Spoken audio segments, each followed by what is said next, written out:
Oh. There you go. You plonker, Rodney. I know. Yeah, I can only apologise to all those present. No. I was supposed to be leaving last night and leaving the pub on, and I turned off the whole fecking thing. I do beg your pardon. Kent, I know you're busy. Yes, yeah, very. What? If I... Now, it works, but every time Then I you hit... don't need me. Bye-bye. Well, all right. Go on. It sort of works. Yeah. But when I hit play, I just thought it'd be a nice addition to bring for the emu stuff, you know. Yeah. Original. And when I hit that, it all freezes and goes... Eh. If I get it over to you... Yeah. Is it... Just hook it in, obviously, properly. Is it something you could have a look at? And I can if not, certainly then don't look. worry about it. I can certainly look. Yeah. Yeah, or Okay. at least diagnose what it is that's locking it up. Yeah. It's one of those things that's been on the shelf for years and years, and it used to work. So, I don't know. We'll see. We'll see what we can find. I'll get something over to you. I'll post it over and then perhaps pick it up on my way up to Cambridge. If you've got time to do it before then. You've got a month. Yeah, we can squeeze it in, I think. We had a couple more turn up today. I think I've got now 12 keyboards to do this week. Oh, right. But some of them are sort of like, they're done. We like them because it's sort of like... Easy fix, yeah. Yeah. Money in the pocket for very little effort. And I can do them all day. Right. Unfortunately, that's not what keeps turning up. But so it shouldn't be a problem. Okay, brilliant. Thank you very problems. much. I'll stick it in the post, and then, like I said, I can pick it up on my route up. All right, Yeah. no problem. Hugh, excelente. And better pull out that E1 actually and fire it up. Make sure it's sort of like okay. Yeah, that'd be brilliant. Yeah. So. Oh, I've just realised I'm logged in there as bloody ProSynth Network. Oh yeah. Better stop fucking swearing then. I know. How did I do? Oh, that's it. Because I was because you were all that farting around last night. No, what it was, I put some. I put another freebie up on the Patreon. Oh, okay. And because I had to sign in under that to sort it. So there we go. I should. Oh, bummer. No. There we go. That's better. Oh, I had a really funny job on Friday. I went up to it's up Longhurst Way, Mitchenhampton Common near Stroud. Beautiful, absolutely beautiful, sort of thatch cottage. Your old chocolate box look. Oh, okay. And this lady, and what it is, she wants me to design a porch for her. It's grade 1 listed, so I'm gonna have fun. I'm gonna have fun with this. But she's coming out of her back door and doing this because she's got this thatch. And this lady, she's a nice looking lady, and I'm sat there talking to her, and she says, "The trouble is, Peter," and I had to keep a straight face here. She said, "My thatch is dripping on my sarsen stone." Now I'm trying to keep a professional here, So yes, Indeed. I've got to sort her thatch off her sarsen stone. So that'll be interesting. Dear. Oh my god. I know. And the planet's going to say nope, and English Heritage say nope, and it'll be one of those. But Grade can we 1. try? Yeah. Grade 1, oh, you can't Pretty do much. anything. So you're not allowed to paint the windows. Well, you can't do anything. Can't even Yeah. put a picture up. Yeah. Yeah. It's quite funny because they have arguments with the building control where somebody wants to put banisters up the stairs and English Heritage say, you can't do that. And you say, well, if I don't do that, I'll fall down. So, it's just bizarre. But, it's work. Yes, my nan's place was, I think it was grade 2.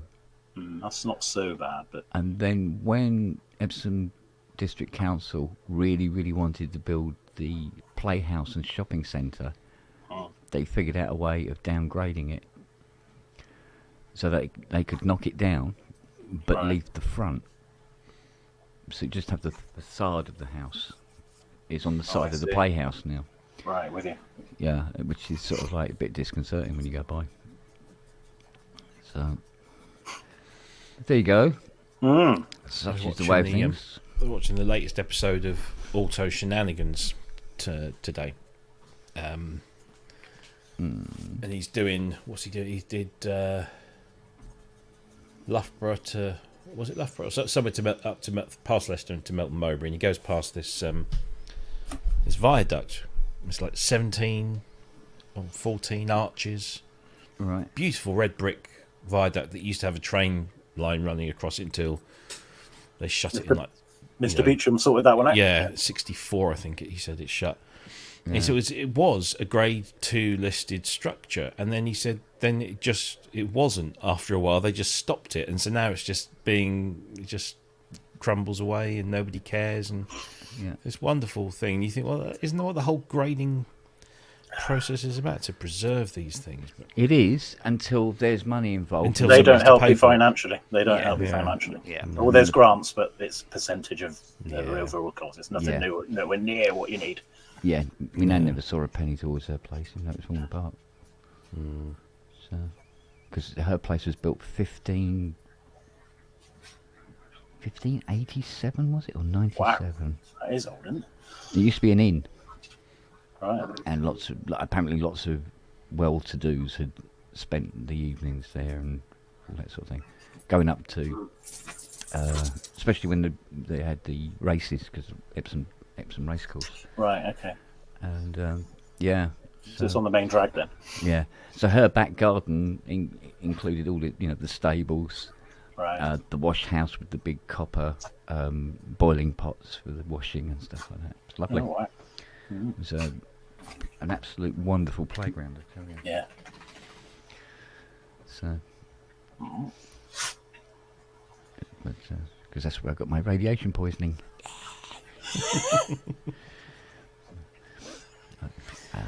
well, you will lick those warheads. Yes. Nah, it was bottles, mate. Bottles. Yes, that's it. I remember you telling me. Yeah. Yeah, I told the story on here before now, haven't I? Yeah. I always remember that's the one scab that I had. It was one of the last ones to go, and it was literally the entire width of my wrist. Big round thing. Stayed there for months. I wasn't allowed to touch them. Under any circumstances was I in any way pick at them or anything. So that was an interesting 6 months of my life. I can imagine. Yeah. So, but I got a masterclass in projectile vomiting. So. Always handy. Oh dear. Even now, I don't have to get out of bed to get it in the bowl. It's a useful skill, I find. Well, yeah. I suppose. Yeah. Ay, ay, ay. So what else has been happening in the world? Anything funny? No, I just sat here thinking about how I'm going to spend some money so I don't have to pay tax on it. You got to that point already, Robbie? Yeah, what's your name? Fucking Boris? Boris. No, it's... You've not year end yet, is it? No, my year end's not till October. Right. But I'm just thinking ahead, Well, yeah. Computers, no problem at all. Exactly, yeah. Yeah. You've No, got I've been looking for some time to upgrade my audio interface, because all I've got at the moment is a Scarlett 2i4, right. which has done me very well. The headphone socket is a little bit iffy; it needs resoldering because it broke. Well, I had a headphone jack snap in half inside the socket, so I had to replace the socket, and I don't think my soldering was very good. So I thought, oh no, I could do with something a bit nicer. So I should invest in one of those, because that I can put against the business. And I was thinking about some more Jaspers to get some of this stuff properly set up. The only problem is, right, the Jaspers, right, I was looking at, like, that one that's behind me there has got the dual bar shelf at the bottom for putting very heavy keyboards on. Right. DX1 is 59 kilos. The maximum load on that is 40. Yikes. Yeah. So that's not going on there. Which is a real pain, because if it could go on one of those, Yeah, clear up a bit of space, wouldn't it? It would, yeah, because I could put a few more things above it and open this up in the middle a bit, and I might be able to get my O2R in. Mm. If I couldn't get the O2R in, I might be able to get the drum kit. Actually, no, the drum kit would probably take up more space, but yeah, so I need to... Those Jaspers are clever, though, aren't they? They really are. Very good. Yeah, I've got Yeah. them. not regretted them at all. It's the way the plastic just clamps together. It's brilliant. Yeah, they're not cheap, but No, they're absolutely solid as a rock. I think I've got Ian coming down tomorrow, haven't I? I don't know. Didn't you say Monday? I know he's up your way. He was in London. Can't do it. Was it yesterday? Yeah, I think because he's coming to collect my that 7-tier 150 Right. one. That that one you used to have here. Yeah. Yeah. So, which means we've got to go up in the attic. That should be fun. Jesus Christ! Talk about journey to the land time forgot. Yeah. Jesus. Well, I've just got a brilliant sound for the top. Oi, doggy! Sorry. Standing in for Nelly. Yeah. What are you barking at? There's nobody there. No, I've just got a brilliant stand for the top of the piano, top of the Oh yeah. the CP70. I've been looking for a tabletop one, which is a double one, for a long time. But yeah, it's one of these Koenig and Mayer jobs from Max Music. Yeah. Mm-hmm. Very solid. I had somebody contact me a little while back. One of our esteemed viewers, and they said they'd had a bit of a clear out, and they got some spare stands. Most of them are either single or dual. Right. And he's actually, I think he's kind of your way, west of the middle. And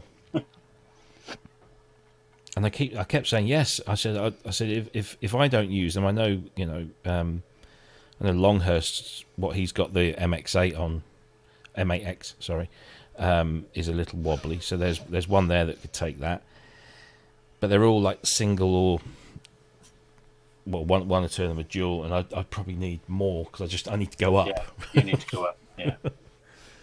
So We need to ask Synchrotron how you open a private room in Jam Tava. I think it comes down to you actually running a Ninjam server on your machine. So you open up a server on your machine, and you do it that way. And that's because then that's private. And you can I see. Yeah. But it works the same, but it's just private. So I think okay. I don't know. I think Andy's in the chat, isn't he? Yes. I'm sure he'll pipe up. Yes, I was listening to that earlier. Oh yes, same here. Oh, What do you think of the Pet Shop Boys in your album? Then I love it. it's very good. It's very good. Up there with the best of it, isn't it? Yeah, I don't think they'll ever reach their imperial phase again. No. But it's definitely got the bulk of it is very good. The last few, like Hotspot, wasn't too bad, but the two before that they did with Stuart Price, were a little bit too. Yeah, I know what you mean. Not I was going to say too electronic, and then that's just. But they're a little too kind of trying to be. It was too clean. I thought it was just. Yeah. And I like it when Neil gets all very intelligent and introspective. And I didn't intend that pun, but there you go. Yeah. I mean, they're never going to top. Those first 1, 2, 3, 4, 5 albums. Yeah, from Pleased to Very. Yeah. Just stunning. But then I think that's also because they were part of a period of time for me that they were very, they weren't. It wasn't just good music. It was, it was kind of relevant to me personally. It was yeah. So they hold a very special place in my heart. But it's a shame that documentary didn't go into Stephen Haig's involvement so much. Yeah, and also there was their programmer Pete. There was a flashing glimpse of him at the beginning, when they were doing the tour rehearsal. He's a guy. He's got this big beard, Pete Liddell. I found him on Twitter once, and I said, I tweeted him, or responded to a tweet of his, and I said, by the way, are you the Pete Liddell, like i.e. Pet Shop Boys? And he responded, oh no, he says, I get that all the time. It's not how it's just, and it was him, of course, but he was but no, yeah. I mean, the thing is, you could spend hours and hours and hours going into history of the Pet Shop Boys, but I thought it was good though. I mean, it gave. I've never heard Chris talk so much. Oh my goodness, he came out with a shell, didn't he? Yeah, I watched something this morning. They were interviewed by like one of those magazine shows in Australia, and they asked Chris about his appearance on Neighbours that time, and he was just going on and on. I thought, bloody hell, he's coming out of his shell in his old age, bless him. Oh bollocks! Fuck. What? You don't know. I just remembered what it was I was going to do tonight. Oh well, pub's over. Yeah. No, I was going to do me hydro, wasn't I? Oh yeah, that's it. Yeah. Bollocks. Oh no, I can still do it, can't I? You want to see inside a hydra? Yeah. I can Rather see look inside yours, not mine. Yeah, I can see inside empty space any day of the week. Yeah, it can't be a lot in there, can it? It can't. No, it can't be. You've already had it apart, though, haven't you, Kent? I've seen something before. Yeah, that's where I found out what was broken. I ordered it, and it's been sitting in the workshop for too long. Right. So I need to open this up and fit it. Which won't take long. But if I remember rightly, there's quite a few screws hold this together. I might have to go and get Gertie. Yeah. This is a job for Gertie.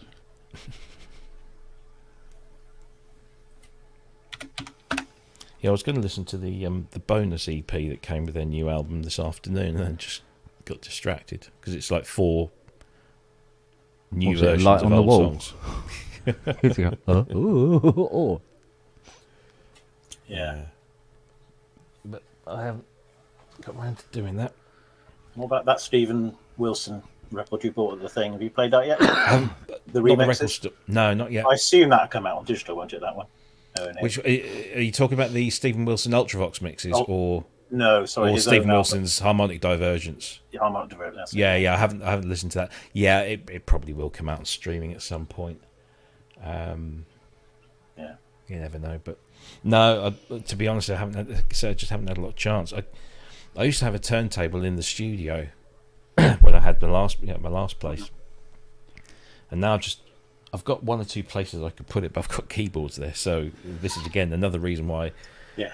You can't vertically stack a turntable, can you? No, exactly. I think And that the other meme one was written for you, wasn't it? Sorry, That meme was written. it was drawn for you, wasn't it? because my main turntable is in the front room, and getting time in there without getting disturbed is not easy. So or without pissing people off. So I stuck in there yesterday evening because the missus went out to a little gig down the road here with my son and his girlfriend.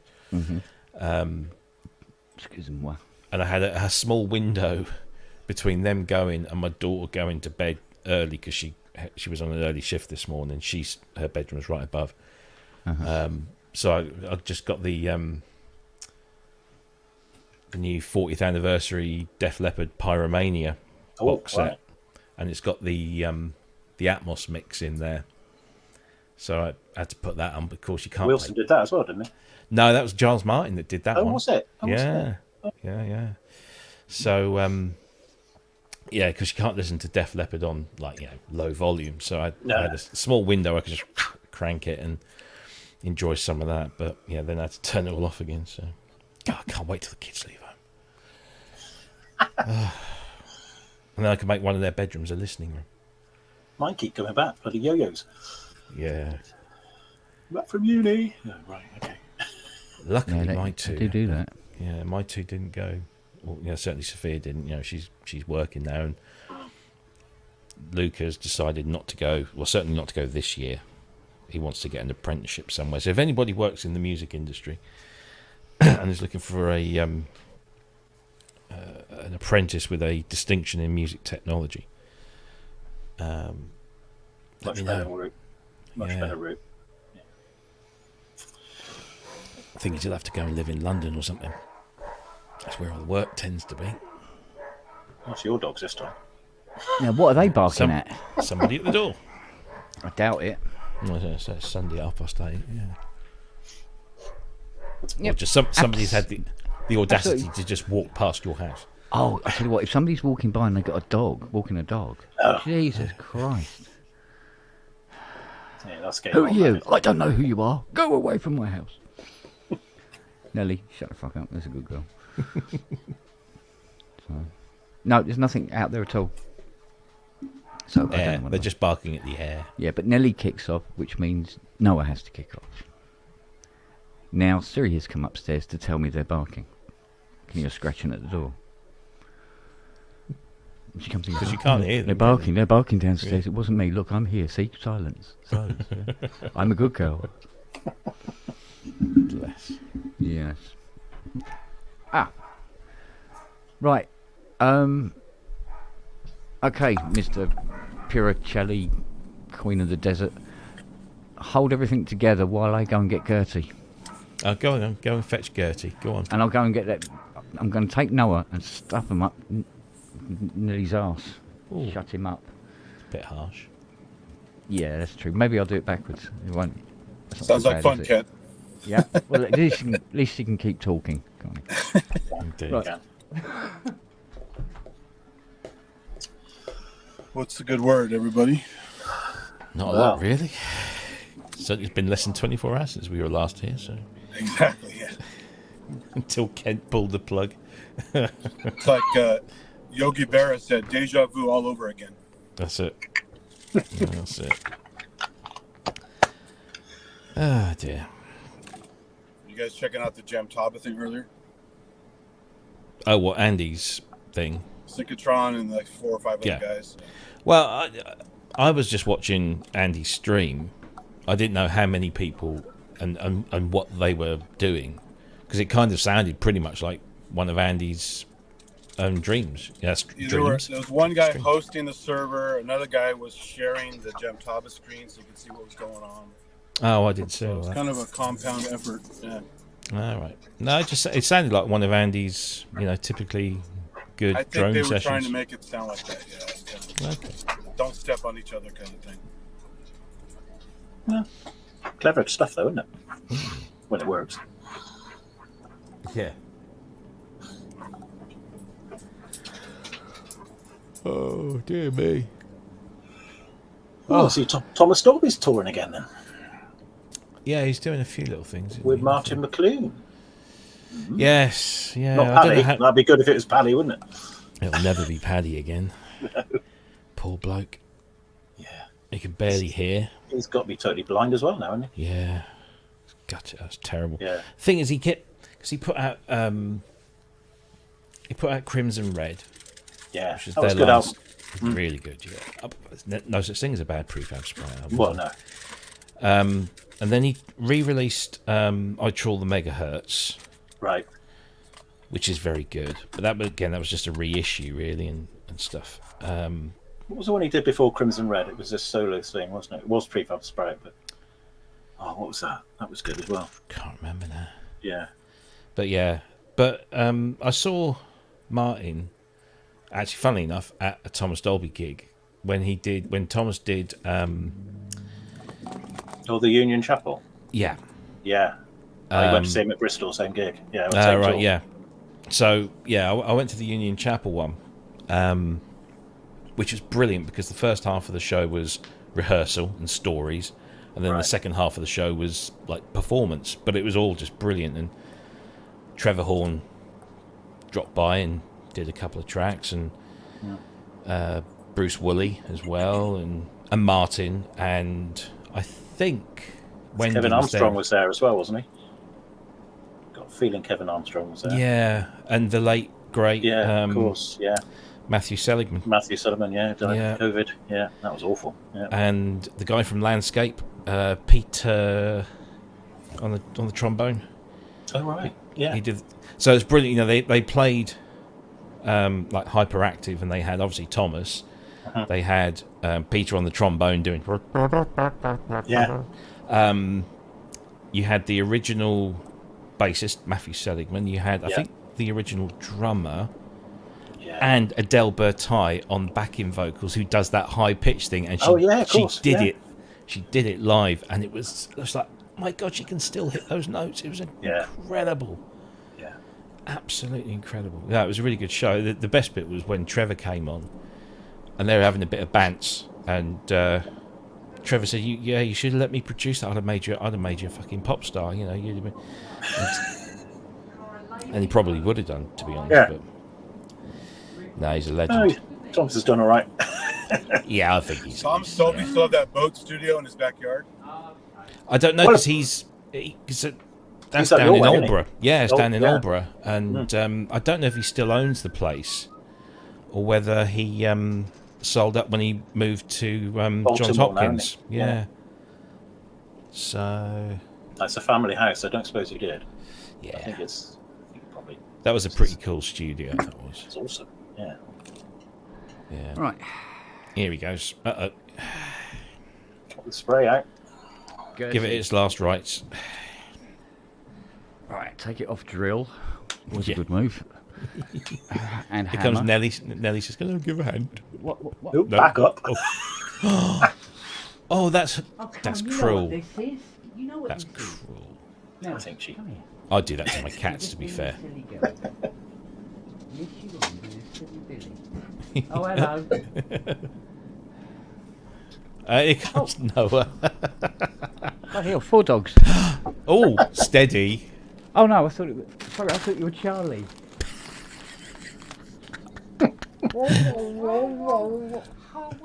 Hello, Fiona. Was Charlie there? Oh, Charlie. Oh. No, it's just Fiona. Fiona has brought me an offering. Ooh. A pink Greg's donut. Oh, that explains a lot. That explains why there's. Oh, yeah, Dad's got donut. That's good donut. Follow Dad now. Right, okay. Let's have a hooker's butch at this girl. Yeah, unplug it. Yeah, definitely unplug it. I'm good. Not that good.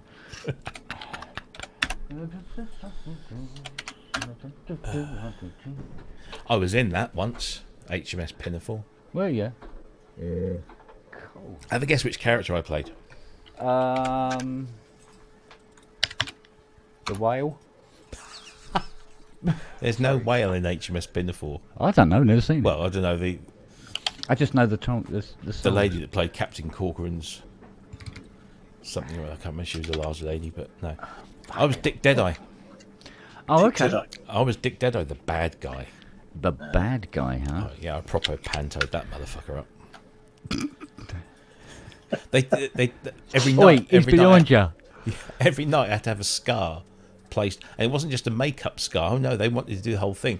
So they got a little cocktail stick and they covered it in Yoo-hoo glue, and then put it on my cheek and pinched my cheek around it, so it actually lifted the skin.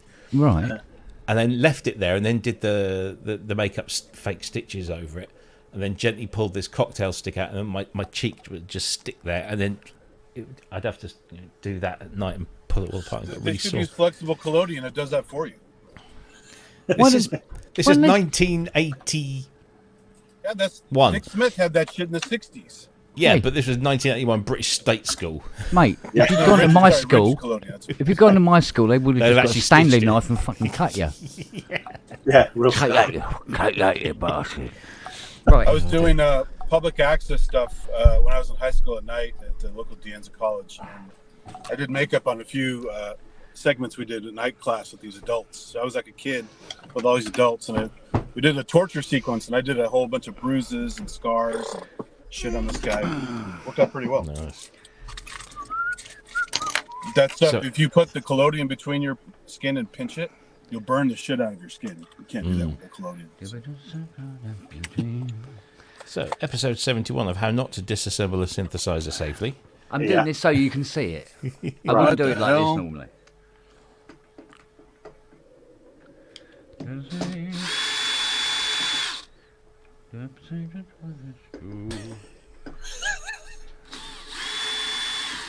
Oh dear, oh dear. Lovely. I need to put my microphone boom on the other side.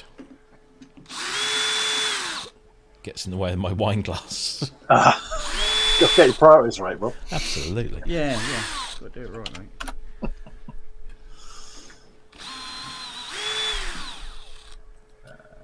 What's wrong with it now, Kent?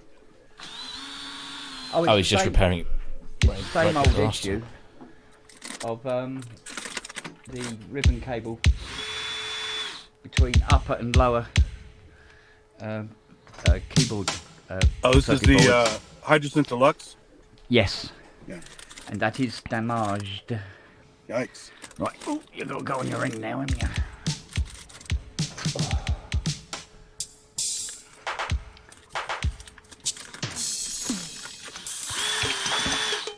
Is Ken Flux Pierce in the chat? Yeah, he'll just pop in and say, your warranty is void. Yeah. My warranty was void as soon as I took it out of the box, mate. Yeah, as soon as he thought it was the mod wheel, whatever that was before, you killed the warranty. Right. We'll do the other end now, Noah. All right. Oh, yeah. Mind you, silly dog. Just headbutted the hydrosynth.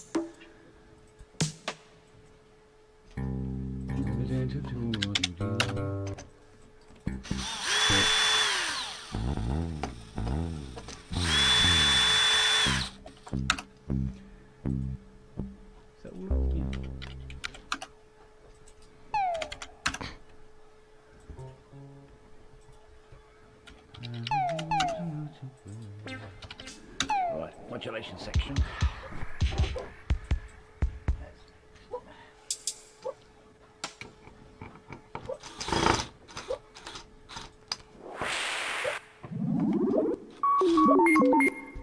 Tech.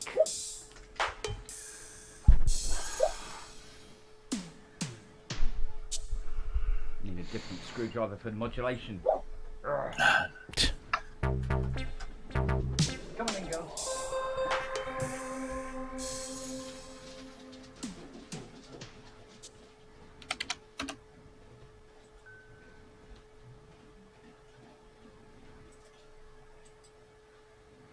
Post-apocalyptic cinema. What's that then?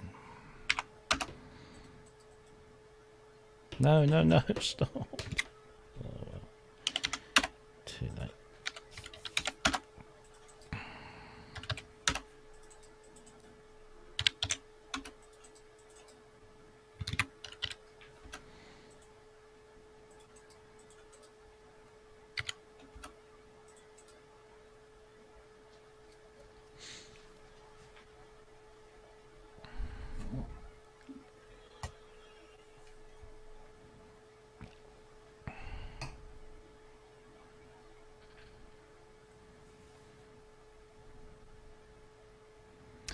I'm not scrolling any software.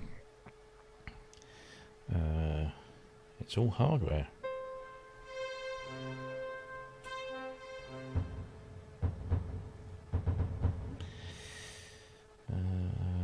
Pattern. And you look with some good vintage patches.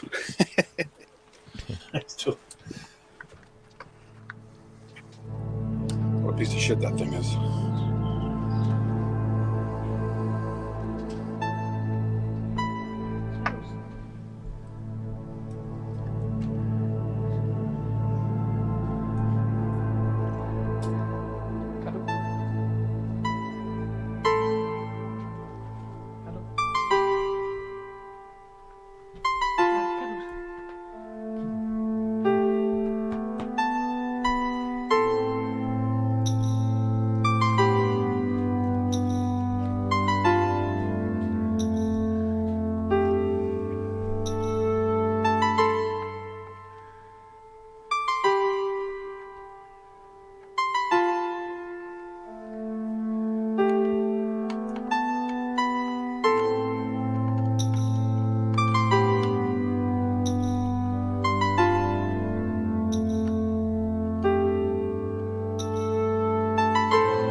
So I've been on an episode of The Repair Shop with the background music going. I know, Yeah. isn't it?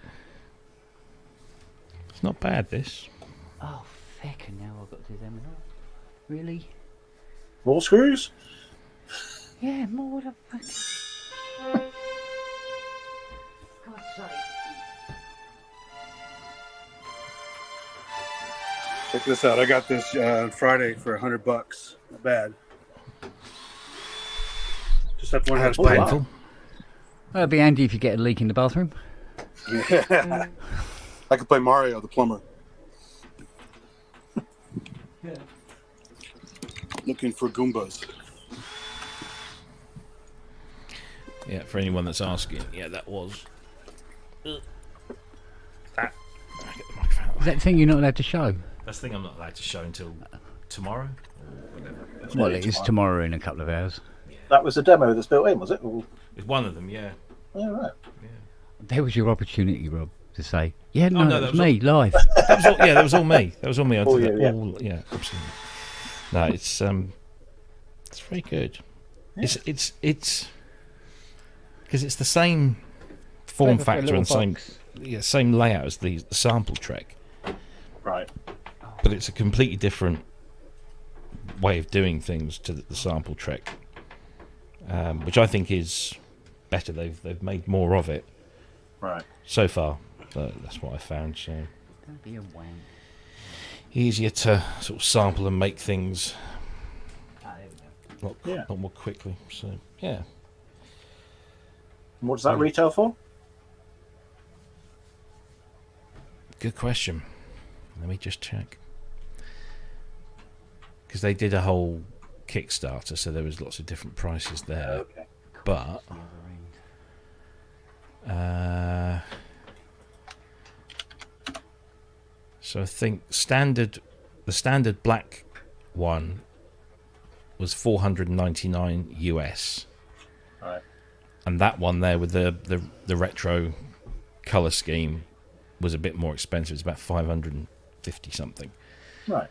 But Right, that's inside. if you're thinking about buying one, wait a few days is all I can say, Okay. because they might have an offer. I suppose there'll be show deals at Super Booth, won't there? I know you're not allowed to buy anything there, but there'll be some. They don't go, but their distributor does.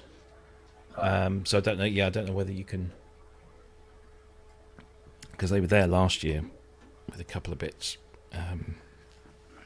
So I wouldn't be surprised. Yeah, if they were there, but no, you're not allowed to sell stuff, which is Just as well, really. yeah. Can't get it in your bag. I think there are ways of getting around it. I'm sure, but Yeah.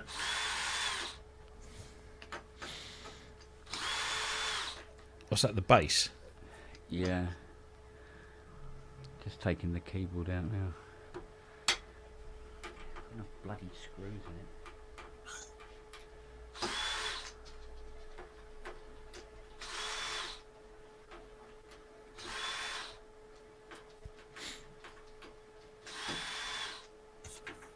Oh, I'm gonna sneeze. Hang on a sec.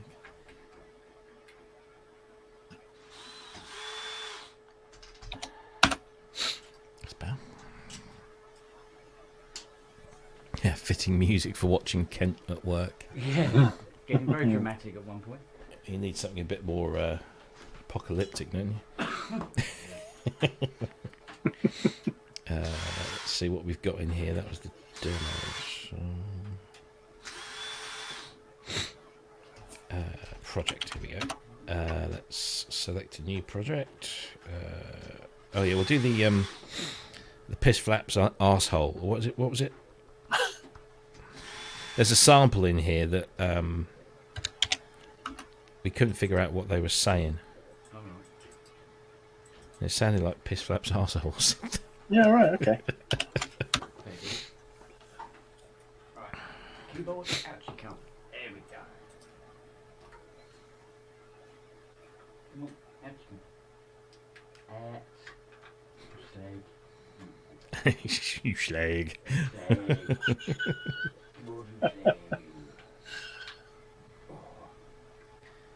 Oh, come on.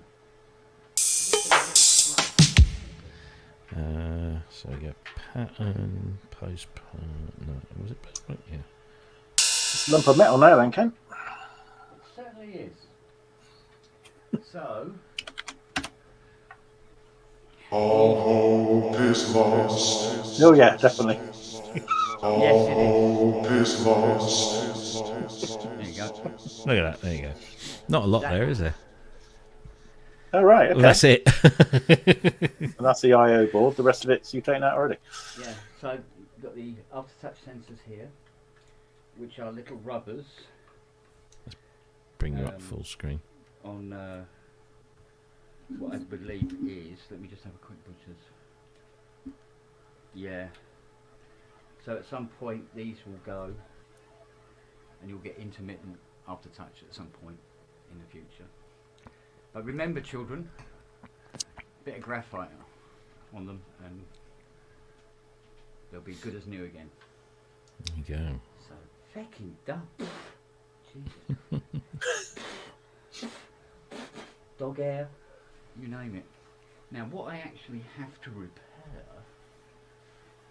Right, you stay there. Now, it is not on the Kindle, is it? All hope is lost. It is. Thank you, arsehole Kosh. flaps.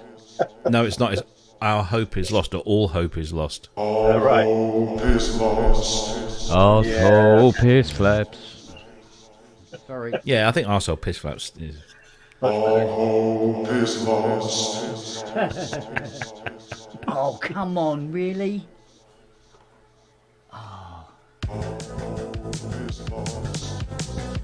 I just remembered what it is that's broken.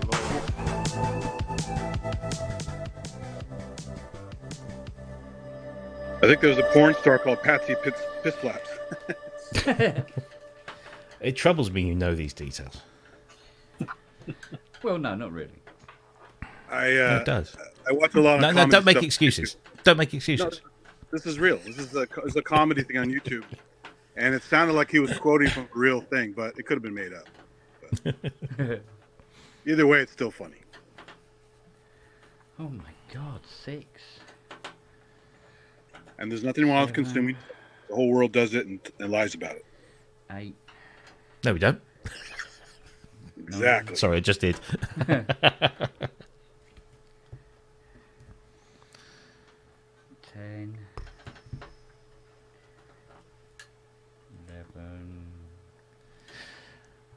11. If anybody's watching and hasn't 12. been informed, we put a new freebie up on the Patreon and YouTube members.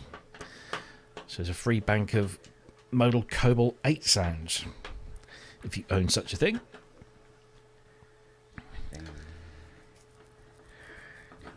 All free, free of charge for the subscribers. We need more presets for Behringer Vintage. Come on. Yeah, that's never going to happen.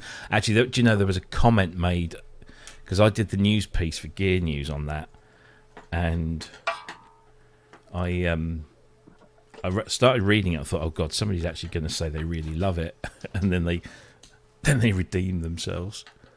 Where is it? There you go.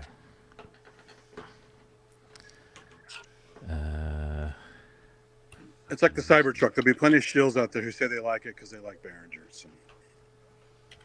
Yeah.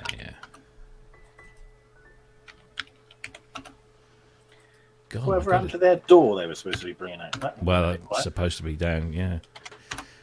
So, yeah, it starts off, I've had the opportunity to sit with this VST plugin for a couple of hours. I've been composing and working with synths since 1985 and today work primarily with VSTs. Hands down, this is the worst VST synth plugin I've ever heard or used. I didn't find a single patch worthy of being usable, or being barely usable. Although the control variables are decent, the filter sounds like what a 19-year-old came up with for music class in 1991. I've just got rid of it. Hasta la vista, Behringer. Worth $99. I need them to pay me back for the 2 hours I've wasted on it. Brilliant. The sad thing is this was probably the flagship for the DAW that didn't come out. So. Yeah. Dear, oh dear. Funny. Unbelievable.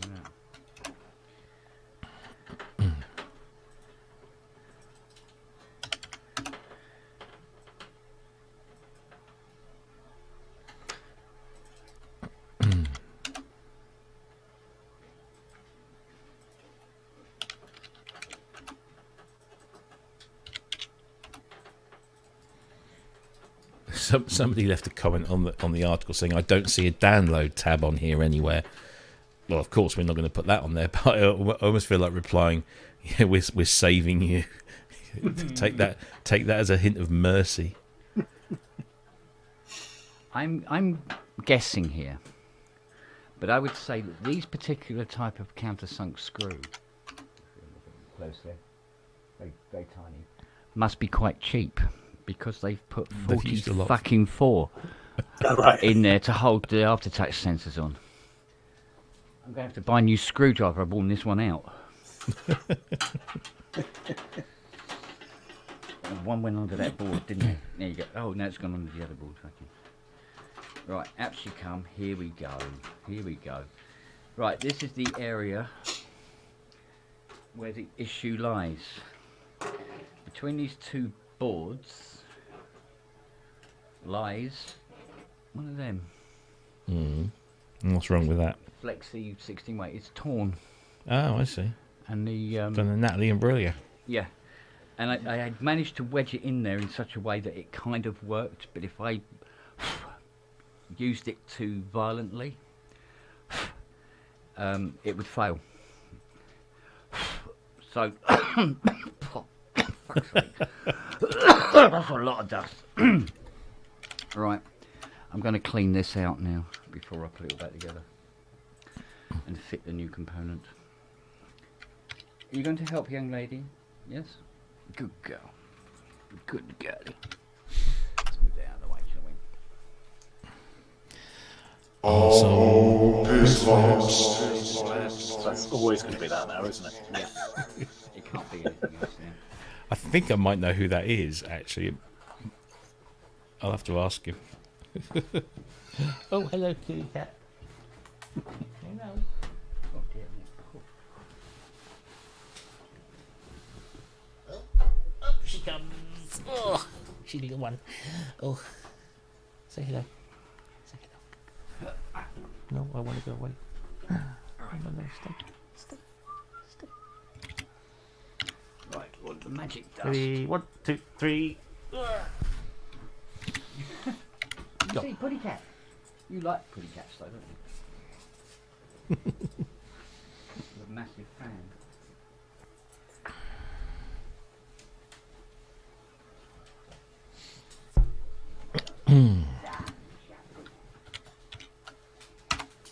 Oh no, red glue.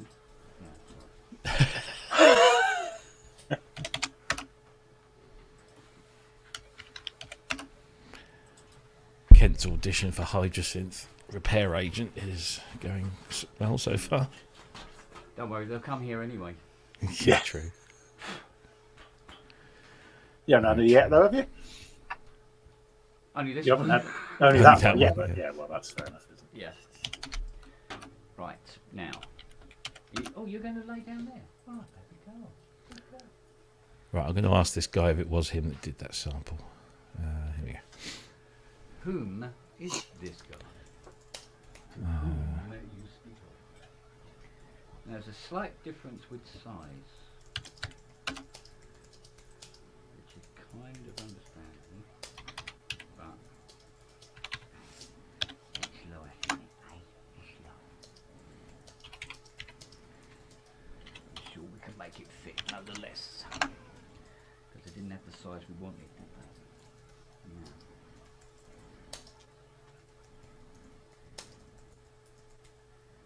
We can make it work, can't we, Siri? Yeah?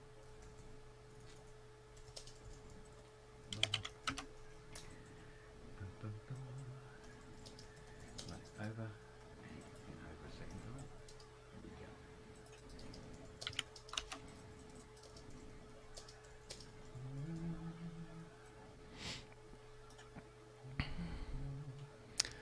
See what reply we get on there.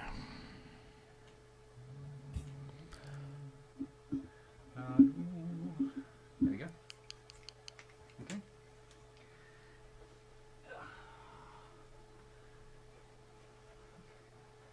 Right, we'll put it back in now, yeah? Whatever. See, if this was me, I'd have it all laid out on a table. I'd have little pots for all the screws, and they'd all be lined up in the order that they came out. So I'd put them all back in. You're taking photographs as I go as well. I would. This would not happen this quickly. Which is testament to his expertise, I guess. You can't make any money from repairing like a girl.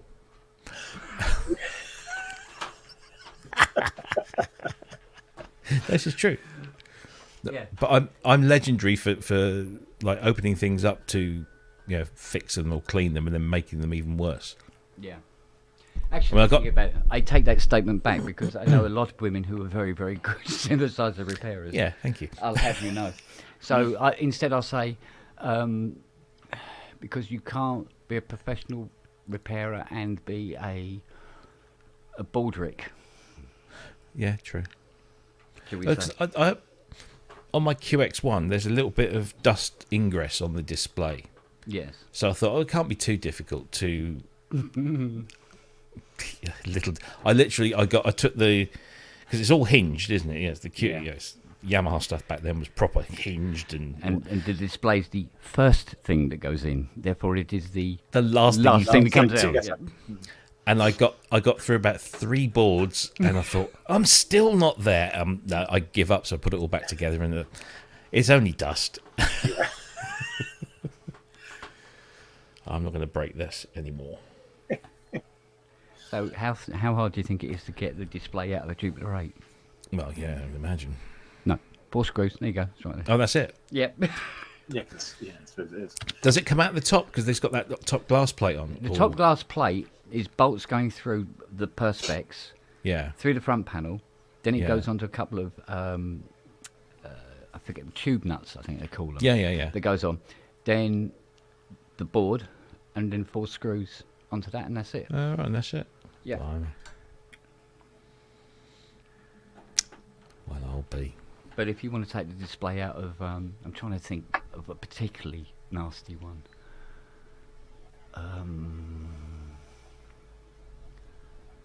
No, one isn't coming to mind that's any worse than any other, to be honest.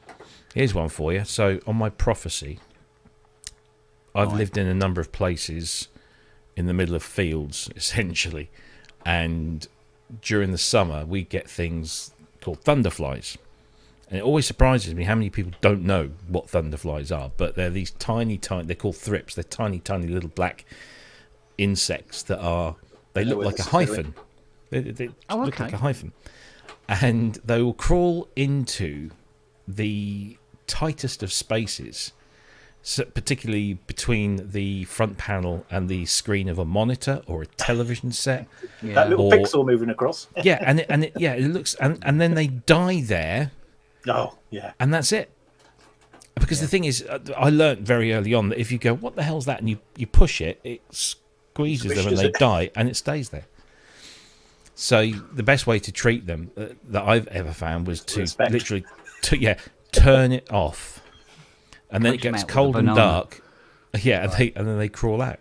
But you don't have screens on your windows, right? So they come in all the time? Yeah. Well, they only exist for a short period of time.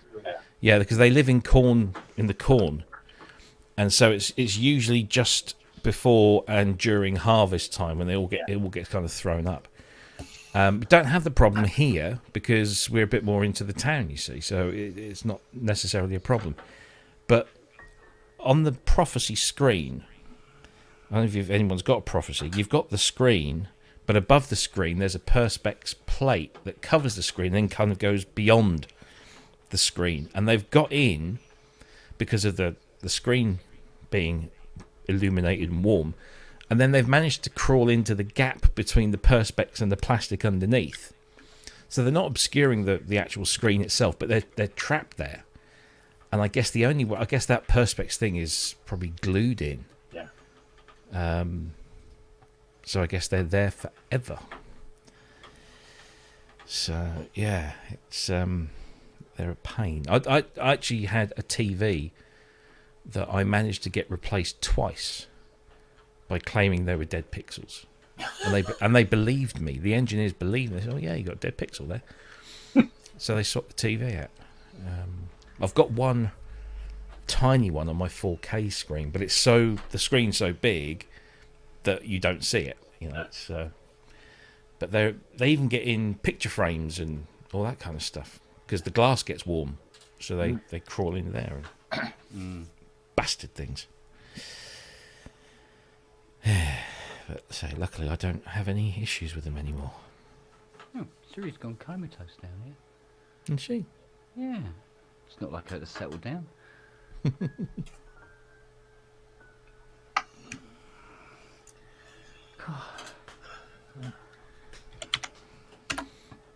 The second I say she's going to come around by the time we get fucking things put back together. So many screws in it. You'll have a handful left over, I'm sure. No, not a screw Nope. will be left over. No, no, no, no, Nope. no. No, no, no, we don't do that. No. We learned that in the first year. Yes. Yeah. You just chuck them in the bin. Yeah. Your old pot full of these weird screws, yeah. Yeah. Go. So I always find like little rubber feet off of things. I'll find, and I'll keep them. I'll put them in. They have their own little special place. And whenever I move gear, I sort of have a look. Oh, look there! That's where it came from. And then I remarry them up, and they're the worst.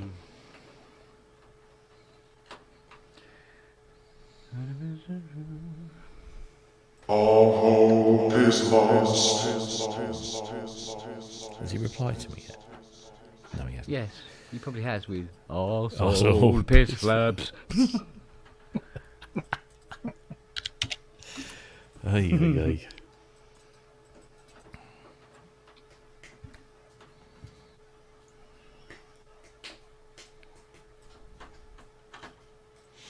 Oh, bottom.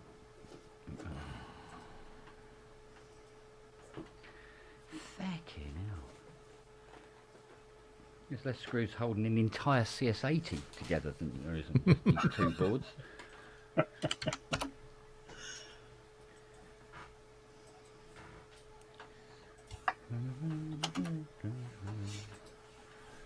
Do you think ASM will come up with anything else yet, or are they still sitting on their laurels?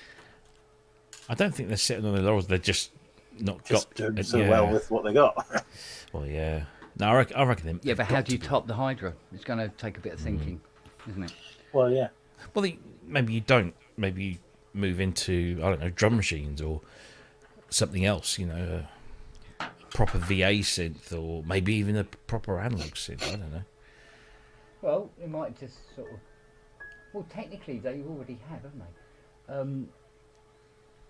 Where they've done... They did the Hydra 49, like you, yeah?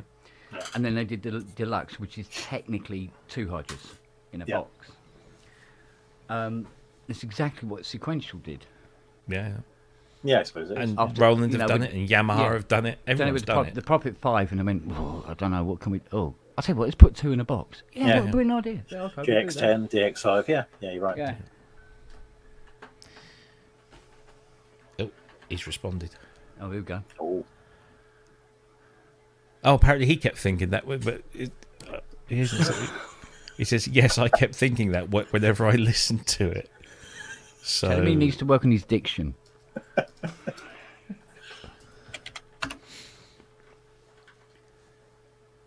I wonder who did that then. I wonder maybe it was him.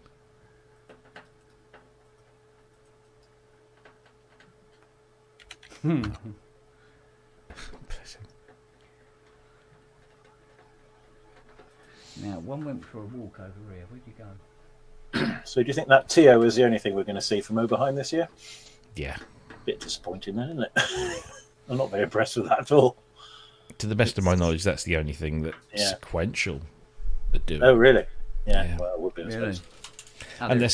Unless they've got something super secret, which wouldn't be at all surprising. No. Right. Oh no, it's not my mate. It was somebody else's, Okay. and that person sounds foreign, which maybe might account for the diction. Would account for the diction, as you say. Okay, right, that's the aftertouch sensors back in. Yep. Fucking yee. There we go. Right, now let's clean this keyboard. Yeah, I because don't think we'll it's- see. Do you know what? It's weird, but technically speaking, this is quite a cheap keyboard, mate. Right. Weirdly enough, Well, yeah. it's not what's the word? Well, it never. I mean, playing with your 49, it never struck me as a hello. It never struck me as a Sorry, Siri. An expensive mechanism. It But didn't. I thought, when you buy those really cheap controllers, I mean, really, really cheap ones, it's kind of that kind of a mech out of it. All right. No, it feels good, and obviously, I think the fact it's got poly AT means that you probably cut it some slack, but. Oh God, yeah. I mean, it feels lovely to play. Weirdly, Yeah. It does. Yeah, you're right. Even though, but you take it out and you sort of like, holy cow. There's no, even though it's weighted or semi-weighted rather, it's a bit. Yeah, maybe I'm being too critical of it. Perhaps.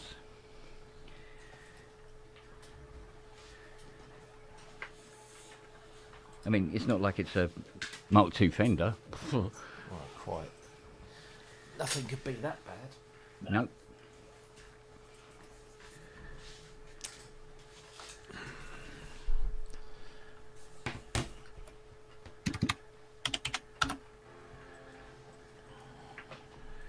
Yeah, that's pretty much like having your testicles repeatedly beaten with a bloody vole.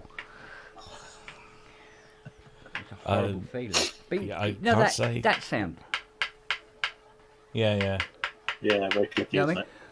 But the beautiful thing is that the aftertouch sensors go, oh no, we're not going to make that noise. We'll stop you from making that noise. And it just goes down and quietly comes back.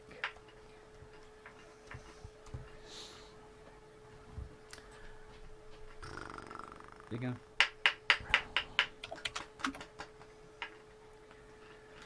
Yeah, okay. That's better. It's white and black now. Instead of coffee and dog hair. It's a much better look. Excellent. There we go. Resplendent. Right.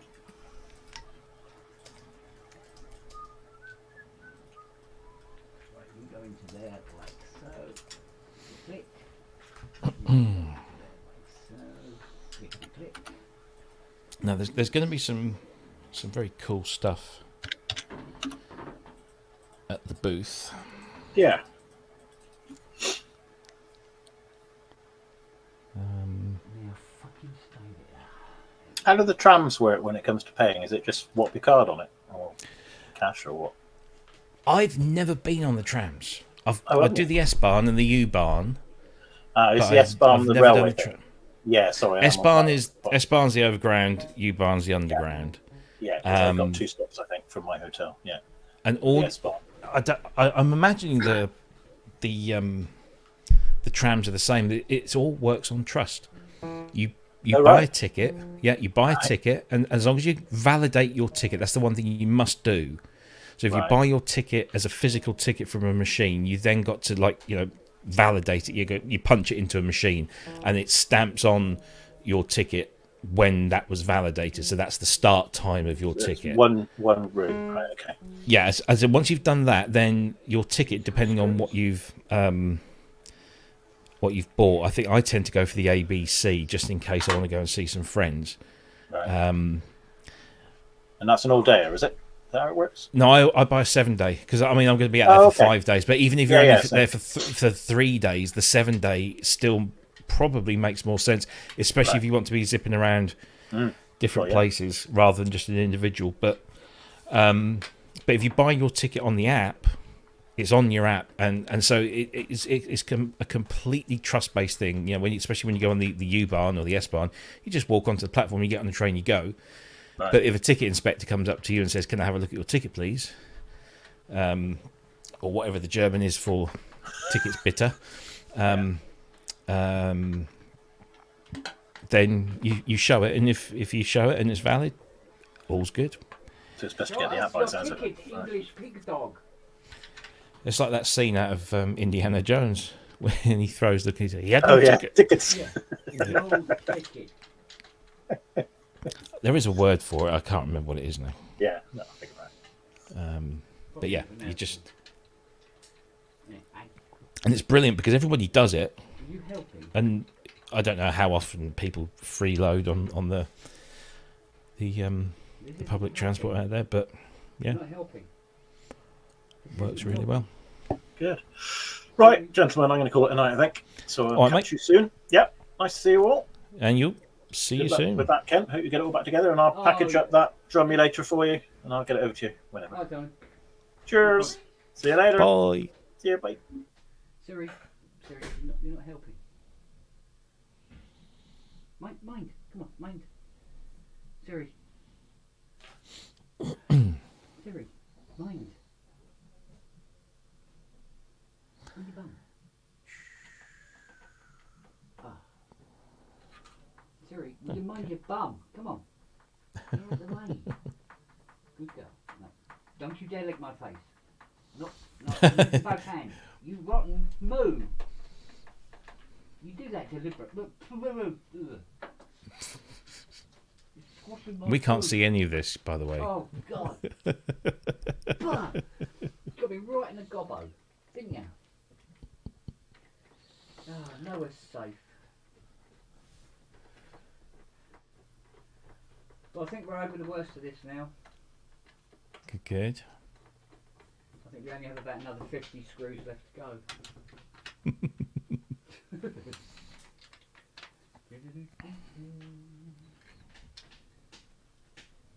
Does that camera not pan down very far then? It's kind of nodding. Oh, It's I'm like, trying I to can see it, work no out cut. where Yes, my I can see it, no head cut. is. Yeah. Yeah, okay. Alright, I think that's the keyboard in there. And we'll just screw this up. It's going to be all lovely and clean as well when it's done. Which is always a good thing. All hope is lost.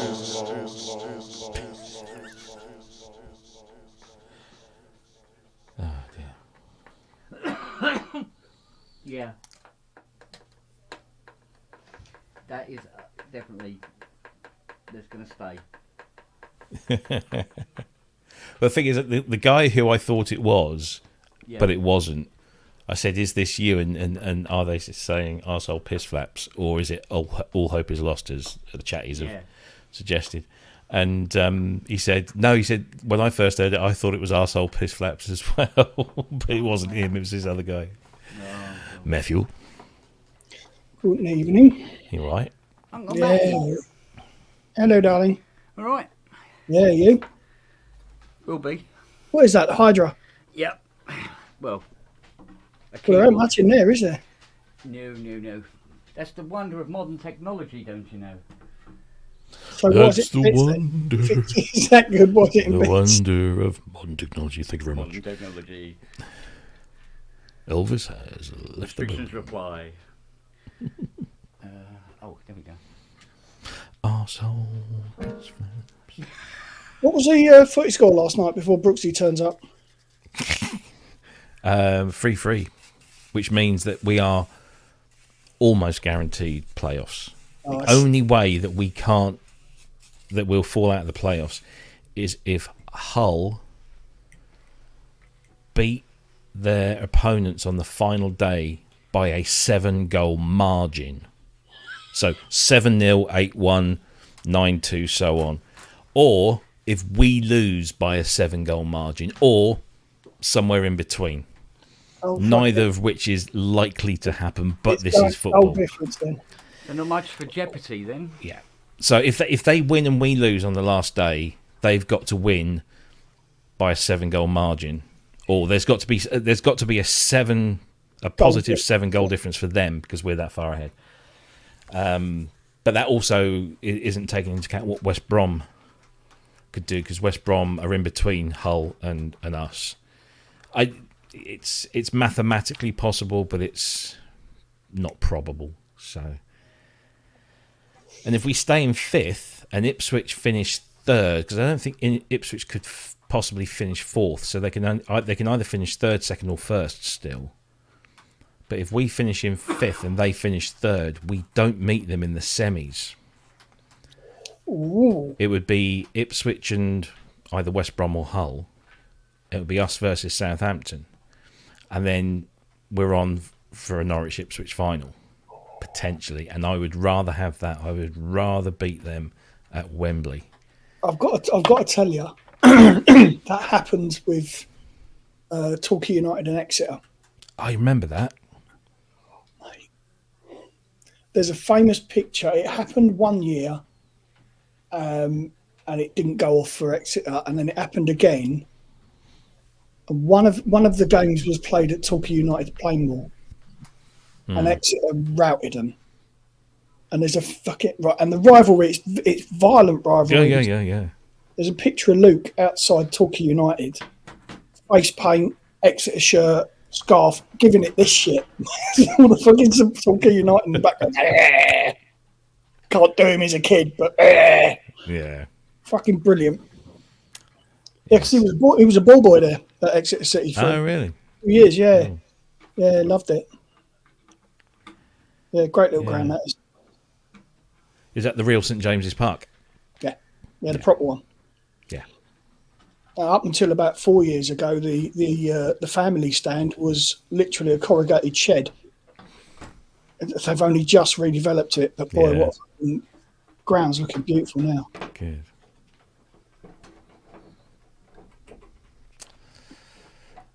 Yeah, I did ask about Mr. Brooks earlier, whether he'd had a bit of a headache this morning. Bless him. He did go a bit. I think the phrase is apoplectic, isn't it? Yeah. Some blood vessels would burst, I think. Yeah.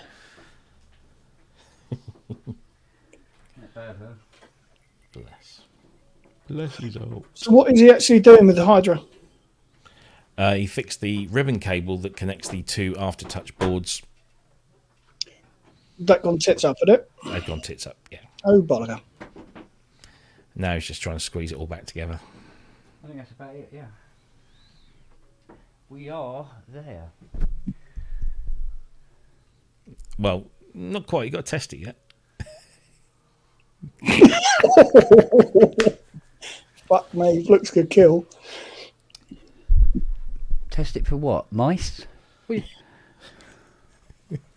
Well, you might have just missed something. What the fuck? See, look, he's lost something already. Yeah, screwdriver. It's probably still inside the hydrous. Oh, no, it isn't. I've done that before. Yes, so have I. Strangely, I haven't. Weirdly. Every time I pick up a screw. Yeah, you play a note. It's musical screws. Yeah, where have I done that? Oh, no. Right. Line up, you little mother. All hope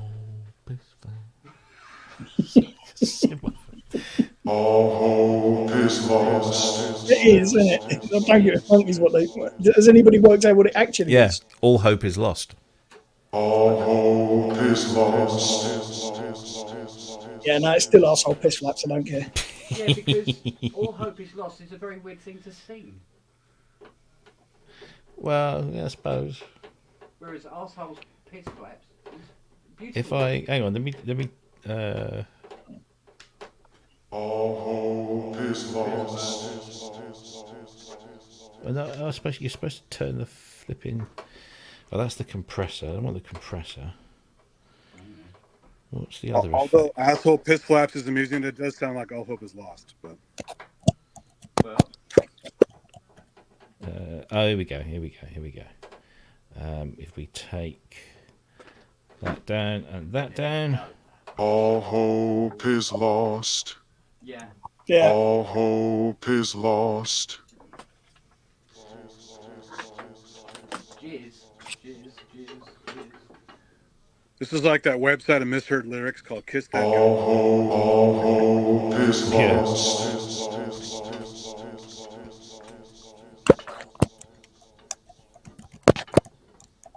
Some people swear in Black Moon Rising. They said there's a bathroom on the right. We're going down the Peter Kay route here, aren't we? Yes. One of my favourites is my ex-wife when she used to listen to How Deep Is Your Love by the Bee Gees. She always used to think it said, "And you come to me on a submarine." I like that one. That's good. Yeah. Yeah. I'm doing a Ken Spong right now. Doing some rewiring here. So. Oh, Oh, you know what? Let's move this bloody cushion now. Right. Where are we? In a quandary. Through there. Oh, don't be an arse.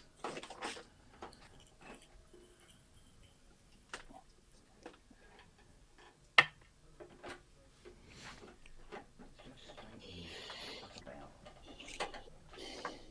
There you go. Good girl. That's better.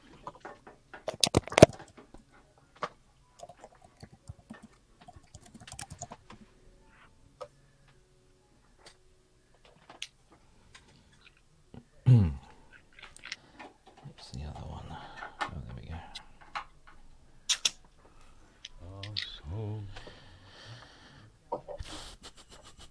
I got an email today about another potential exclusive for the Patreon page. Yeah? Yes. Oh, cool. People are being incredibly generous. People are. Essentially.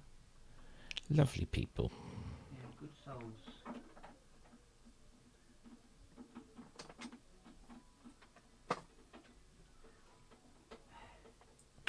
Unless they don't. My paint is gloss. What? Oh, there's all versions of the fucking.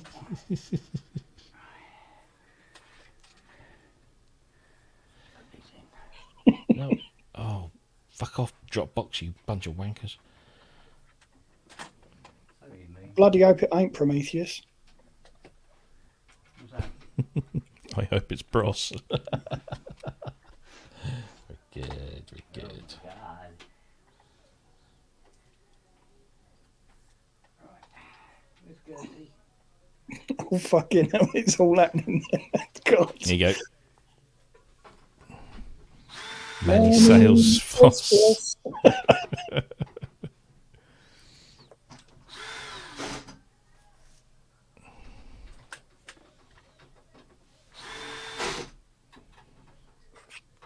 Turn into fucking synth memes now, isn't it? I know, yeah. How about Evening. October Dross? Right. hello.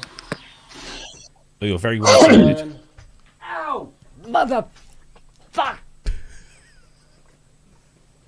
I was so curious as to what Kent was doing that I thought I better come. Breaking his foot by the looks of it. Yeah, just dropped Yeah. Gertie on my fucking foot. I better come and ask him. You're very right. There's nothing coming out of your left, David. Oh, can you hear me now? Yeah, we can hear you, but it's all on the right hand side.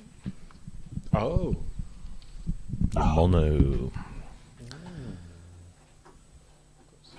Or we could actually fix that in here. You're going to do it again, aren't you? I don't know. I've got my. It's coming out my sound card today, which I thought I would test it. Have you got stereo setting on in StreamYard? Let's have a look. Yeah, should I turn that off? Yeah, turn it off.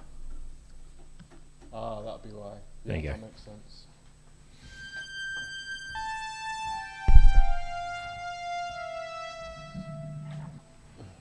How's your foot? Ah, it's not. It just aches a little now. Just a little. Just a little bit. So, what's he doing to the Hydrosynth? Fixing it. There was a little ribbon cable that connects the two aftertouch boards, and it had torn. So he's just fitting a replacement and showing what was inside the Hydrosynth, which is basically a lot of fresh air. I did see that. I saw that much actually. And Yeah. There's absolutely nothing in there. Well, most Most of the day stuff looks precisely like that Yeah, it's not. because of the miniaturisation of electronics. See, that's why you want the 49. You're paying for less fresh air. Is that Yeah, all but- SMD components then, Ken? Yeah. Yeah, oh, very. I'm assuming. Yeah. It's all SMD. That's the same as the System 8, which is why I haven't asked Kent to change all the LEDs in mine. Don't worry. It won't survive. Oh, why have I got 2 of those?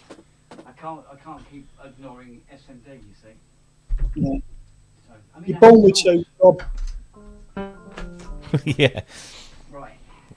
Well, no, that's weird. Okay, I'm not going to complain.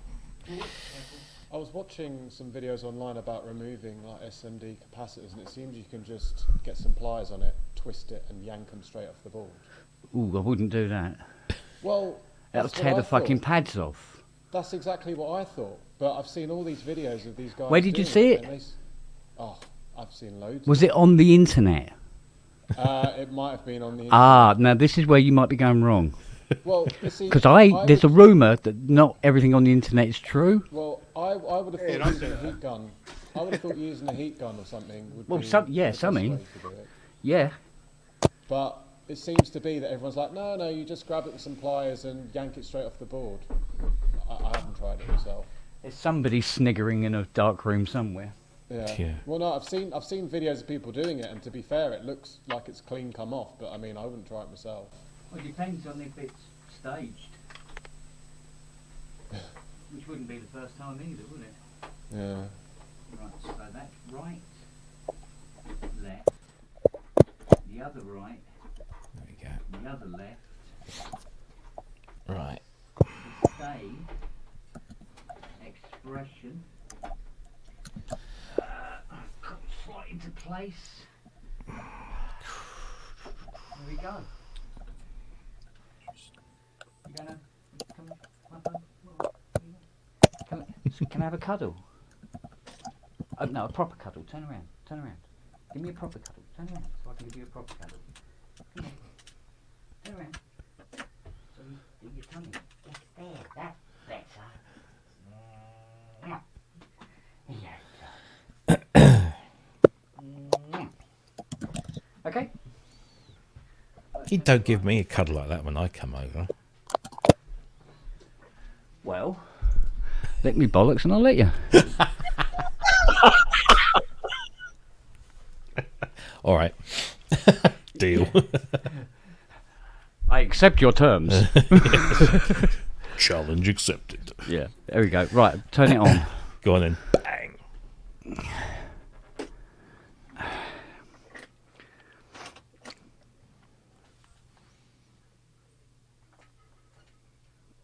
Oh, okay.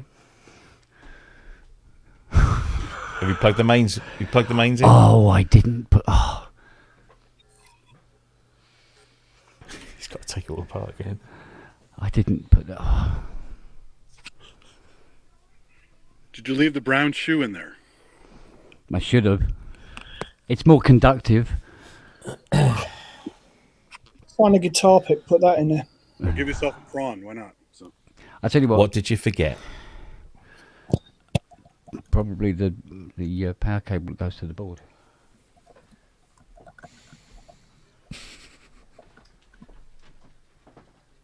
Bottoms. We talked that up, didn't we? This is why I like working in the workshop. This sort of thing doesn't happen in the workshop. Well, you haven't got 50 people watching you. Well, it doesn't matter. You used to do porn films, remember? Oh, can we got to take the... Excuse me. Everybody.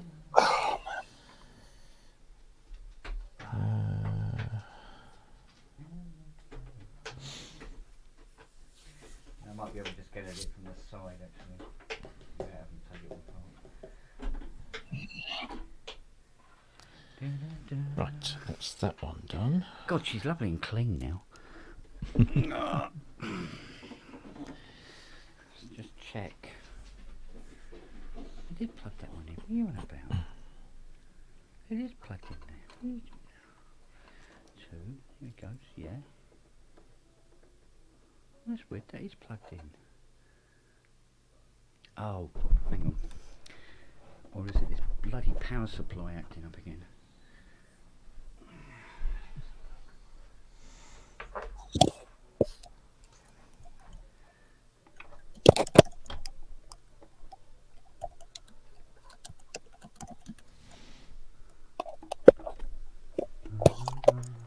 Greetings. Evening. Hello.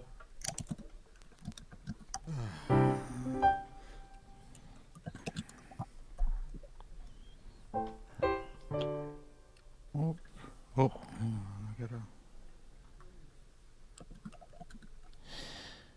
Okay, that's in.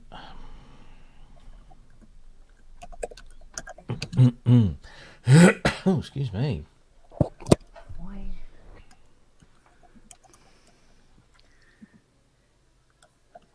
Oh, you stupid. What did you forget? I forgot the other one. It's alright, don't worry.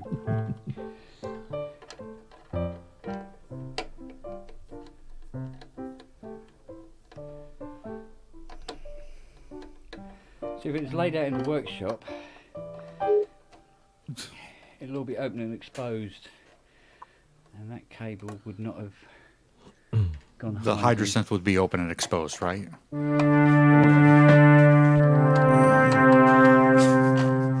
yeah.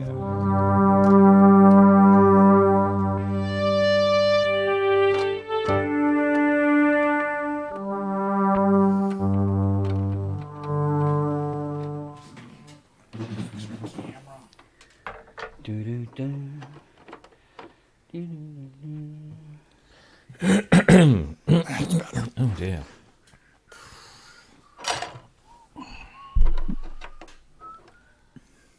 How did you forget that, you fucking arsehole? You tit. You tit on a stick. Fuck's sake. Right, okay.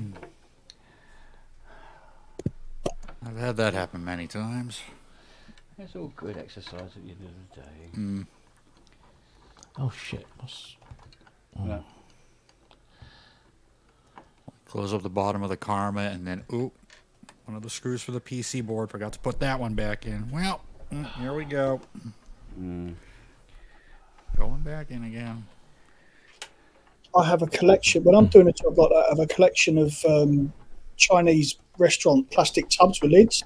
Mm. And every time I take out a section of screws, particular set of screws, they go in one. Yeah, yeah. This one goes in on top, so they've all got layers to specific. Anal. Exactly. Yeah, but I'll tell you what, it fucking works. I got magnetic dishes. A lot more fun. You go. Look at that. Mm. The first Montage M gig, it was great, but she wouldn't buy me dinner. No, it was great. I couldn't have expected anything more out of that keyboard. It's as heavy as it is. It's still Yamaha hit the nail right on the head when it comes to playing live with it.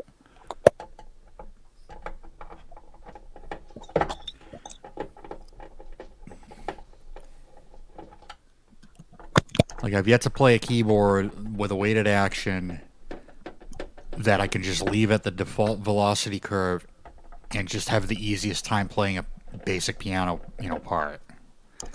Like, just the way it responds is just perfect.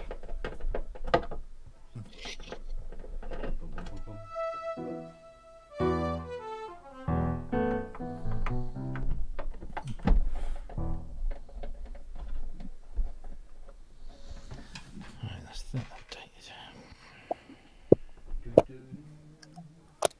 Mind your head, little girl. Thank you. Ah, the Discover 5. I've never played one, but I've heard of one. I've heard of it. I've never heard of it either. Yeah, it's... They at one point had, like, I don't know how many different lines of professional arrangers, or, professional arrangers. They had the G series, they had the E series. I've got an at E one series. time. Yeah. It's Yeah, so good, I'm donating it to the local school. There you go. You hate them that much? Yeah, my I actually, stepdad. only bought it because it had a 5-octave keyboard, and that was it. It was just like, and now I think there's a dry joint in it somewhere because you get an intermittent cutout on the left speaker, so I've got to have a look at that. And then it will go off to the school. Yeah, my stepdad had an E36, so like right around 93. So it had the whole GS engine in it. So I mean, if he didn't really use the arranger much for it, he just needed something that he could play out with that had some like basic sounds. It was built really well, but the keybed was horrible. They're Like not he was breaking keys on it like left and right. Like this whole octave. What happens is when a key gets broken on one of those, it's the bottom part that, like where it catches, and it's the hook, that breaks off. Yeah, the hook completely broke off. So his whole middle octave and a half was up like this. So what he did was he basically rolled up a bunch of duct tape and stuck it behind the keys so that they would, sit kind of level with, because obviously I don't think he had enough money to send it out, get it repaired. Yeah. Sounds very much like my Mark 1 Keylab 61. Yeah. Where all those pegs just, I would literally open the door one morning, I'd see like 3 or 4 keys just poking up, and they just snapped off without any use. Yeah.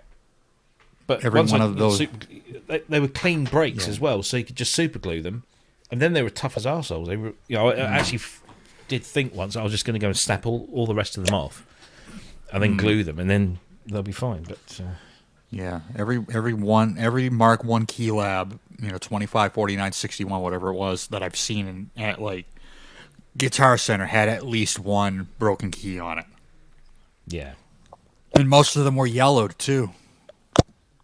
No, I can't say mine went yellow, but yeah, definitely the key poppy up thing. It was only about a year after that I spoke to somebody at Arturi, and they said, "Oh, we actually had a program where we sent out replacement key mechanisms to anyone that was affected by that, but we don't have any more." Yeah, great, thanks. Culture, the G70 was a nice one. That had, I remember it having at the time a very, very good acoustic guitar patch. And then I remember playing with some of the arranger styles. One of them sounded spot on like Eagles, The Long Run. Like right down to the drum fills, right down to the different instrument parts, like the bass line, the organ part, and it sounded really good. But it was ridiculously expensive.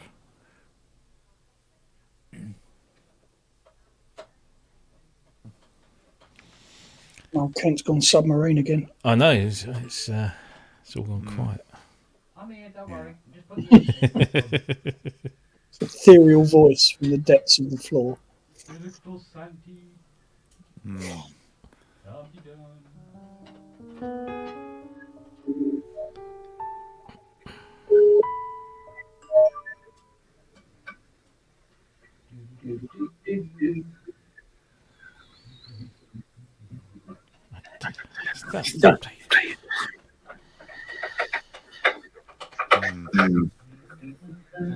Got echo somewhere.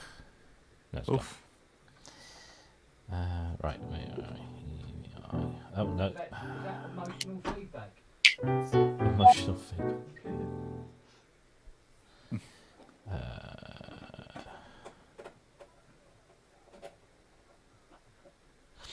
Just making sure my MacBook's up to date before I go anywhere with it.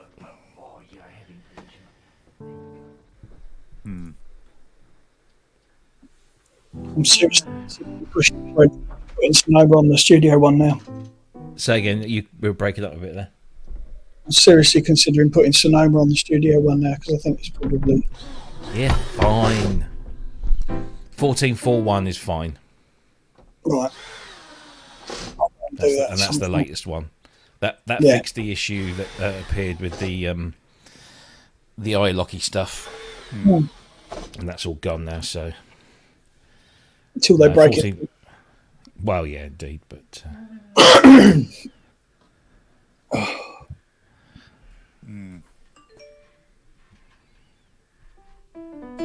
right. So, that.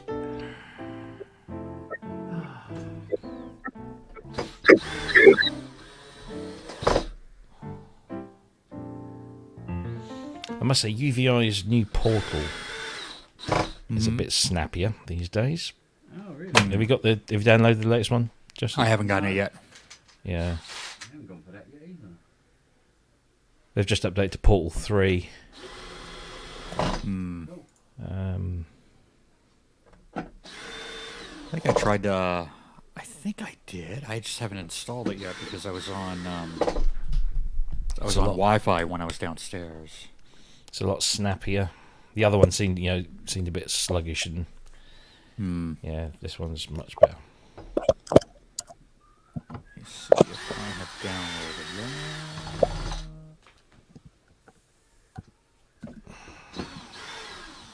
that. Not. So why don't we do that?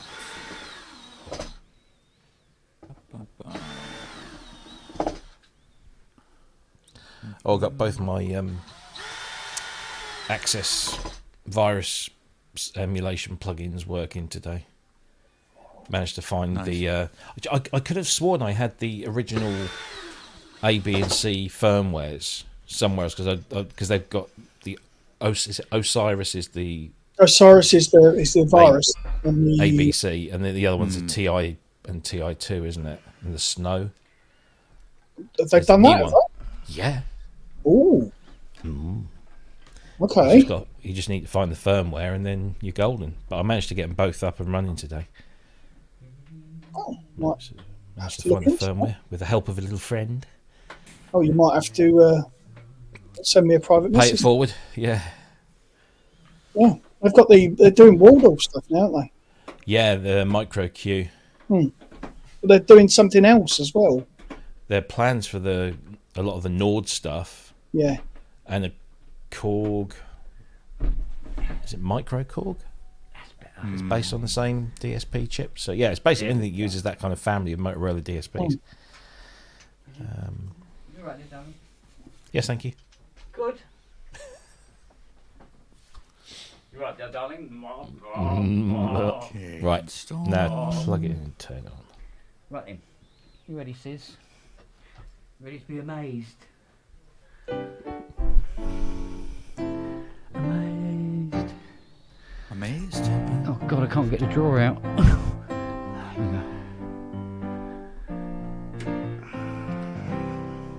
And then there's the obligatory. I'm so glad we are on the same page so often. Yes. Exactly what came into my head when you said that. Oh, there's lights.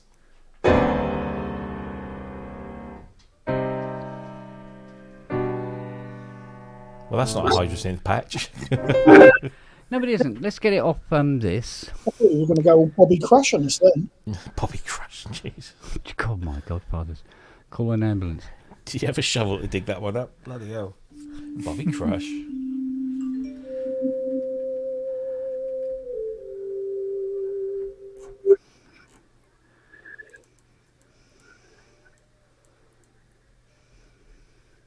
Oh, Falcon's got an update.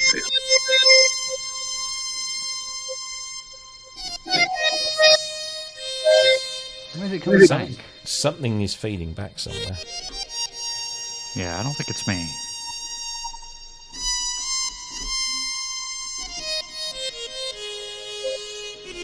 You, Matt. We get an echo. A little bit, not much, but a little bit. I'll go and get some. Yeah, put some fucking earphones in, you lazy bastard. Yeah. Well, updates. Why don't we update? Is the aftertouch working?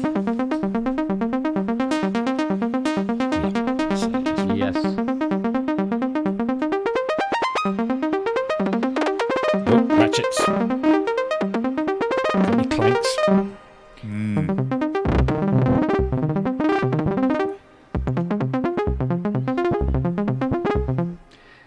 ratcheting always makes it sound like it's broken.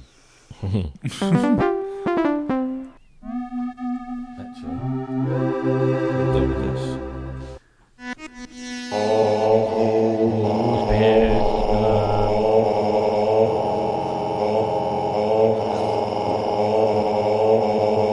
Hope is lost. Piss flap. Lovely. Spanking. Jolly good. She's all happy and clean and de-dogged. No offence, darling. De-dogged. Yep. Right. What else needs updating? Everything. The world. How do you update Unify? Is there an update button in there? Don't know.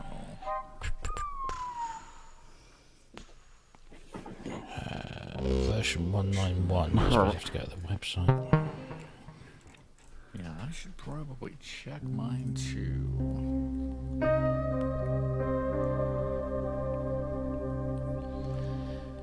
Oh, come on. Yep. Plugin Guru. So tired. Happy bunny again. Unify. Oh no, blimey, I'm way back. I'm on 191 and it's 111.2 now. Oh, get with the beat, baggy. Jeez, Louise. Louise.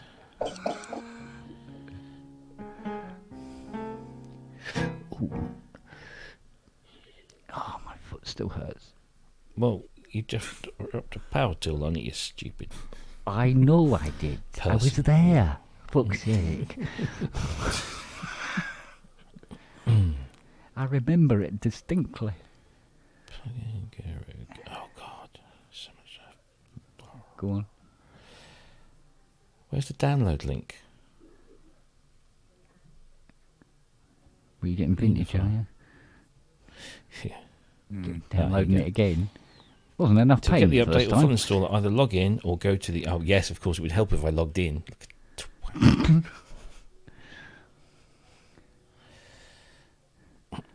For the more simple among us, please log in first.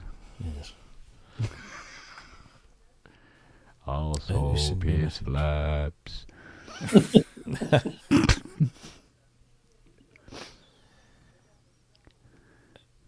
Check my details. Yes, my details are fine, love. Ooh, check his details. Look at him. Unify, Mac version 111.3. I say.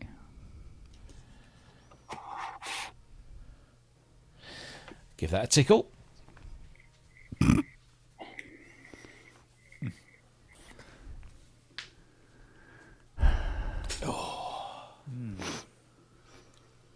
Also, piss flaps. All hope is lost. Also, piss flaps. There's an echo in here. Oh dear. I think that's how we should greet everybody on PSN. You mean like this? All hope is lost. Senor Fernandez. Bonsoir, monsieur. Bonsoir, guten Tag. Always Twice. getting all Germans getting ready for Super Booth. Yeah, he's getting Yes, and in Nine honor. Englander. 9 Englander. Useful phrases. Yes, useful phrases. Yes. So, in honor of Germany upcoming, I have finally corrected something I've very remiss in doing for quite a while, which is finally getting that bad boy hooked up. Yay. Ooh. It's the purple one.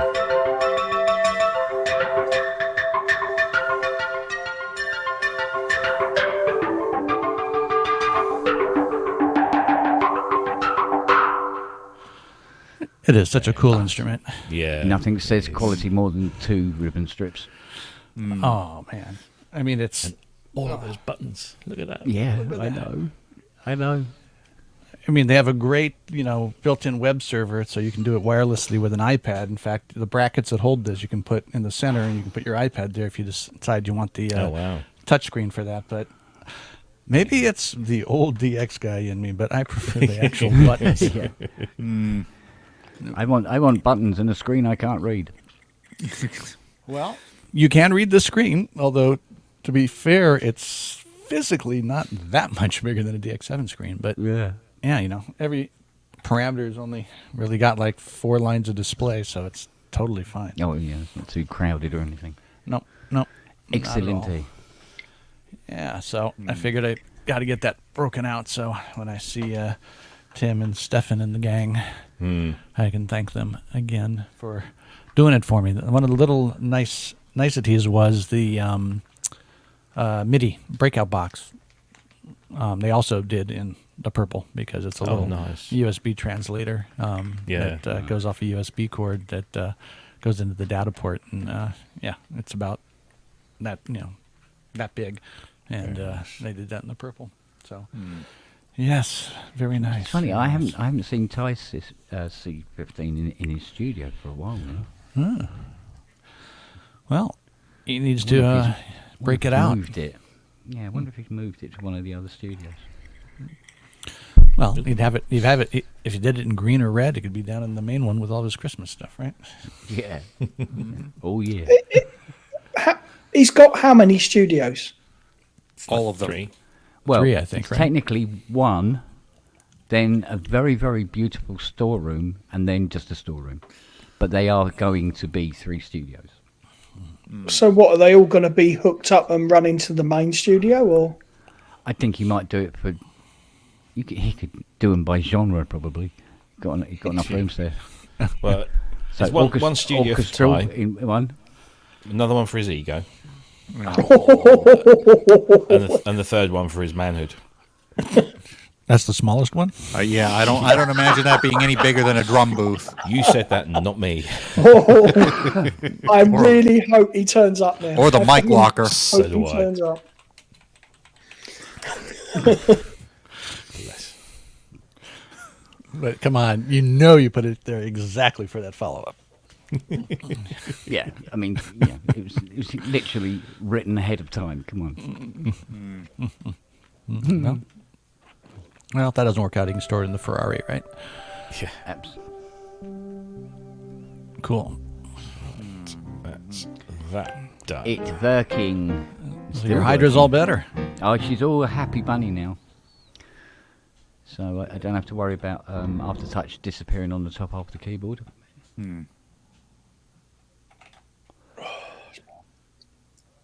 So technically that fix was 28 pence. What And was you would it? normally charge? About 1,100, something like that. Now that would fall into the £85 minimum fee normally. Yeah. But because I'm earning money, I actually count the cables, make sure I put them back in first. Yeah.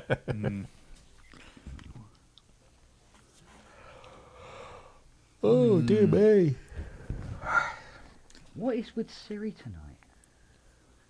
She's asleep at my feet. Brave girl. And it's, You know, yeah, and it's got nothing to do. Oh, it might have something to do with the donut sitting on the shelf here. probably everything to do. I would have thought she'd forgotten. Have I got an echo? I I'm don't know. hearing When was an the last time you looked? One. No? Can't hear it. I can hear an echo off you as well. That'll be me. Yeah. That all sounds good. All sounds good. Good. Okay. Nothing wrong. Nothing wrong. As long as you're happy, I don't care.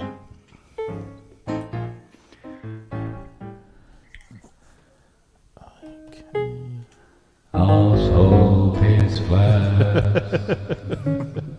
Oh, it's there for good now, isn't it? Yep.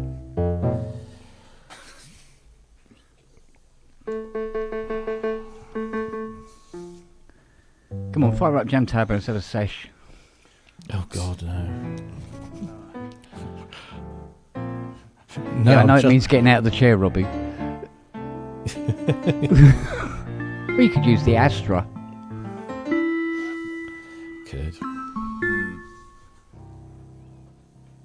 Oh, we are chilled. Legs sticking out the back there.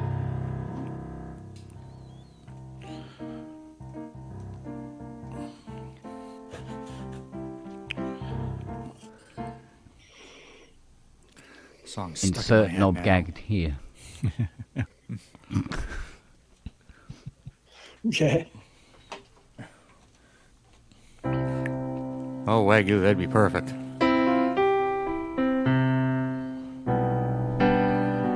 All right, where's Ty? He's definitely summoning him.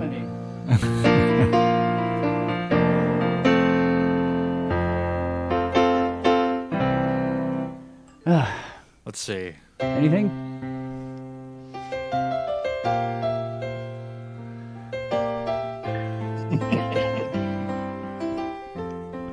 Most important part? I can't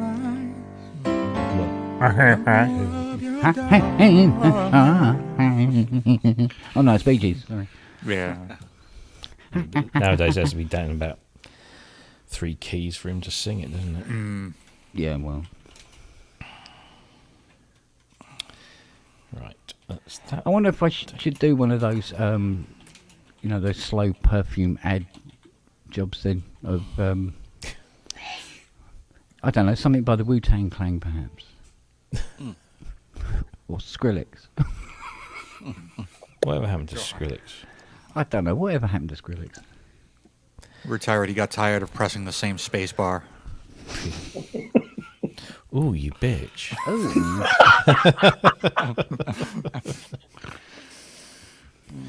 Meow, saucer of milk for Justin. Oh, there was back in 2012. I don't remember when he streamed it, but Deadmau5 used to do a weekly stream on. I think it was Ustream at the time, but he actually prank called Skrillex on his screen, and there's a clip of it on YouTube. Where he's like, he calls up, you know, he's pretending to be this sales rep from M Audio, saying, "Oh, we've got your shipment of 143 trigger fingers."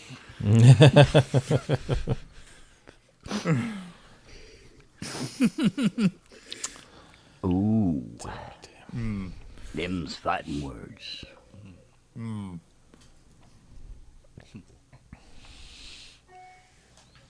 in.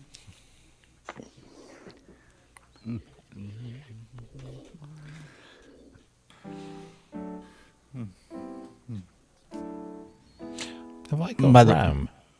Yeah. By the way, Robbie, I also, since I got my 49 up, I should have the Hydrosynth stuff over to you end of today, tomorrow morning, to put on the Patreon. Oh, thank you very much indeed. Excellent work. Yeah, I just got to make sure I don't have too many duplicates in there, because you're basically going to be getting my favorites out of my working bank. Did you see James Dyson got a Essence FM? I did. I complimented it on a very, very thoughtful self-birthday present. Yes, indeed. Yeah, I was because Stefan's supposed to be. I don't know if you've had a chance. Are you still kind of in contact with him, testing things for him, or? In contact, yes. Anything recently, no, because he's No. working on things outside of what he, Yeah. you know, typically what I do. But you know, we're in talks, because I'm still hoping he goes back and revisits some re-engineering of the hardware requirements for the Infini that they showed, but then had to bail on because of components. Because that was really quite an interesting piece of a hybrid of, you know, FM, formats, and VA all in one little neat package. But yeah, unfortunately, that got shelved. Because he's been talking about a new firmware for Essence FM that also has a sequencer built in, doesn't it? Yeah, I mean, it sort of has one already, but yeah, it's a little. I mean, it's useful for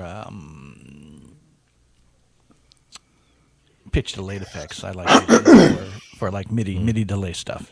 Like they used to do back in the day. But that's. They did some recent update of it that they added a couple little nice tweaks to. I think it was a second filter. That was a while ago, wasn't it? That update? It's been a bit, but still, yeah. No, it's still a great machine. Oh yeah. The thing that I run into issues sometimes is I play too much in the custom waveforms. And I try to stay away from that because if I ever do toss out patches, I don't want them to be dependent on custom waves where people might already have their memory full because even with the Mark II version, it's limited to 48. But they are so useful to have your own waves. It's really cool to have not phase inversions, but polarity inversions of matching waves because you can do some nice phase tricks when you have those things going together. So, what? Wagyu, you don't have yours turned on?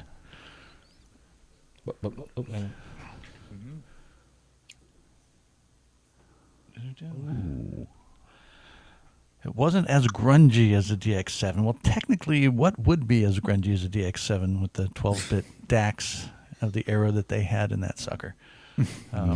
If you want your DX grunge, one of the things that is very, I'll use the phrase, unique and intriguing in the Montage and the MX versions are the FMX engine preserves the noise, floor, and artifacts of the FS1R engine. So it's as DXy as you can get. So if you really want your DX lo-fi, take a close listen to those low bass noises.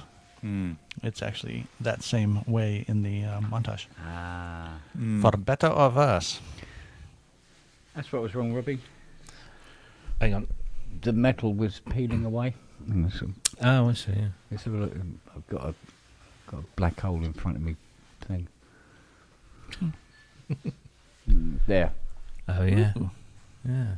Oh. Some of them were gone. Looks like it's had an extraction. Yeah. You're not a happy girl, no. Right, I'm going to pop and do an Ian for a short while. But I will be back. I'll be back. Good man.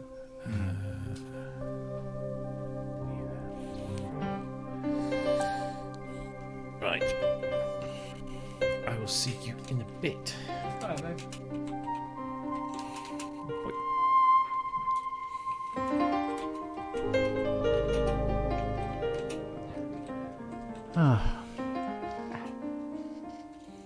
What?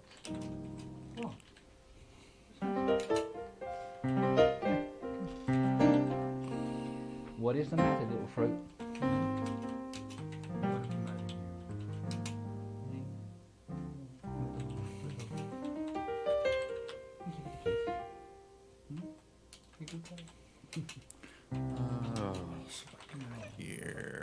You've not been well, Kent. She's not going to be far away. Yeah, little moo knows. They do. Yeah, you do, don't you? It's all right. I can see you. Nothing to worry about. Trust me. You're all right.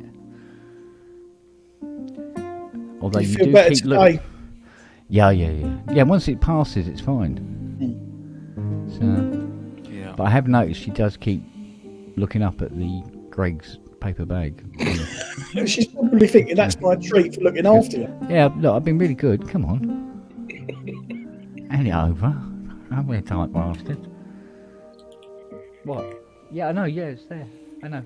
Is that just in case I forget where I put it? Okay, thank you.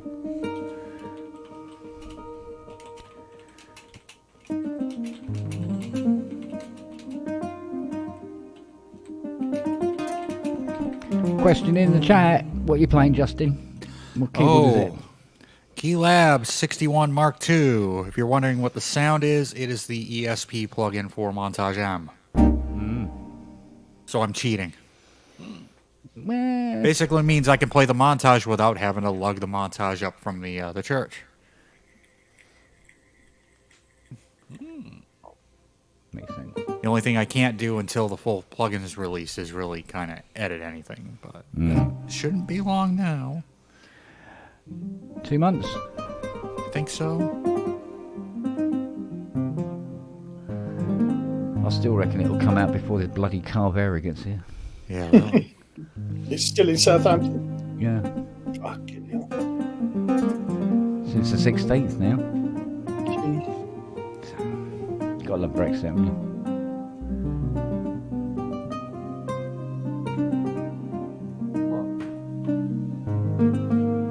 Oh, both of you now. Well, look, I'll tell you what. I'll go make a cup of coffee. Yeah. And then you can have a little bit of donut. Yes? Is that a deal? Yeah? Is that a deal? Alright then. Because I think, yeah, I need a bit of. Be back in a sec.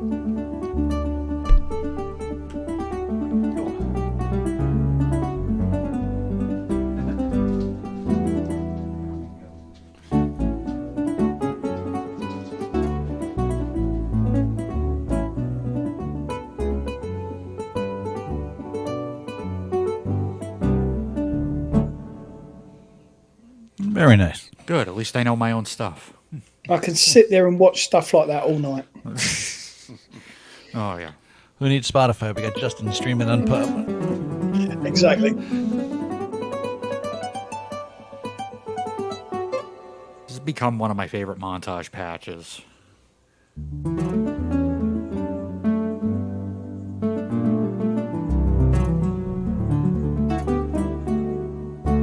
Nylon Dreams. There are some that just, I don't know, there are feel-good patches, isn't there? There's a lot of really good bread and butter ones that, like, if I call it up, I can just immediately play it. And I gotta say, as far as I'm concerned, as far as acoustic and traditional sounds go, I think Yamaha is, like, top of the class as far as, like, hardware instruments. Yeah. Like, I could even take the, just the basic full concert grand from the motif, and it's still a good piano.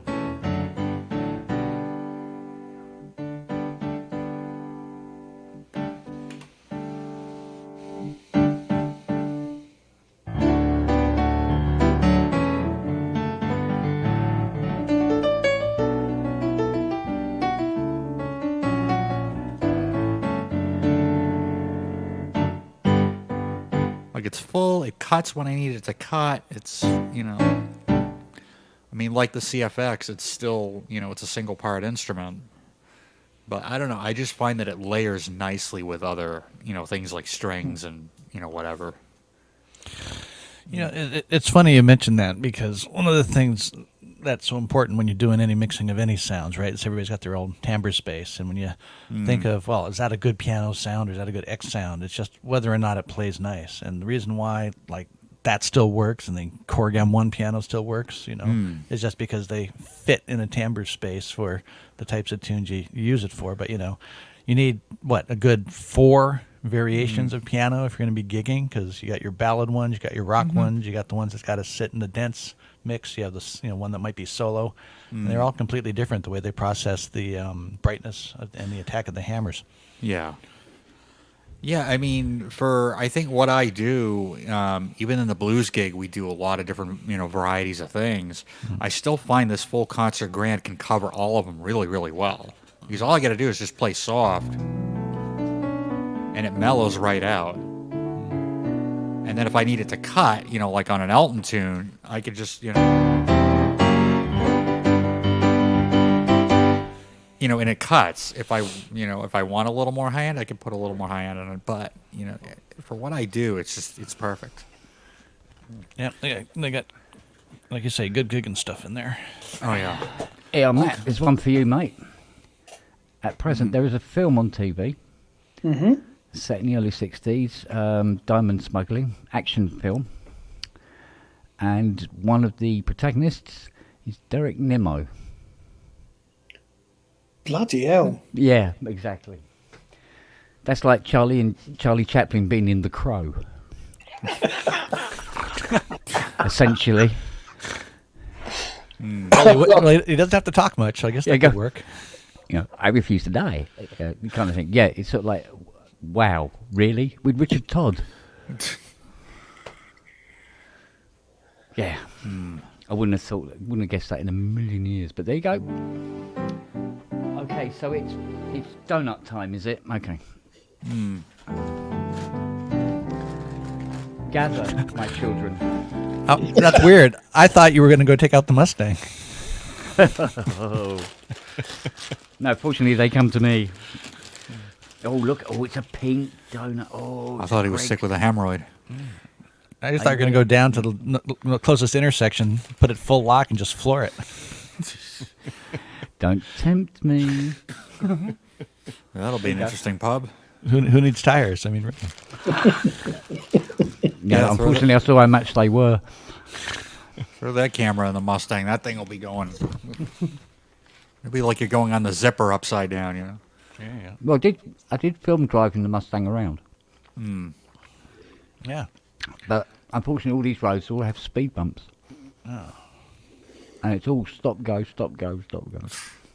Well, if you ignore if you ignore the bumps and just keep going, it's just like Bullet. There's some airtime right there. I was going to say, surely the weight of that thing would just flatten the bloody things out, wouldn't it? Well, the thing is, the suspension on that is that'd be a CS80. They really stiffened up the suspension on that. And my God, if you backed over an ant, you'd go bone shaker. What the hell? Oh, hey, no, look on the bright side. No kidney stones. No kidneys. That too. No kidneys, no glory. Oh, well, my missus is halfway there then.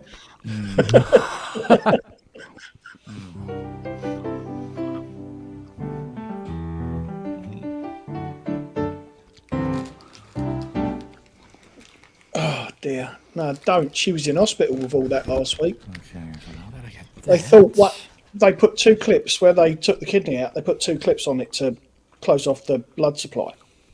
Right. And they thought one of them had come off. Yeah. Fun and games last week. Thought? Yeah, they weren't sure. They were scanning her all week. She's all right. She's all right now. Oh. Yeah.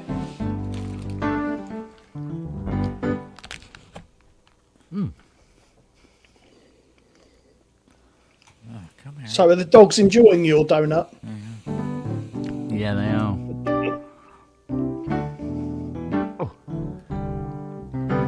You're so gentle. Do you want to lick that bit off? There you go. Bit more. I'll tell you what, I saw that picture you posted of Siri the day she was found. Yeah. Yeah. It's just like, how could anyone do that to any animal, let alone... There was another 9 puppies in that bag. Still with umbilical cords connected. Wrong with people. Yeah. I know. Well, as she's eating the icing off a Greg's donut, I would say she landed on her feet. Oh, didn't she just? Come on, Siri. Nelly. Nelly. And you. All we can see is the bag moving. Oh, look, if I tear the bag... Right. You lick off that half, you lick off that half. They don't like having treats too close to each other. Causes issues, yes. Sibling rivalry. Even though they're not related. But they act like sisters anyway. Okay.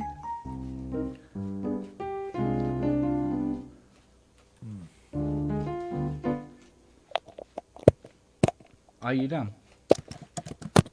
Yeah? I think you have finished that off.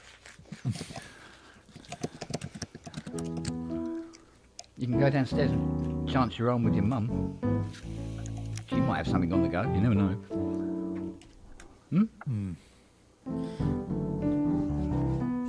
Right, swig of coffee. And I'll be a happy bunny. Oh.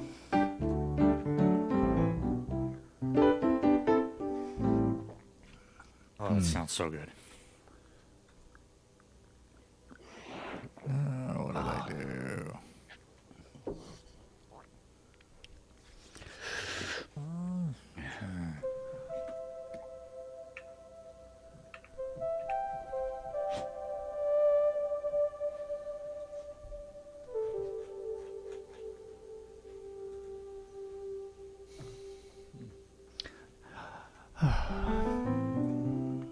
Such an expressive keyboard.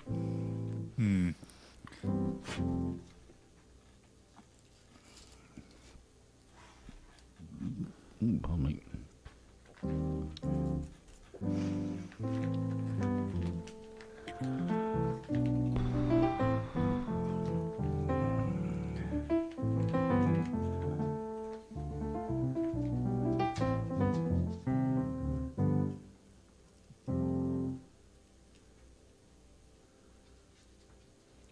Tell you what I'm getting inundated with now.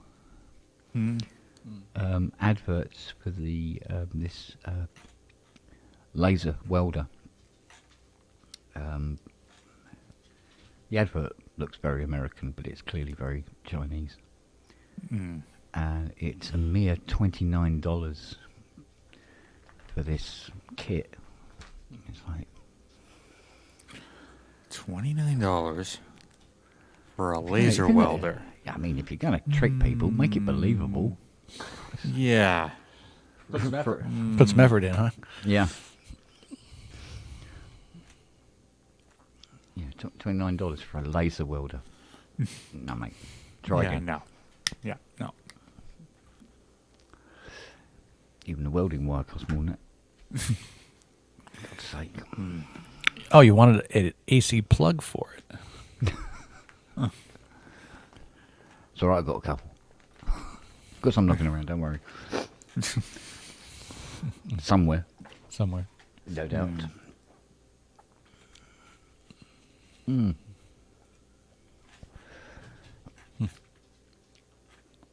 Yeah, it's funny that the Hydra looks like this big synth that would have a power supply in it, but there's a lot to be said for having wall-warped. Yeah, that way they don't have to deal with every country's regulations. All their regulations, yeah. I mean, that's what it comes down to. I mean, Yeah. the story behind the montage and its self-flipping switch is quite intriguing, and you almost wonder why they bothered to do the engineering on it with all the markets they had to get it in. But you know, the best thing about the wall warts is they don't have to deal with all the country approvals. Yeah, because I was looking at, right at the beginning, we were looking at CE approval. If we had a power supply in it, in the controller. And they said basically what you have to do is we have to put, 1,000 volts through it at something like 100 amps or something, and it not kill anybody holding it. Okay. Unfortunately, we couldn't afford to give them 5 to destroy. I mean, other than the inconvenience of having all the lumps lying around, since everything is basically running on computer level voltages, it does make sense. I mean, the compact nature of the C15 doesn't give you any possibility of putting a power supply in it. So despite the high end of everything else, it still has the external power supply. Yeah. Yeah, I mean, I know they can be a bit of a pain in the ass sometimes, but that's what I liked about the Hydra, the way they printed, ASM in bright red, all over the power supply. Which one. Yeah. It took them a while to do that because my desktop and my original Hydra don't have anything on it. It's just embossed. Yeah, the deluxe has the big ASM logo on it, but the other two can make a big difference, especially when it comes to when you're trying to find out which wall out of the 30 you've got in your power strip. Which one is it? No, it wasn't that one. Shit. That's right. Universal Step 7 of unboxing. Silver Sharpie. I've got a white paint pen. There you go. All of mine are marked. I can't read my own handwriting. Things wouldn't improve. You get it. What's that say? I don't know what that's for. Exactly. Yeah. I'll see. Wagyu is like you're high tech. You do a label printer. I prefer my scrawl. Yeah. Yeah. I only use my label printer for putting in and out on the back of analog synths that have had Kenton MIDI kits fitted. Because every time I forget to do it, I get the phone call. Which one's in? Which one's out? Well, you could just plug a MIDI cable in and find out. Oh, you could have really played with them and put one upside down. In notch up, out notch down. Yeah, no, I've had that question. What's the right way up? It really doesn't matter. It's either way. It doesn't matter. I have an opinion on that. Go on. Notch up. Really? Because when it you makes sense because when you reach over over the back you can right. see the notch, so you know where the centre is. Yep. Yep. I get that. Exactly. Aesthetically, though, from the back, notch down. I think the other way looks like a smile. Yeah, I suppose so. Yeah, it's true. You need to do little eyes on it. Yeah, exactly.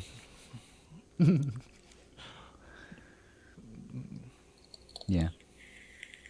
But there's no industry standard for that, is there? Nope. No. I like some of the rack gear that has it at 45 degrees. Yeah. Oh. Just because some of the one Thank you.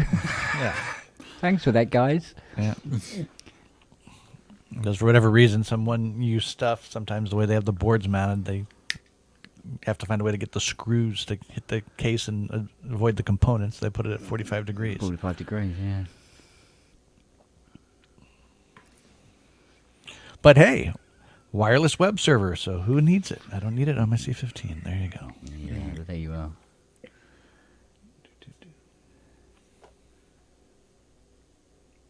Yeah, I did have it sort of because of the Bluetooth on the Rollies, but of course you still need to plug a USB in it to charge it. Thank God they went from the big doll's house USB to C and skipped micro, because that would have driven me bleeding batty. I know Wagyu loves micro USB. But because there's a micro USB and then there's the other one which is taller. The mini. Yeah, that's a mini. Is that the mini? Yeah. Yep. That one's almost usable. Yeah. I still hate them. That's what the American DJ My DMX 3.0 little tiny computer interface uses. It's that mini USB. What's this? The Rolly Rice 49 uses micro USB. No, it don't. You might have that confused, Wags. The Rise 2 uses C, which I love because it doesn't matter which way you put it in. Yours did. No, it should have the little house one. What do they call that one? Is that USB-A? USB B. B. B. Okay. Yeah.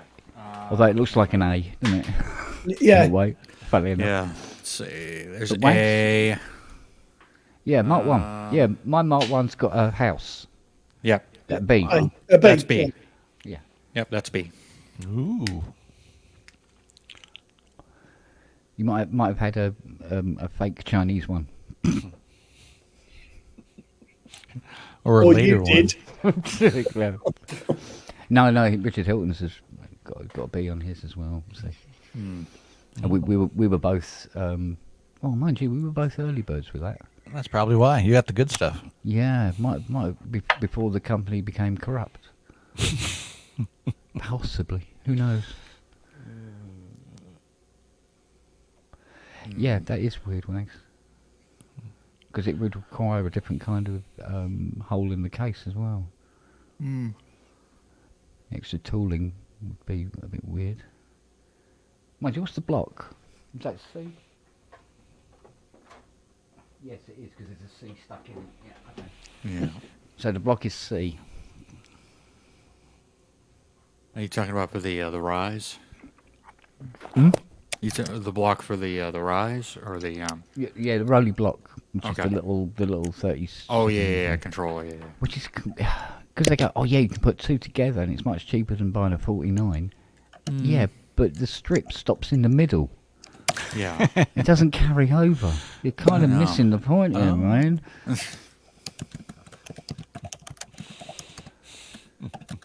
If they found a way of being, intelligently knowing on the next block where the finger was, you could and go across. Just about. I mean, there'd be a gap in the middle, I suppose. But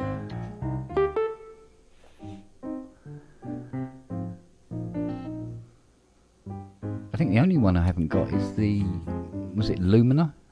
And I can't think of a reason why I'd want one. Pretty lights. Yeah, really. Oh, yeah.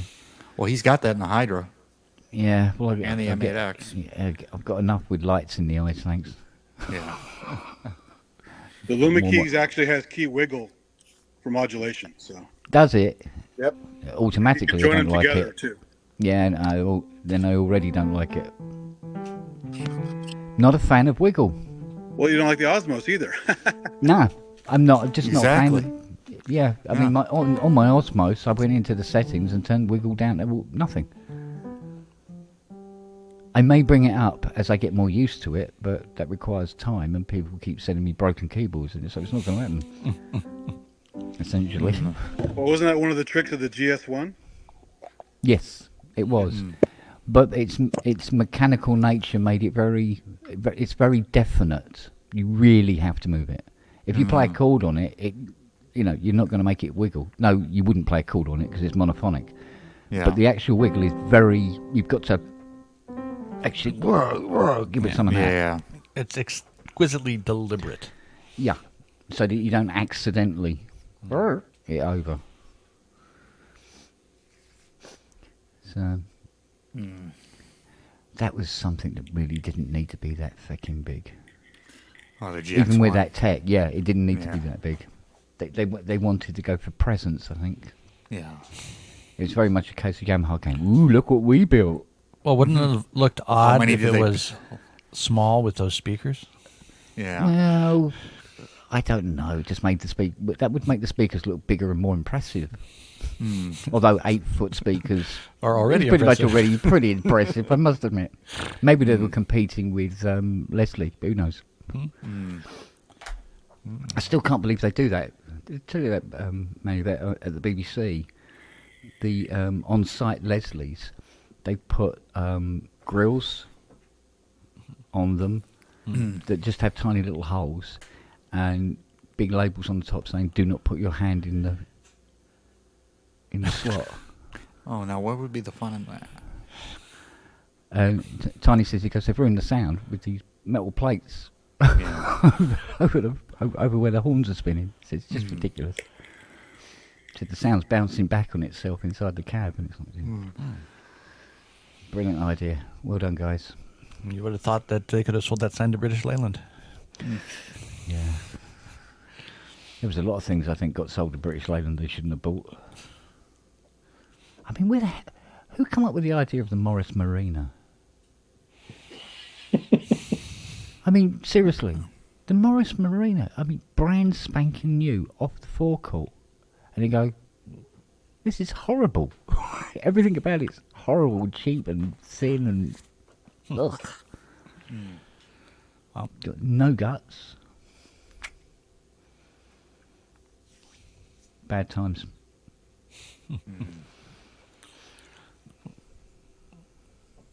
One of those era oxymorons, quality Lucas Electrics. Yes. Ah, Rokas, Prince of Darkness. Oh, here he comes. Uh-oh. It's Uh-oh. Robbie Dun, dun, dun, Puricelli, dun. Queen of the Desert. And he's back. I saw my name being typed in vain in the chat. That's why. No. No, it looks like English.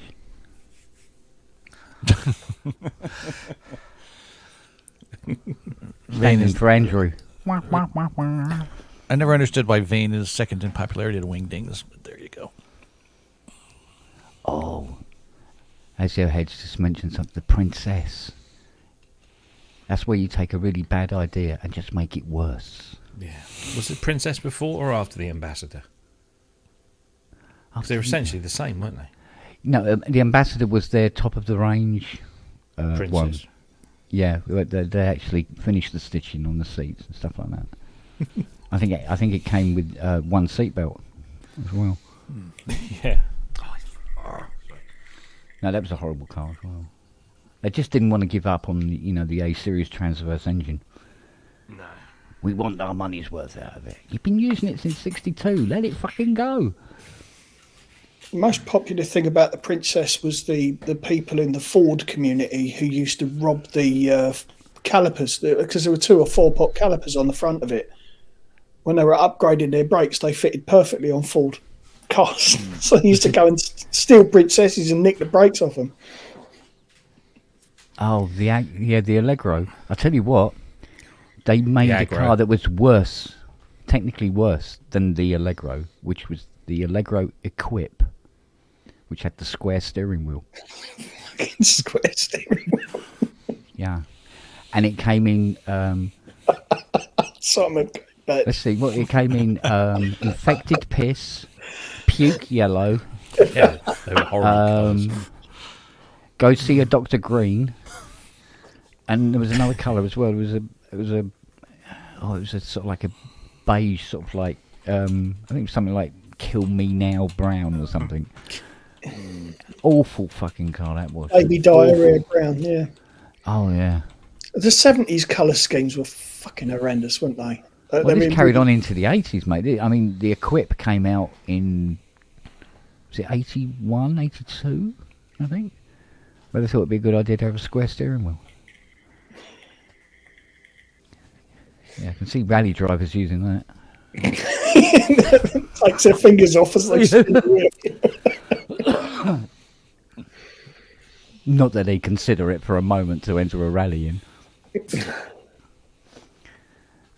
Sort of mud rally or something. I don't know. It was an awful, awful car.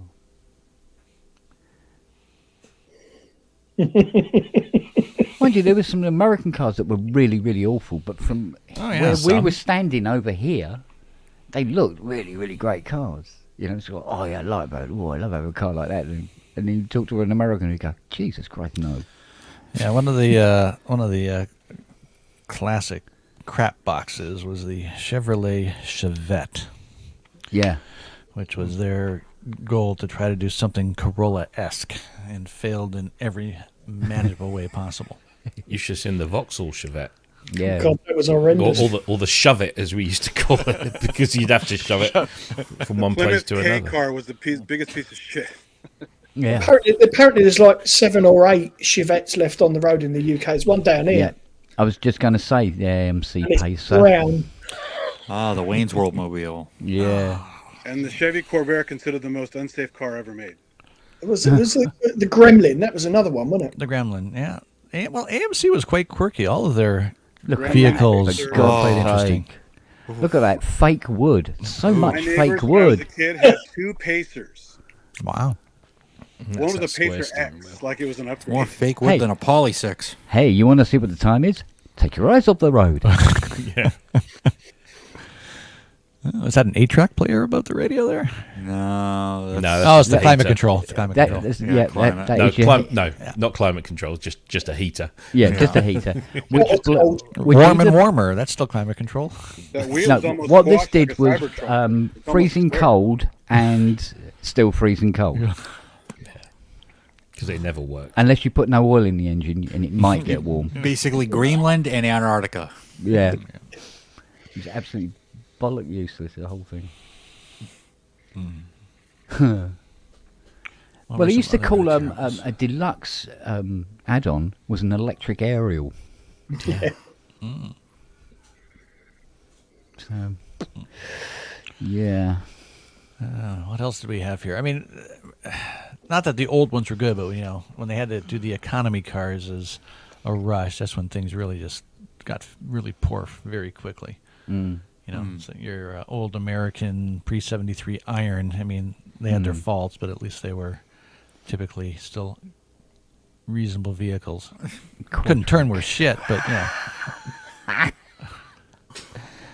Oh man. Yeah. Have you been playing the 80 while I've been away? Yeah. I can hear it. Yeah. She's a noisy little moo when Is she that gets that background? going, Is that isn't that background? she? Yeah. Sounds like the bridge of the Enterprise. Hey, we didn't have to turn much on the old cars. We had giant roads, so. But Oh, this is true. something I'm going to have to Yeah, look really. at because this is set to bank A, right? I'm going to put it on bank B. Ready?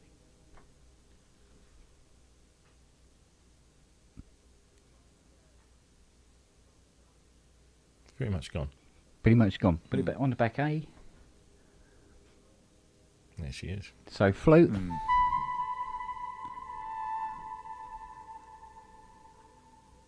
Bank B, which is on. Now wait a month for the reverb to fade away, and you'll find that it's absolutely silent. Mm. So I have to figure out what's causing that. It's going to be. It's going to be. Yeah, it's going to be the CE board, isn't it? The where the chorus is, where the two banks meet into a stereo mix. There's going to be some cap or something, or an op amp not quite closing properly, due to a cap. So it won't take long to find, but means opening her up. Oh no, we're talking about it. It's wide open now.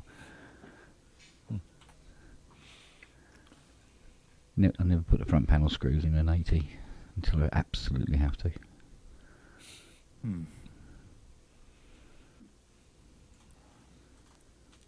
There you go, Kemp. What's that doing? In the middle there. That's the one you're getting. That's the one I'm getting. Can you zoom in on that sticker? I tell you what I can do is I can do.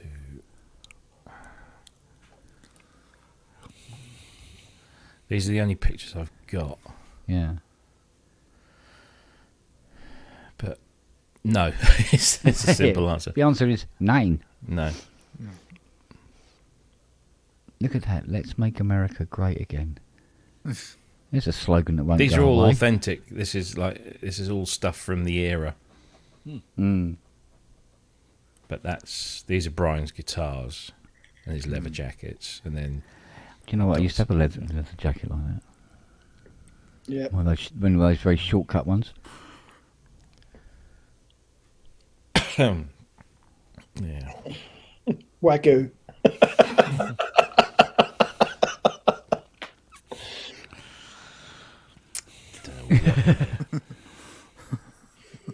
Yeah, it has. It's just made him so don't recognise him anymore. Yes. So how's the cutting out wine going? Brilliantly, yeah. I'm not trying to cut it out, and I'm being successful. Because there was talk at the beginning of the year, was there not? There was. Yeah. Okay. I blame my wife. Don't worry, I can't cast any stones. But you don't drink wine. No, but I You don't drink coffee Yeah, and I smoke. So that's true. a couple of things I have looked at, laughed, walked away.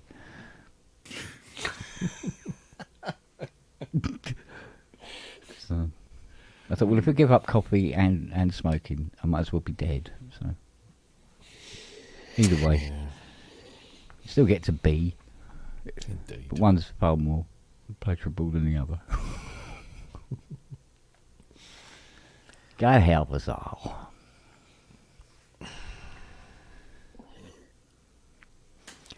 So, no more Vera.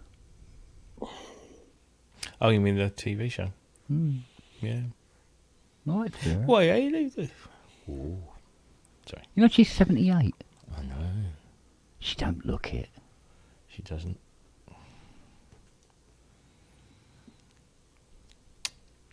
She does Yeah. not. No, she does not.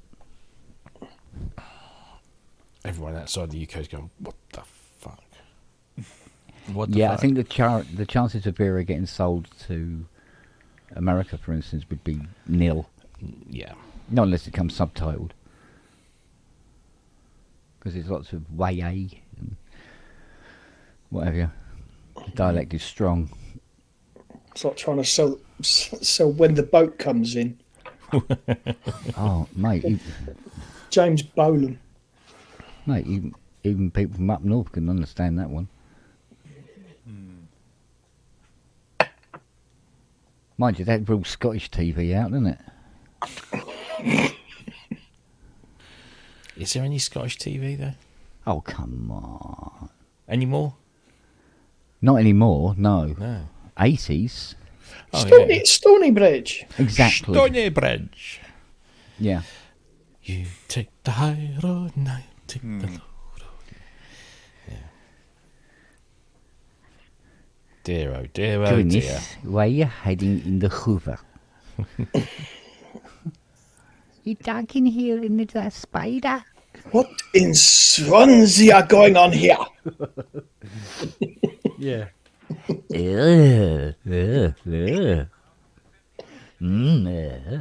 Frank Hovis was the one for me in that, sitting on the carsey. Oh, Jesus Christ. I remember one particular evening having a particularly difficult shit.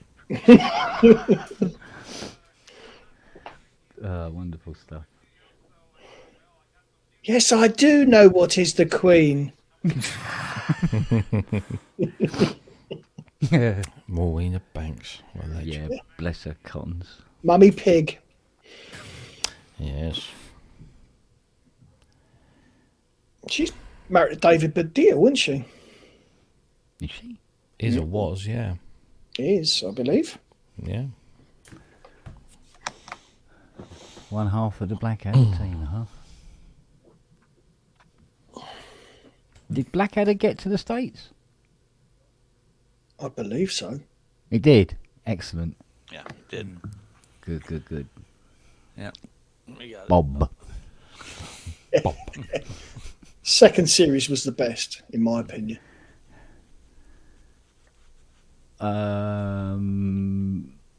Elizabethan. Yeah. I kind of like Regency. Regency was good, but I still prefer the second. And the fourth one is just too sad. I can't watch it. Well, I can, but you know what I mean? It's like a bit of a double-edged sword, the fourth one. That ending. The way they... Yeah, wow. I'll tell you what, Rowan Atkinson just knows how to deliver a line. Yeah, but apparently all of his stuff comes out of his fighting his stutter. Yeah. All of that sort of, the pronunciation of certain words, especially Bob, is he has a problem with B's, yeah. Yeah. And so Ben Wooden said it, so it put as many words in beginning with P and B as humanly possible. What was it? Good morning, my lord. If I'd wanted to talk to a vegetable, I would have gone to the market. Yes. Oh, some beans.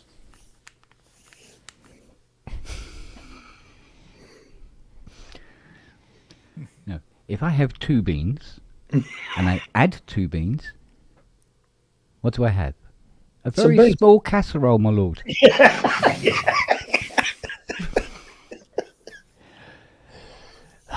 No. Let's try that again, shall we? If I give you 2 beans and then another 2 beans, how many beans do you have?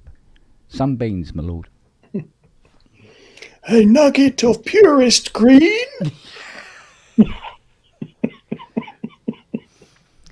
Oh, I love that series.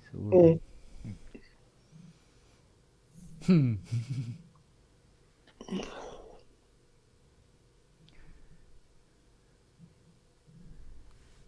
you know that apparently the Prince Regent in real life, historically, was that stupid? Couldn't believe it. That he was that dumb. But there you go. Didn't need to be anything else then, did they? No, I suppose not. If you got the blood.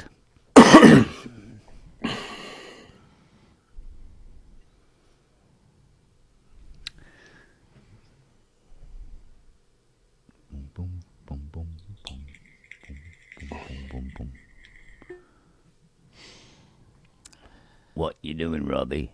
Just flicking through messages. Oh yeah, potential girlfriends. Fat chance. It's a funny name for a girl.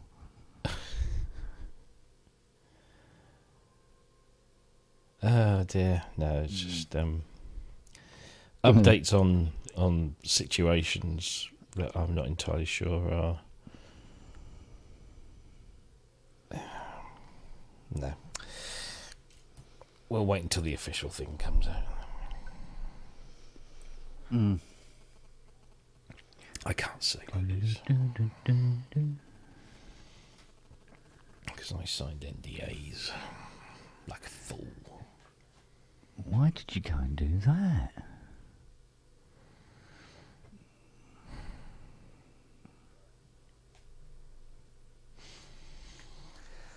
Oh. Honestly, I'm counting the days now to Berlin. Are you? It's like a full week next week, isn't it? Monday, Friday, and then we've got bank holiday after that. Oh yes, that's true. Yes. So then it's just a 4-day week, and then I'm off. I've actually got. Is it as soon as that? Yep. Yeah, it's coming up. Wow. Yeah, And it'll be over just like that, and I'll be back home, and I can't wait to go back for next year. I just found out my friend who lives out there, Mark. Yeah. He's coming over here at the end of that week. He's doing. They've managed to get like about 6 or 8 screenings of that film that he did, where he's doing Q&As at the end of it. So he's going to be out here, but I might get to see him on the Wednesday or the Thursday. So Yeah, fingers because I was crossed. thinking, my God, it's May on Wednesday. Yeah, bonkers, isn't it? And it's rained every single day since the 2nd of November. Sure fucking feels it. Yeah, Well, it rained again today. it did. Absolutely It bucketed. hammered it yesterday down there. Yes, yeah.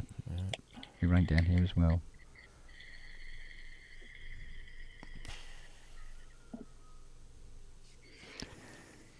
See, Wag knows all the words. I'm absolutely spasmodic.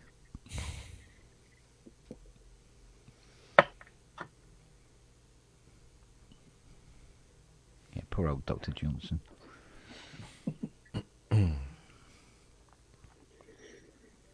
C, big blue wobbly thing.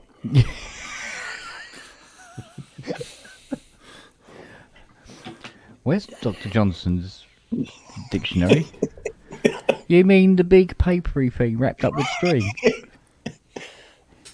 Yes. Dog, not a cat.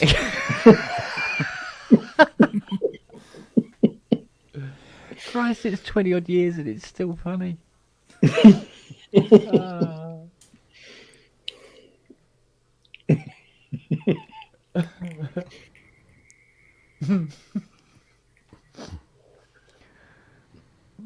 Oh dear.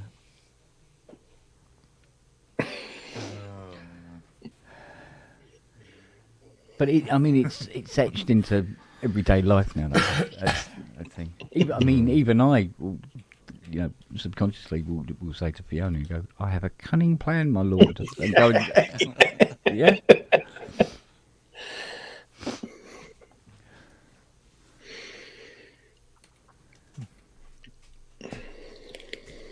Brilliant. Stuff like that keeps you young, mate. Mm-hmm.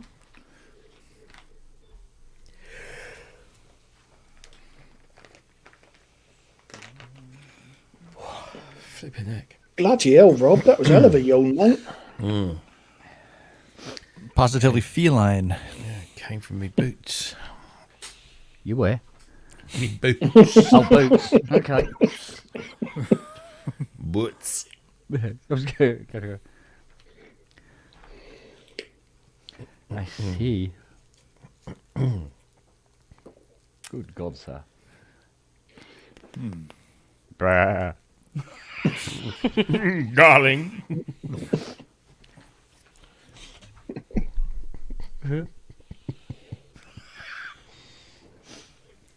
Oh, flash up. Oh man, yeah. That's how I like 'em, firm and fruity. Fwah. Smoke me a kipper, I'll be back in the morning. Oh, that was Red Dwarf, wasn't it?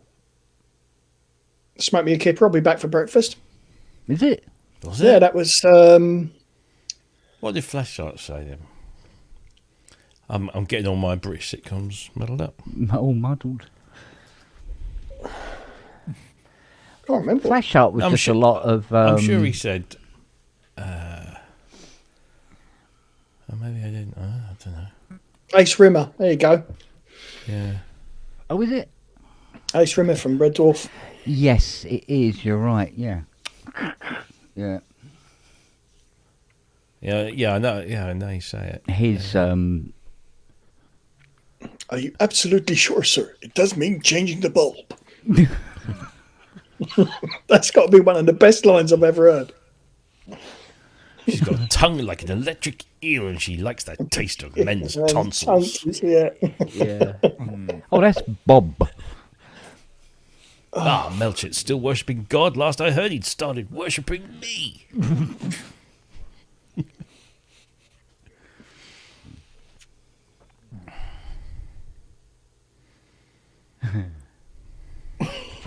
Was it before I passed sentence on the accused? Bah, bah, bah, bah.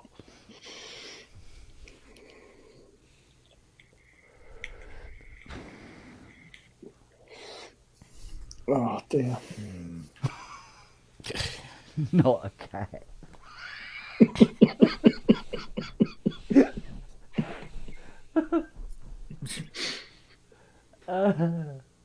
But Tony Robinson's delivery on some of those lines was just beautiful.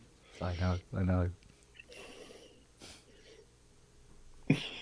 It's the way he leans in and goes, "Not a cat." Like it's all like.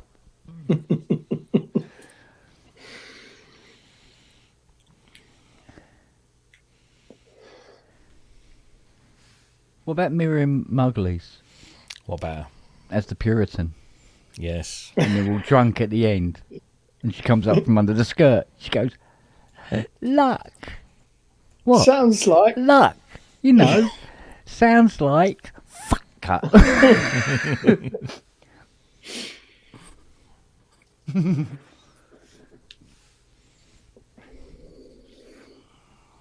oh, she's scary when she goes on one, isn't she? That one.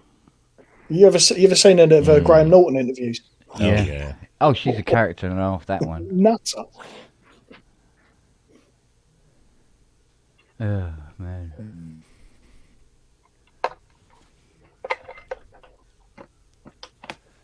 Mind you, watch her do Shakespeare. Fucking hell, mate.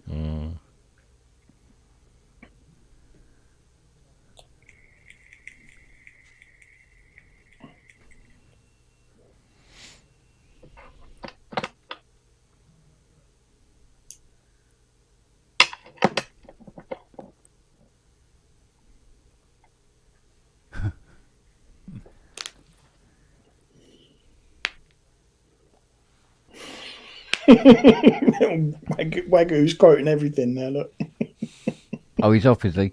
Good on him. see the little goblin, see his little feet. Look, do you want me to do this song or not?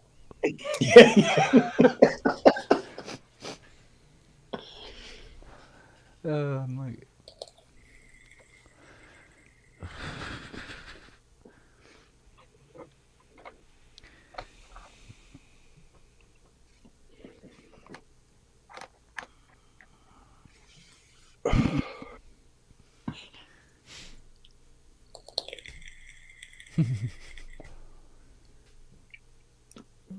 Terry and June, my God. God, now we're going back. Yeah, haven't they just put a fucking warning on that on one of the streaming channels? More than likely. On what? Terry and June. something to On do. Terry and June. There was a specific episode where I think it's an Indian guy comes to the door mistakenly looking to buy a house, and it's something that Terry Scott said that has been flagged.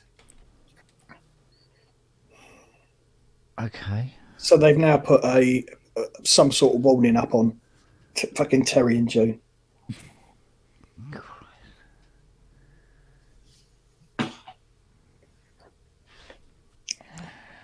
They've done that a lot of old cartoons like Tom and Jerry stuff, haven't they? The following feature contains references that were, whatever at the time. Oh yeah, acceptable at the time. Like dropping an anvil on a cat's head. Because we all do. No, it's going to be the one with the big black mama in it going, Thomas. Yeah.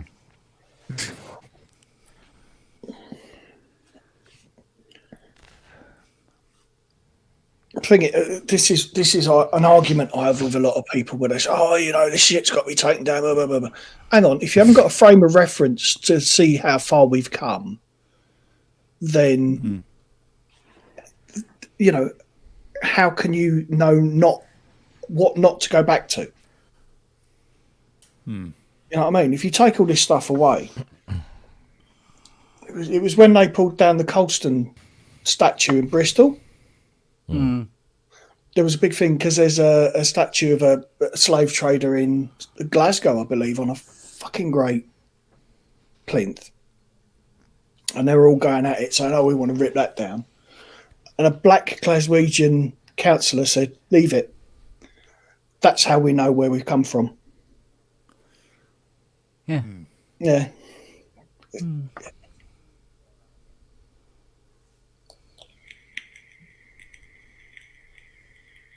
But that's technically like the American prison system, isn't it? That's technically slavery. In what way? Well, they reckon about nearly 2/3 of all the goods produced in America is made in prisons. Really? Yeah. Yeah, but one could argue some of those prisoners probably shouldn't even be in there. They should be executed. Yeah, true. I never figured out, you got the 3 strikes and you're out rule. Why somebody would do something again after 2 times? A lot of criminals aren't that smart, unfortunately. So. Yeah, but that's pretty damn. Well, stupid, here's a isn't classic it? one. So there's trafficking in automatic weapons in a lot of states, like California, is obviously illegal, right? So okay, in Nevada and other places, but if you cross state line with California, you break a federal law and a state law, felony-wise. So you already have 2 strikes. And then if you happen to have something else, like, I don't know, maybe silencers with them or something, now you broke a 3rd one. So with one transaction with guns going across the border, you could be in prison. Yeah, because there was this 3 thing strikes. about, those robot dogs that you can even buy them. And in the States, you can buy them with flamethrowers on them. And they're legal, apart from about 4 states. It's legal to have a robot dog with a flamethrower on it. My favorite is the new robot camera that shoots paintballs after it warns you a bunch.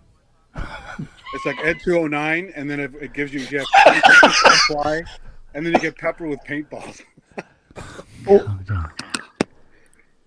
No, you talk about slavery in American prisons. I'll just put in the chat. You walk along Paynton Beach, and all the beach huts there have got a plaque on them saying "Made in Channingswood Prison." Yeah, the local lockup.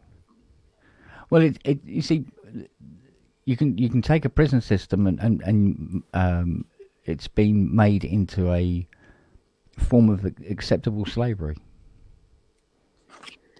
Well, what are you going to do? Just have them sit there and rot? They have to give something back to society, right?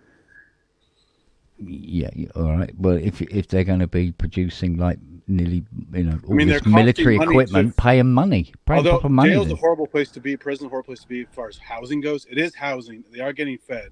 Yeah. And so it's not great, but it's not supposed to be great. Unless you got framed, you got thrown in there for a reason. Yeah, but I mean, like here, We got one in 100,000 people is in jail. In America, it's 1 in 99. We have some problems, you know. Yeah. And Or a very profitable hardcore slave white trade. Even hardcore white collar criminals like Donald Trump is a career criminal. Bilked Yay! thousands of Oh people. look, out of Ian's millions in and prison millions as of well. dollars. He's never going to go to jail because he's kept Welcome to my cell.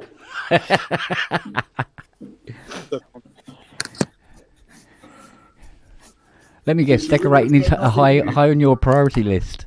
Sorry? Decorating is high on your priority list? Yeah, I'll be doing. Or are you going to today. bring some wooden desks in and put a blackboard up?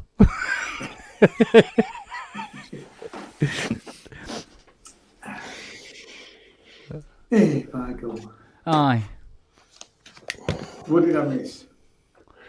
Oh, a whole heap of stuff. I'll have to watch it on Little Watch back then. Oh, I don't know if it's worth, using your It's worth my time time. or anything like that. Unless Stuff you're happened. really bored. Well, we spent the last 20 minutes, half an hour, just reciting different lines from Blackadder. Oh, look Blackadder. So I can give you a I've rough got the idea. box set. Ian, There just you watch go. if you haven't. Who Same here. hasn't? Go to sleep. Who hasn't? Yeah. Have you got the Absolutely box set? What, with the film as well? Oh, I don't know about that. Did they do a film for Absolutely? Actually, No, not absolutely, for Blackadder. Yeah, I might have. Can't remember. The Time Machine one. Oh yeah, it's in there. It's I in a love- crate somewhere in Yorkshire, so I don't know. Did you see the Christmas one? The Victorian Christmas one. Not sure. Miriam Margolyes as Queen Victoria. Yes, I have seen that. Yes, I think I Yeah. did. Yeah, I think so. Yeah. It was Robbie Coltrane as the Ghost of Christmas Past, wasn't it? That's, yeah. Goodness gracious. How you doing, darling, anyway? I'm all right. I've been, like I say, I've been trying to sort out the fan in the bathroom Okay. and doing little bits of electrical stuff around the place. I fitted an outside light and stuff like that today. Does Ian coming live from underneath a swimming pool, by the looks of It it. sounded a bit like It looks like it as well, doesn't it? It With looks the like turquoise, it, yeah. You were. I just had to pop away, and you're where Manny was, and I was just a little bit confused that Manny had grown I a think, beast. I think somebody had come in and called Manny and he had to go. Yeah. Culture of Ghost says Ian's room looks like an interrogation room. Yeah. It has to be pointed out that Robbie's very easily confused, isn't Yeah. Sorry, who are you? he? What? What? Why am I here? About 14. Okay. It's about 3:30. Yeah. But don't do it too often, otherwise the wheel comes off. Okay. 14 mil spanner. Yeah. Yeah. The Yeah. only reason it's not an interrogation room, I need a desk and 2 chairs. Ah. Yeah, that's pushing props a bit, isn't it? It is, isn't it? Yeah. Yeah. A head-shaped hole in the wall. It would be nice to sit on a real chair once in a while. No, I got it into my head Plenty that of you were room. coming over tomorrow. I am coming over tomorrow. Okay. That's probably why it's in my head. Yeah. Then what are you That's doing in my there? head Should be too. here. It's tomorrow in 50 minutes. Yeah. Well, Hurry it'll up. be about 1:30, something like that. By the time I get there. I might be awake. That's fine. Oh no, wait a minute, I'm thinking of Fiona. And then we'll go and spend some time in your attic, mate. Oh, God help us all. Hello, I'm Amelia Earhart. Get back in your box. Fucking Lord Lucan and Yeah, it's like, Shergar. get back behind Lord and Lucan. Shergar are up there. Yeah. Why have you got a horse in your attic? No reason. Never you mind what those are. Yeah. Shergar ended up in some Findus fish pancakes or something, didn't she? Or Yeah, whatever which they is, it's quite common knowledge of how fishy horses taste. were. Yes. She went to sleep with the fishes. I'm confused. What do I know? You went 2 routes at the same time and tripped over yourself, basically. No, it was me with hair. I just put her head on somebody's bed. or there was about 2,000 people going, these fish fingers things were a bit fucking off. What it was is that you, as a child of the 70s, it was always Finder's fish fingers, and then it was Finder's crispy pancakes, and I conflated the two in error. Where's Captain Birdseye come into that then? Indeed. Well, normally in Roger the Cabin Boy. Sorry. Well, come on. Captain Birdseye on a fish with lots of young boys. On a fish? What? Rob, time for bed, mate. Time for bed. Time for bed, Sid Zebedee. Boing. Honestly, you couldn't make this shit up, could you? Yeah, I bought Robbie a bottle stop for Christmas. He goes, what the fuck's this for? Brand new in box. Still. What's the point of this? What kills me are those meatballs you can't say the name of anymore. Oh, the brains. Yeah. Ones. Brains faggots. Brains faggots. Yeah. I love brains faggots. They're lovely. Yes. There's a great ad with You can't say it anymore. Yes, you can. You just did. I just did, didn't I? I did. Brains faggot. Yeah, I didn't trip over anything. No, nothing happened. The show's going to get taken down for that now, you know. Oh, I can think can't of say much that worse regular- things for that.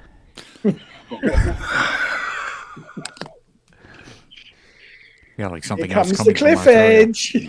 Yeah. And now my Indian cabaret. You'll love it. all right, may as well go with the Japanese scroll go. You already did it. Does that involve? Does that involve answering a tech support call? Oh dear. Yes. Well, Tesco still sell Mr. Brain's pork faggots. Yeah. So there's nothing. Yeah, but try saying that on a normal YouTube stream. You'll get demonetized. On a normal So are you trying to YouTube say this is not a normal Normal. YouTube This stream? is Really? Normal. If Yeah, you're but I referring mean- to the meat product, you will have no problems at all. They Yeah, just hear the but- word. It's a filter. It's AI. Oh yeah, but the thing, what it is because it can be viewed in so many different countries and so many different cultures. They just got a blanket ban. I just wonder how it got that name because there's so many things like the cigarette, the wood pile, all that kind of stuff. How that got applied to the meat? I don't. Eh? I haven't got a Scooby. It's an old English thing, isn't it? They probably were faggots. I mean, I've never eaten. And I'm sure back then they used it as an awful slang word as well. So how did they confuse? No. Do you know what? I think the faggot as a slang word came later. Much later. Wasn't it to do with? Was it a Scottish term for? Well, faggots are from like the Midlands, Wales, West Country area. Oh, okay. That's where they kind of originated from. Bassoon in Italian is spaghetto. Which doesn't mean what you think it does. Ah. Yes. The use, according to this, it says the use of the word faggot has caused misunderstanding due to its American English meaning, which I think is an oxymoron right there, as a pejorative term for a homosexual man. Yeah. Well, they use that term in the UK too, don't they? I mean, Nope. No, What? not in that way. Nope. Not in that way, no. Nope. No, that's been very much an Americanism. Yeah. So we only know about it because we hear it in films. Yeah. oh, I thought it went way back. Mind you, I mean, some words have been.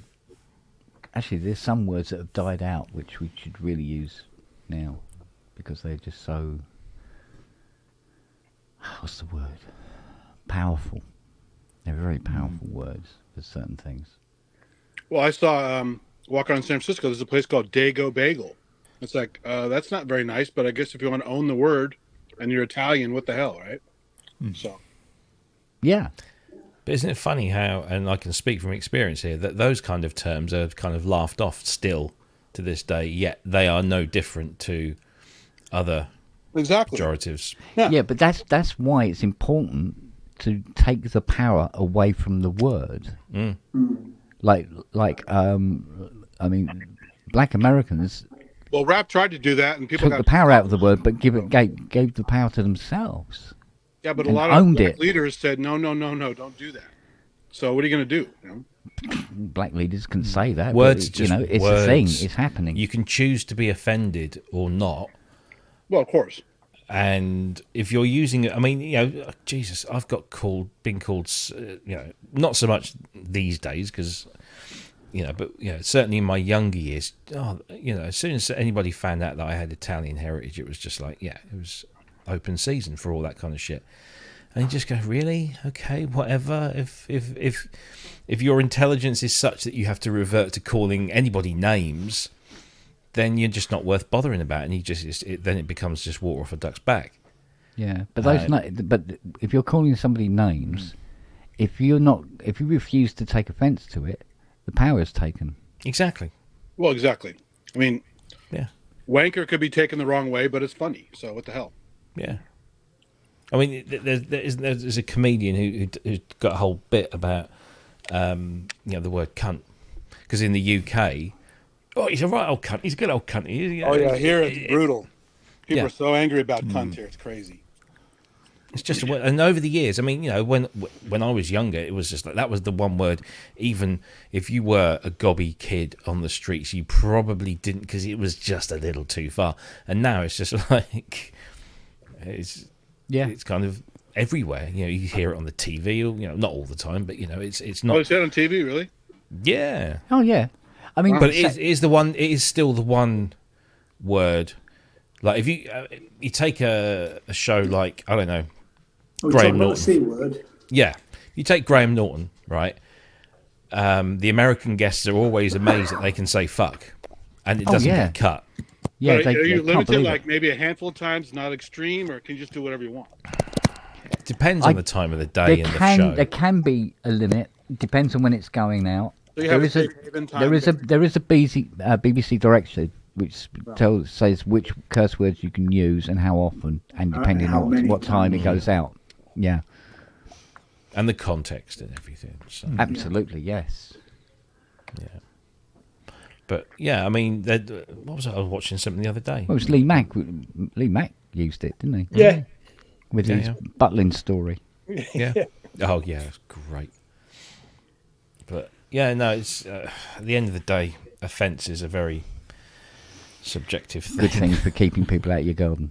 No, pop from what I understand, it used to be. It's a derivative of the word quaint. Yeah. I understood it as, it was a slang for the body part, because it related to something about cunny was rabbits. So the people that came over here, they call them cunny. And there was an old saying, no money, no cunny. Because something about rabbits and, I don't know, the female anatomy. It explains the vibrators now, doesn't it? Yeah. And so it evolved into cunt from there. I don't know. Who knows? Oh, man. Well, apparently even Shakespeare used it. Oh, yeah. We used to have wasn't it? Grape Lane started as Grape Cunt Lane. Grope Cunt Lane, yeah. Yeah. Well, it became an affectionate greeting in South London. It still is. Right, you old cunt. How's it going, you old cunt? Hey, oi, and all that sort of stuff. It's just a word. It's just 4 letters. Yeah, it's just a word. Yeah. Well, it's like Mexican guys calling each other way or cabron or something like that. So it was the best one was when I first met my other half's mum, and she hates the word. I thought, well, don't be such a cunt about it. She went, oh, you got it. Shakespeare used it. What? Yeah. Oh, fuck. Yeah. See, don't be a cunt. Yeah. And it slips off the tongue so well. Oh.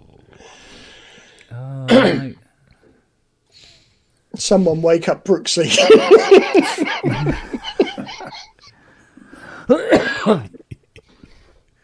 Oh, if he was here, he'd give us the ins and outs of it, wouldn't he? We put the cunt in Scunthorpe. Do you know, years ago, there were. I love it. There were.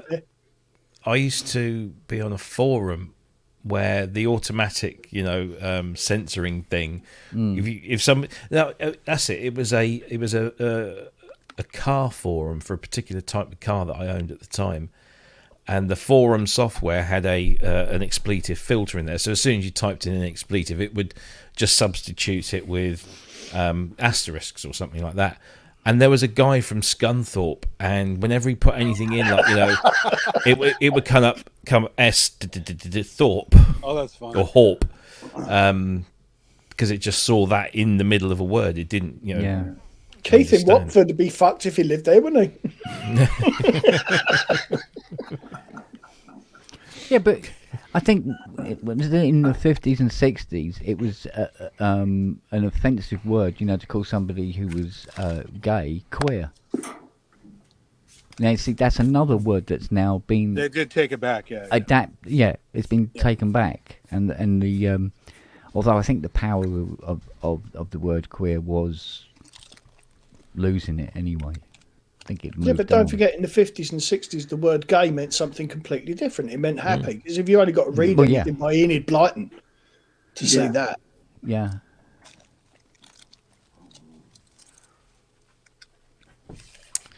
Words, eh? Yeah, words and Well, the look shit at they can what, get you into. They're very Richards unnecessary. did, right? Just words, right? Yeah. A form of communication.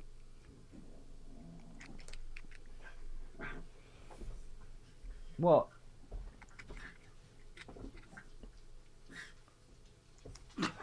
Stupid dog. You idiot. What are you doing? Oh, mate.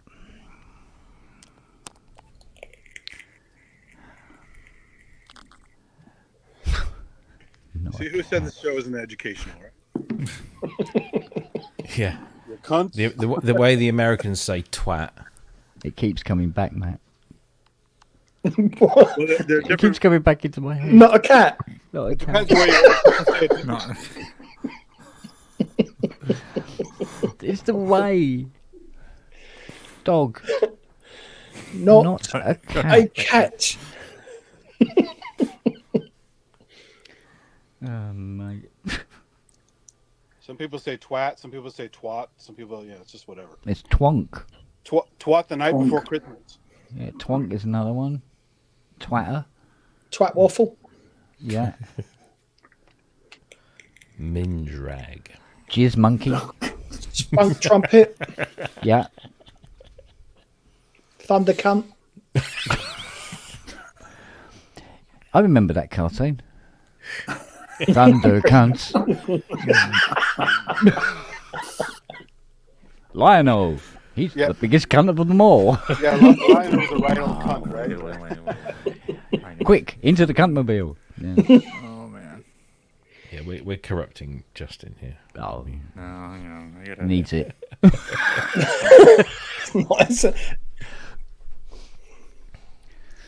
You can't enjoy the good until you've experienced the bad. It's okay. Justin's right next to a church, so he can do penance. So it's good. No, he's just going to be praying for all of our souls. Yeah, we're too far gone. Yeah, don't worry about it. It's cool. Beyond redemption. Justin is the purity in a sea of filth. Yeah,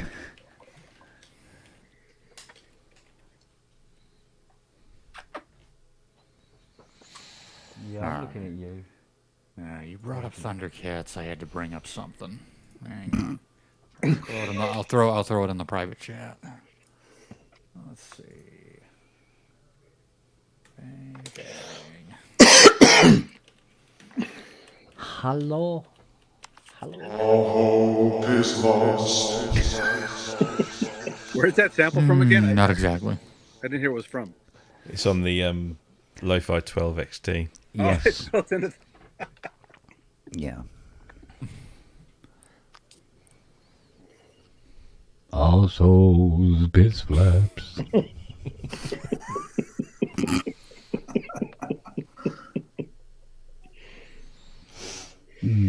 Was that made by Mr. Lodi? No, it wasn't. No. No. No. He wishes it was, but it wasn't. It wasn't. Good God, sir. You've got chorus on you. I know, this is... Ooh. Mm. See if I can get something else out of this. Hang on. All hope is lost.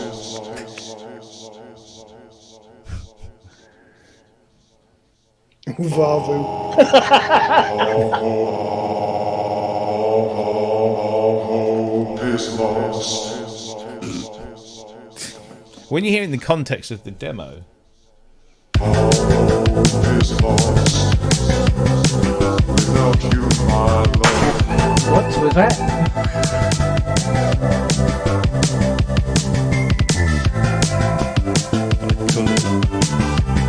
It's like upbeat goth. Sounded It's a bit- the second line bit sounded something Cure-like, like isn't it? "fuck you, coffee table." What was the second line? I don't know. Let me find out. All hope is lost. So let me put that into that mode. All hope is lost. I'm still working my way around this thing. Pattern mode. We do into that, and then It's a really great sounding box, that's for sure. project. No. Song. No. No. I'm gonna go pattern. I'm gonna go pattern save. Chromatic. Sounded worse. Okay, that's. Oh, hang on. Without you, my love. Oh, wait, hang on. Let me drop the effects off of that.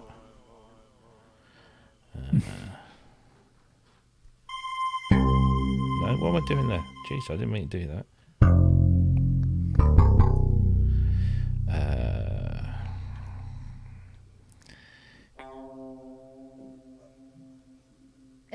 Yourself. Track. Without you, my love. Without you, my love. Yeah. Without you, my love. Okay. Yeah, still waiting for the coffee table. Without you, my love. Without you, my love. Okay. Oh, yeah. Sorry. Sound. Without you, my No, without stop. you, Oh. my love. Right. Sorry, I'm still. I'll get there in the end. Here we go. Sound. So. Without you, my love. Was there another one? Without you, my love. I don't think.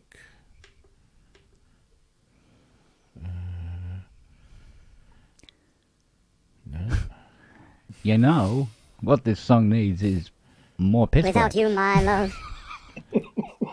Without you, my without He's got a fever. Without you, my love. Asshole! Piss flaps.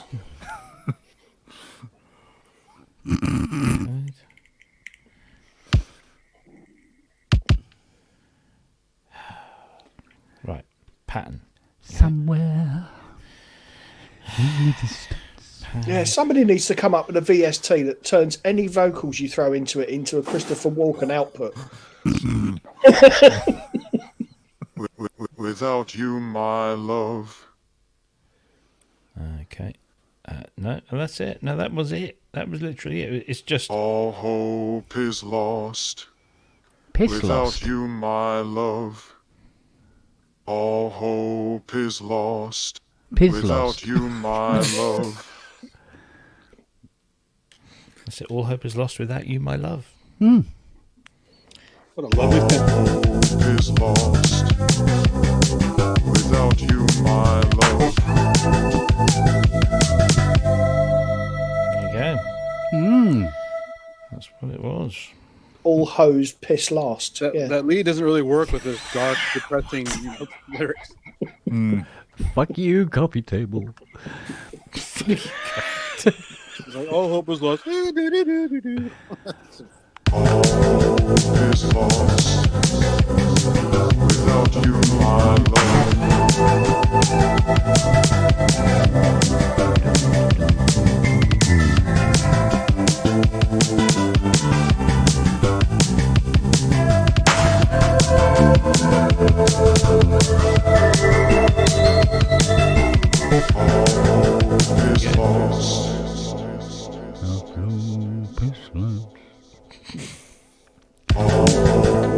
go away. Load. Oh, the Won't fuck. go away.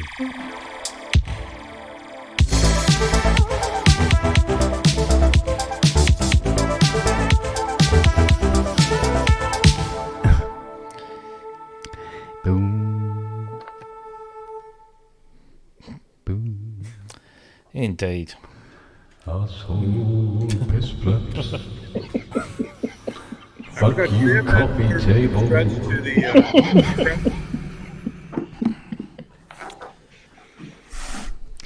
Yeah, that's my song for the day. Oh,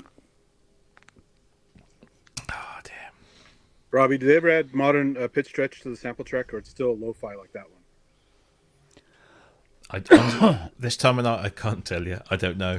Yeah. He's only just figured out how to turn it on. Well, I thought maybe the upgrades they did may have added that. I'm not sure. So I can't remember. It's been a while since I've.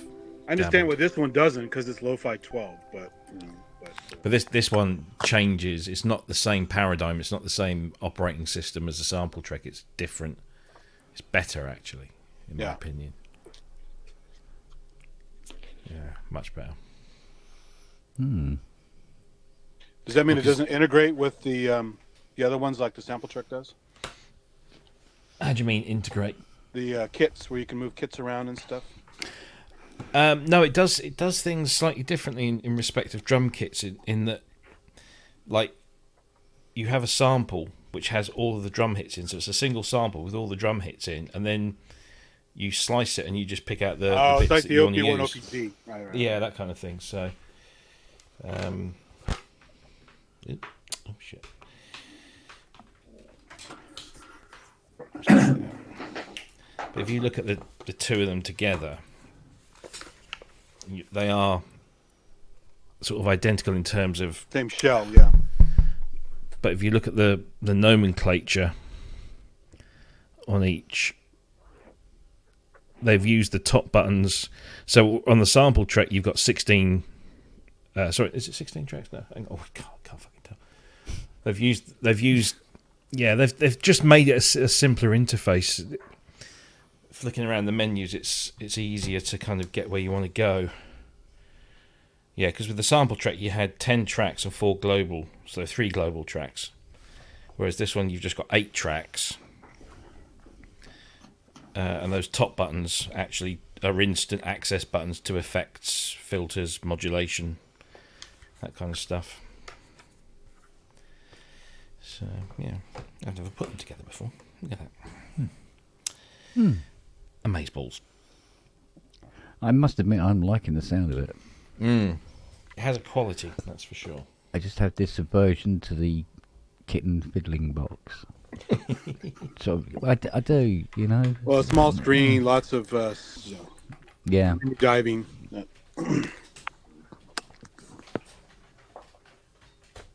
Well.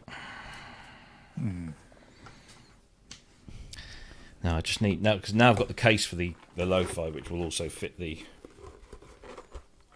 other one. I need to get another one of those for my sample track. Stop it getting dusty. Actually, I've got batteries. No.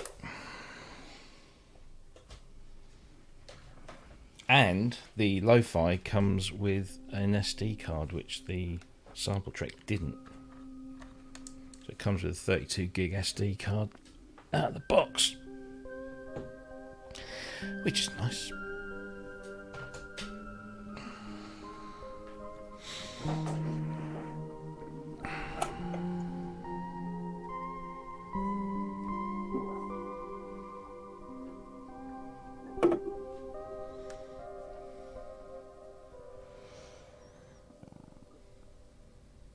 Oh yes, I remember where it's from now.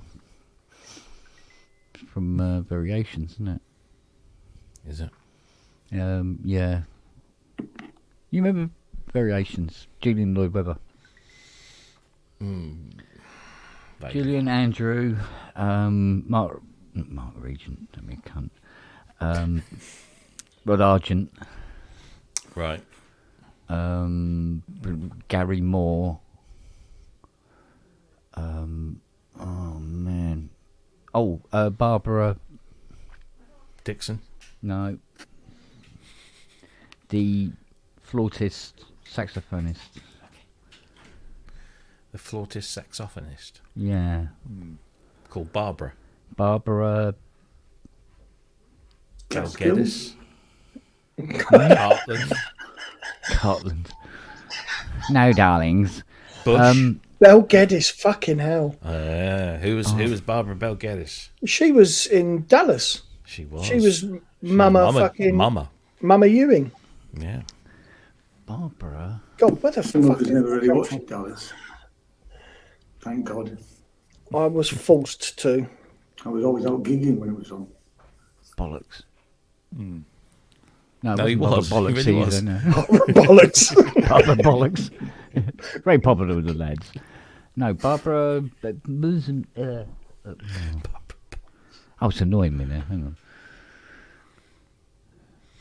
It's because that stupid, silly cunt Puricelli said Dixon. Barbara It's thrown me Woodhouse. off. Back. Windsor. Woodhouse. Oh, God. He's Wonkies. Sit. My Welsh girlfriend, Barbara. Oh, sorry, Barbara. I don't know. You fuck one sheep. Do they call me a bridge builder? Barbara Ann. Barbara. No. Fuck off.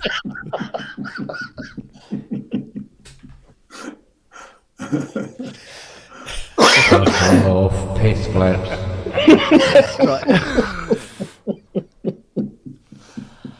Oh dear. Right.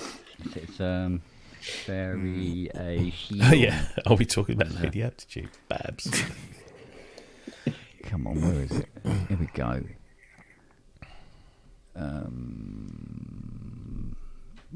Still available on vinyl. I've still got it on vinyl, I think, actually. Fucking hell, that's gone up in price. That was a Smurf song. That was the Baron Knights, wasn't it? Yeah, but that was a piss take the Smurf song, wasn't it? Yeah. Where are you all coming from? From We're from Dartmoor on the run. That's right. How did you work out your route with holiday arrows on our seats? Why do you all talk this way? Because we're from Catford, ain't we? Hey. Hey. Ah, the novelty record. Whatever happened to the novelty record? Like what? Like Russ Abbott's fucking Atmosphere. Oh, that can go fuck itself in Star trekking across the universe. Oh, no, that was, yeah. 2 packs of lager and a packet of crisps, please. Yeah. Oh, yeah. Splodging Essabounds. Yeah. 2 packs of lager and a packet of crisps. Say it. What about Nelly the Elephant? Yeah. What by the toys? Was it the toys? Yeah, was it Toy something or other? Toys something, wasn't it? Go back even further. Ernie, the fastest milkman in the West. Oh, yeah. Yeah. I Oh, bought, my I bought God, that single yeah. as a kid.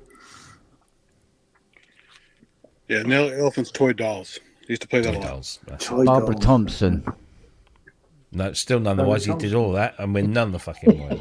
She was fucking huge, mate. It What's might the as matter well have with you? been. What? Never heard of her.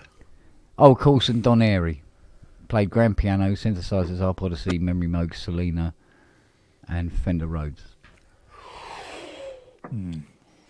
Rod Argent's on RS-202 and the CS-80 that he borrowed from the shop. Lonnie Donegan, fucking hell.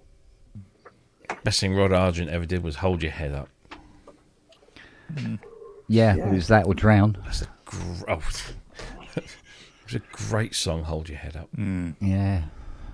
That's on a compilation that came out in the 90s called Top Gear. Yeah, it was Top Gear 2 or something like that, and it was a compilation of driving songs, but under the brand of BBC Top Gear, and that was on there. I purposely bought that when I drove across or around, sort of the west coast of America, and all of those songs, just like classic driving songs. Like there was that. Don't know Cyndi Lauper. Are you speedwagon? Yeah, Aria, all of those kind of classic American And there was even some British stuff in there. There was a bit of Reef in there as well. Remember Reef? I do remember Reef, yeah. Yeah. They weren't they bigger in America than they were in the UK, though? Probably, yeah. Mm. Yeah, they were great. Yeah, there was some really good songs on that album. Oh, yeah, in the Blue Ridge Mountains of Virginia. On the trail of the sunshine. In the deep sun. It smacks him on his head and he goes fucking. Yep. Donna Estelle and Winter Davis. Oh, God, yeah. Whispering Grass. Yeah.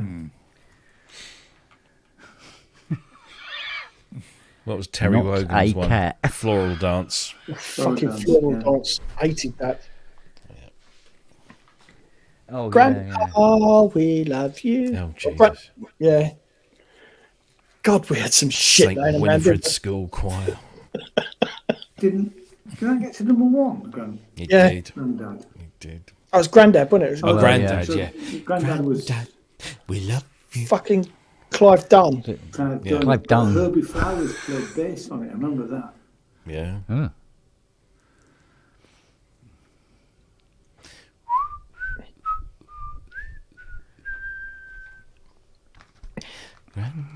Yes, but we remember them though. Don't we? Wait, yeah, wanker from Winnipeg. No, it wasn't.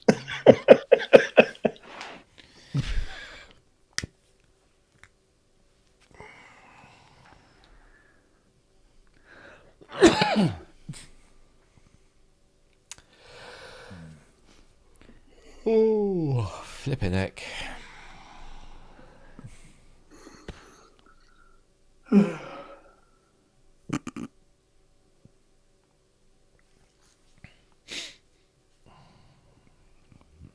Renee and Renata. Oh, this is going to dog me for a couple of days now. Well, don't go dogging then. No, that's the problem. That's the problem. Not a cat. Oh, yeah. Chicken soup. It won't leave me alone. I'm It won't leave me sorry. alone now. And even then, even when I said, you know, sort of like it's going to dog me for days now. Not a cat. The Grocer Jack song was themed from a teenage opera, That's it. and it was actually meant to be a teenage opera that never got finished.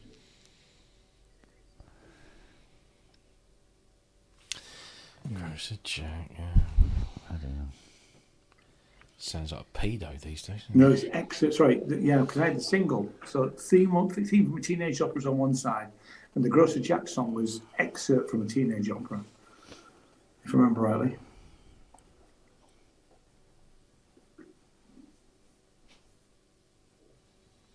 Yeah, man, it's going to slug on his upper lip. Oh, Derek and Clive, A Bag Full of Sea. Oh, Derek and Clive. Absolutely Do you, brilliant. do you remember the advert they did Yes. on the radio for shower gel, wasn't it? Here, Doug, you got a green bat hanging on your shower rail. Oh, it's genius. Jump, you fucker, jump.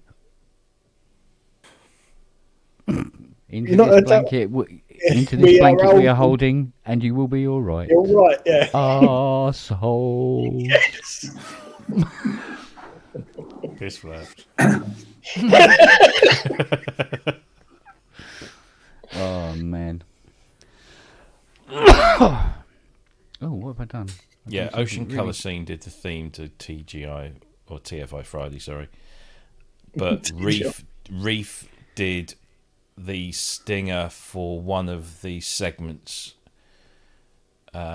which wasn't called "Put Your Hands On," but it was called something else. But it went to the words of that. Yeah, so you're both right, basically. Sort of. Didn't Mark and Lard do a piss take of that? Probably. Yeah. I used to have the Mark and Lard album. It was really good, actually. Alanis Vinaigrette. Shire Horses. Yeah, the Shilohs, that was it. Yeah.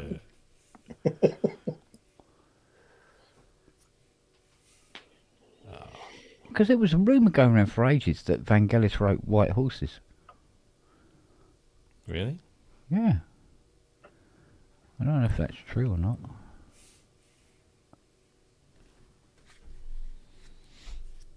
Might have been on that damned internet.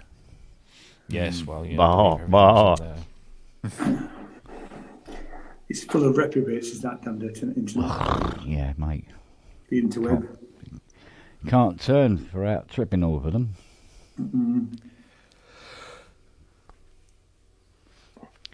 So you got your own built-in reverb there, Ian. I know, it's great, isn't it? I should. Yeah, we have to set it all So up. which room is this then? Sorry, this Yes, is with its ceiling cornice, very posh. Yes, Guest little bedroom. turquoise splashbacks. Sorry, Yeah, it's the bedroom. it's a bedroom. The what I reason call I'm Fiona. here is it's quieter than downstairs. Right. But actually, it's the only place I can get 5G. I'd say it's better signal. Yeah. What's he got? Is it the Nurse Ratchet comment? No, when he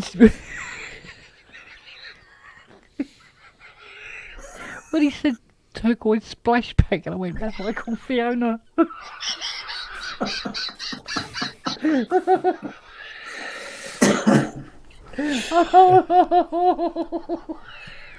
Fucking hell, he's gone. Oh, thank you. I've needed a really good laugh for ages. And there's tonight's clip for the compilation. Oi, turquoise splashback. She won't know. She go, what the fuck is he going on about? What the fuck is a turquoise splashback? Oh. Bend over, I'll show you. Get your blue rinse out. Oh dear. Oh dear.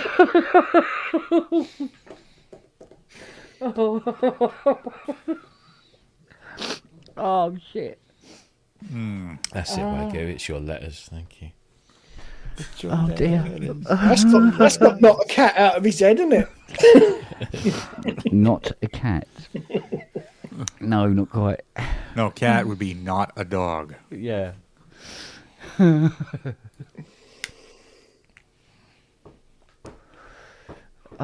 I'll try that on her, see what she says. What? What? Do you want to see Robbie? Is that what this is all about? Your mate's here. Do you want to come and see Robbie? Come on then. No, if you've got sausages up there, Dad, that's it. You probably can't even see me. Oh, look at him. See him? You little fella, you little cute face. Hey? What? Sausages. Are you going to sit up like that? I'm hardly holding him. Oh, bless. And his finger. What are you looking for? Hmm? Your little white face on him, look. Aww.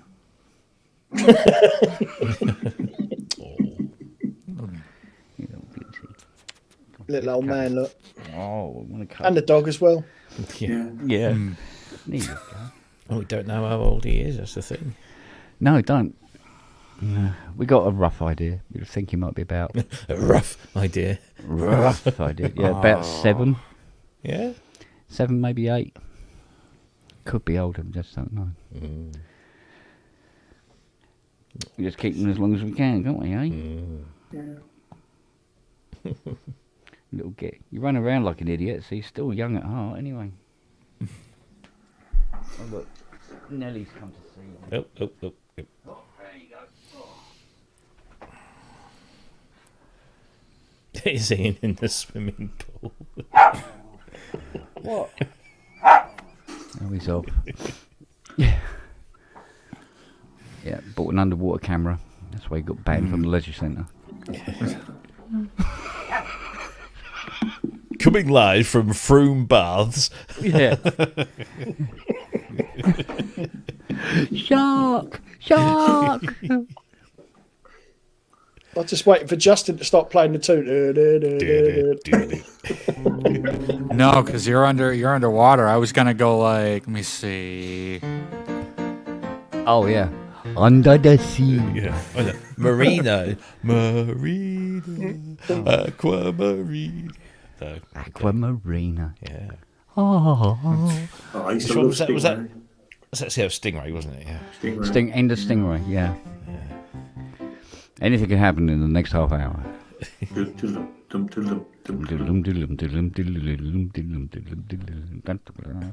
Yep. Etched on the brain. Oh, flipping heck. Mind you, I must admit, Windy Miller doing Thriller is also heavily etched on my brain as well now. So good. Campbellwick Green. Yeah.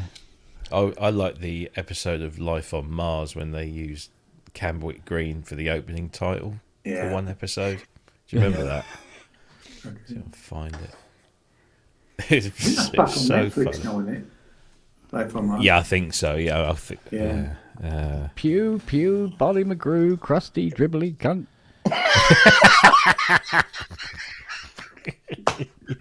You've heard that one before? Oh.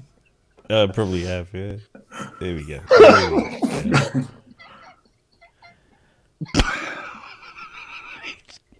His turn. It's I'm Matt's turn turning now. I'm turning that into a fucking ringtone. I can't remember when I made that one up, but it was well back. Oh, fucking hell. Got myself into trouble with that a couple of times. That funeral. Ooh.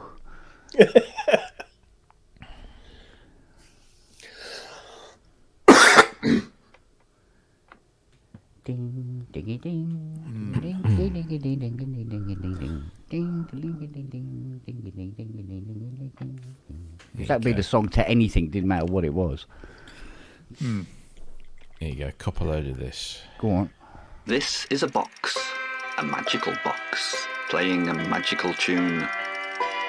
But inside this box, there lies a surprise. Do you know who's in it today?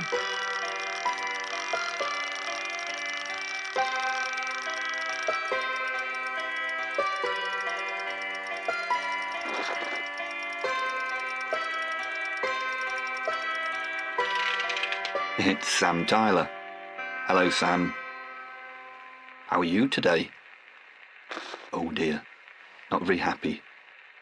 Is it Gene Hunt? Is he kicking in a nonce?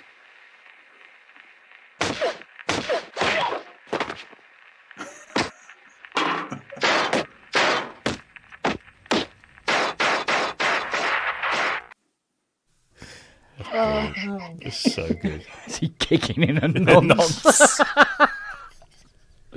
Oh, God.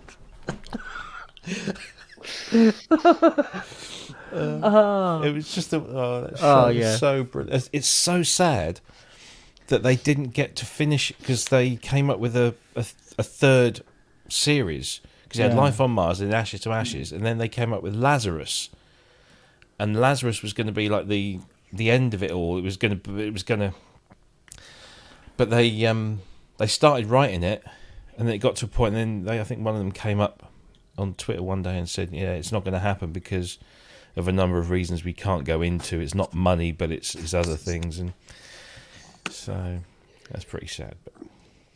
But they were great TV shows. Oh, yeah. Is it Gene Hunt? Is he kicking in a nonce?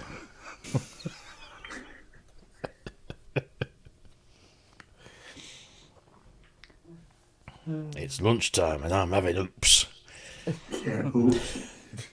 Right, time for bed, says everybody. Yes, I think I'm going to do the same. Yeah, I'll see you tomorrow, Kent. Well, I'll see you today, Kent. I will see you later. Yeah, you're late now. Yeah. Yeah, you should have been here 2 minutes ago. I know. I'm sorry about that. Well. Such is life. Traffic. Yeah. If you're really lucky, there might be some Greg's sausage rolls knocking around when you get in. Oh, lovely. Right. I can't get any cinnamon buns because that's a Walthamstow thing. Ah, okay. Well, we got some Stuff. things. Stuff. Yeah. Yeah, I can't remember. Oh shit, it's gone. And we've got some Yorkshire tea. So. Oh, fantastic. That'll do me. I'll see you A later. little taste of Good night, home. guys. Good night, mate. See you later, bud. Bye-bye. All right, I'm going to do the same, gentlemen. All right, Dylan. Oh, God, just fuck off, why don't you? I will do. Fuck it, I'll sit here. It's annoying. No, I'm going. Right. I'll speak to you all soon. See you later. Good night. Oh, he's gone before it even happened. Ah. Oh, man. Yeah, but what's mine stopped? I don't know. I haven't done anything. So, you're on your Mac, yeah? I'm on my Mac. In the far top right corner. Yeah. Top right. Yeah. Top right. Yeah. There you go. Is there a little camera icon up there that's marked green? No. No. Okay. And maybe that's why then. So you probably need to. I think you have to do it in FaceTime. What are you whinging at? What? You wanted to get down. No, you wanted to get down. He doesn't know what he wants. Wow, he's jumped up. Is it in the settings? That's what I'm just looking for. Because I always thought it was part of the StreamYard. No, it's a Mac thing. Yeah, it's Mac. It's Yeah. a Mac thing. It's a Mac. Then let us look at settings here. System settings. Yeah, and the reason I can't get it to work on the iPad is because that is a StreamYard thing. Like it'll either work on Mac OS or it'll work on iPhone OS. Right. But it will not work on an iPad. It will work on FaceTime, or anything else. It just won't work on StreamYard. Depends what it comes under. I don't actually think it's in the settings. No. I wonder if it's in FaceTime. Could be. Haven't been near it, so I don't know why it stopped doing it.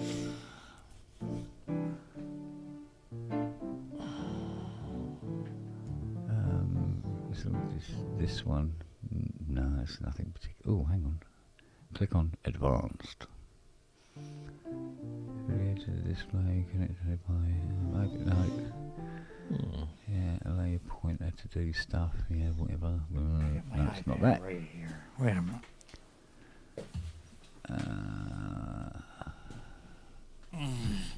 There's so many things to pick, isn't there? Okay, sharing. Okay, here we go. Reactions. Bleeding Fill anyway. your video with.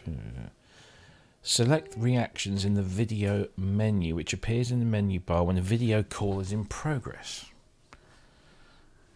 Oh, I see. So you've not got a camera icon with a green No. box in the top right hand corner of your. No. And you're using Chrome. I am using Chrome. Shiny, shiny. Shiny boots of leather. Boom, boom, boom, Okay, so you're on the StreamYard page. Yes. Yeah. So in the menu, so to the left of the address where it says StreamYard.com, there's a little button. If you click on that, does it show camera and microphone and sound all turned on? Which it should do. Where? So in Google Chrome, on the StreamYard page that we're on right now, Yeah. in the in the address bar where you would type Yeah, the yeah, address, yeah. where it says StreamYard.com/blah blah blah. Right, there is a camera icon actually. There's a little. Yeah, camera mount microphone allowed. So it is, so that's okay. Continuing allowing blah blah blah blah blah. Yeah, so it's allowing it. Yeah, It's weird because if I click on that camera icon that I've got in my top bar, it comes down. It shows me the camera. It gives me the option to have reactions, right, on or off. It should automatically be there. Would it be an extension of some description? No. No. More tools. Now, are you both on the exact same OS? I don't know. What are you on? The latest one, wasn't it? That 14. Sonoma. Yeah. So I'm wondering why it's not appearing the same way. Oh, hang on a minute. No, we went back, didn't we? I went back one because I was having so much trouble with Sonoma. Then that's probably what it is, because I think it only came in with Sonoma. Well, no, because I remember him doing the reactions earlier when he had the Behringer behind him. Yeah, but he had Sonoma installed and he was having trouble with it. I was running back to Ventura. Because I was having lots of other issues. USB, definitely. Lots of issues with USB. So let me... And Cubase and stuff, Sonoma which will clean only. up. Okay. Well, that explains it then. So that's all right. I may move on to Sonoma. Mac OS Manager. Now I know more about how Macs work. And be able to do it with a little bit more confidence, as it were. Okay. I thought Matt had to go to bed. Video menu. Because it's... Coffee time. Coffee time. Overlay. What does it tell me about? Oh, no, he's got pissed off, waiting for attention. He's gone downstairs. Yeah, but that's new. Oh, sweet nectar of life. Oh.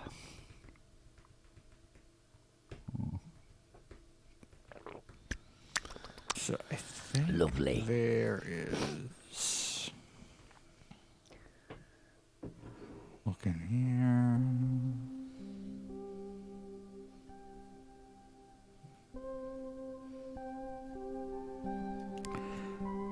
Maybe you have to turn it on in like the No, it's automatically there in Sonoma.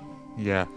Well, no, I'm looking up instructions for Ventura. I think you have to turn it on somewhere in Ventura, but you can. I still don't think do it's it. actually in Ventura. Pretty sure it's not. Pretty sure. Let's see. No. Yeah, it's a 14.4 thing. Ah. That will explain why it suddenly disappeared. Because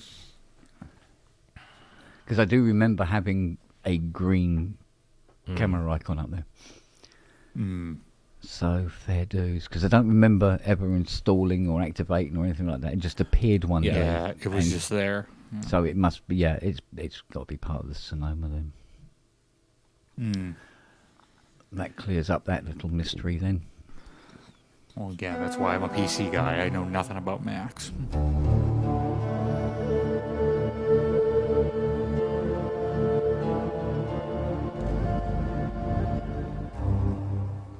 I'm finding that to be a very, very intriguing unit.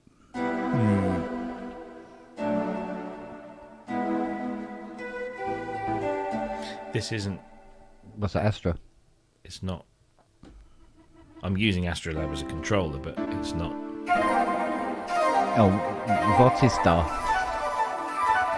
I'll Oh, find out in a couple of another one.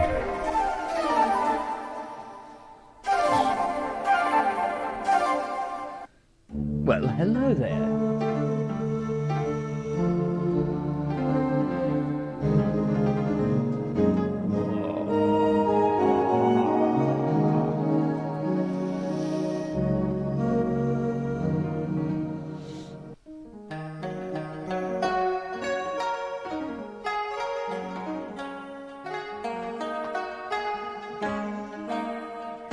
Hello, Harry. Hello. You good girl? Hey, you good girl. Make your tail, yeah?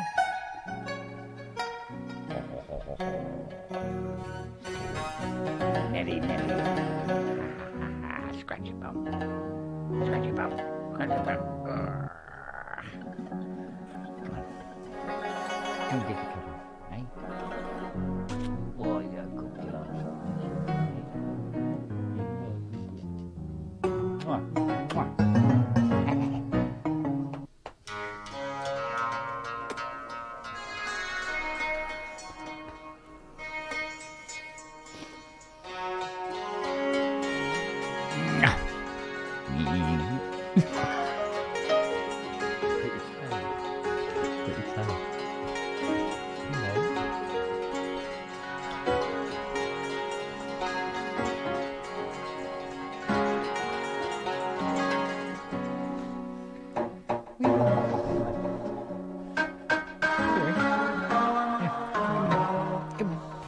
Come on then. Sis? No.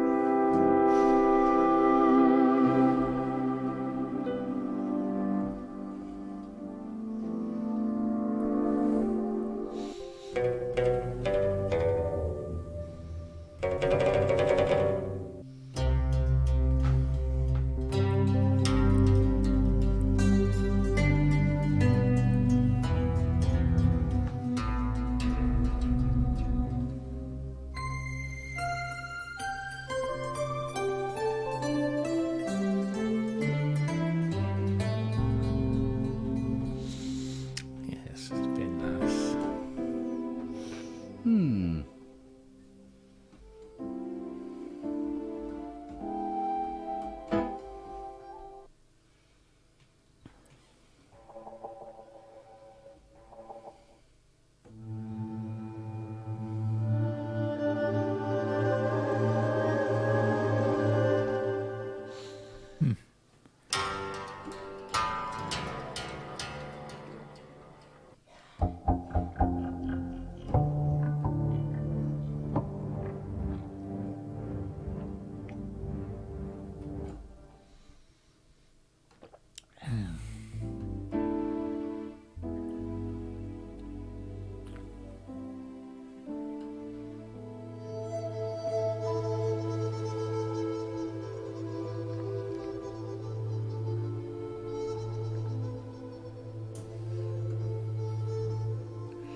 That sounds like that could start a Peter Gabriel song.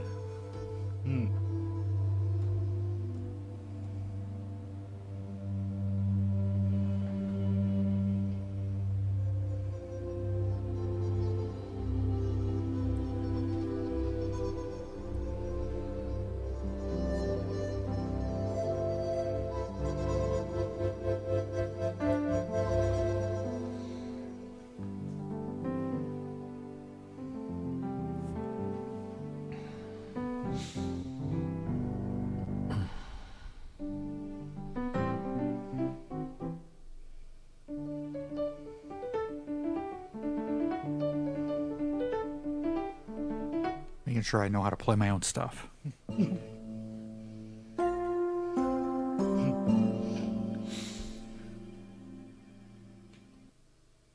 go, that's enough of that. Wait, now I gotta check PayPal. I know I sold a bunch of copies of that.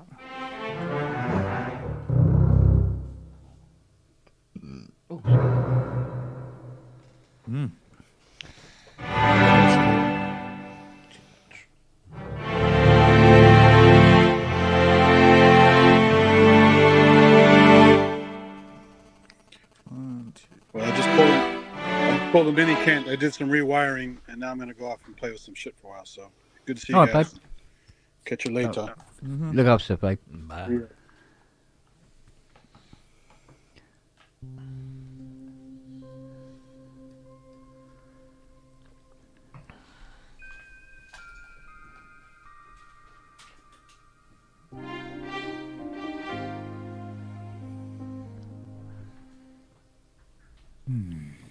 New tab.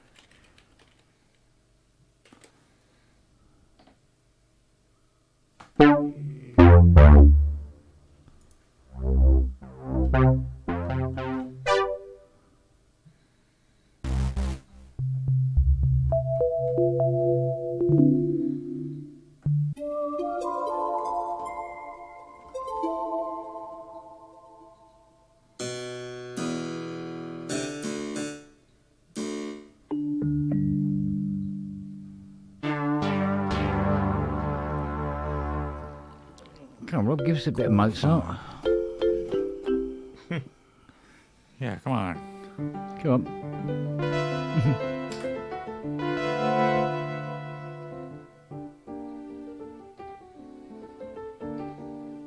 on.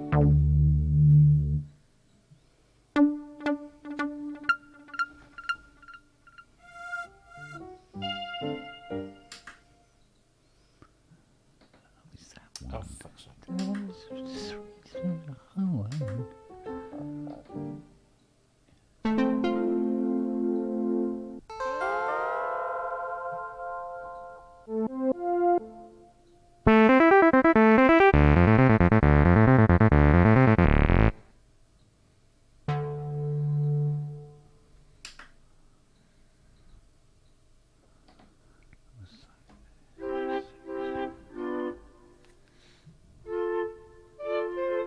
No, Keith, I'm not there yet.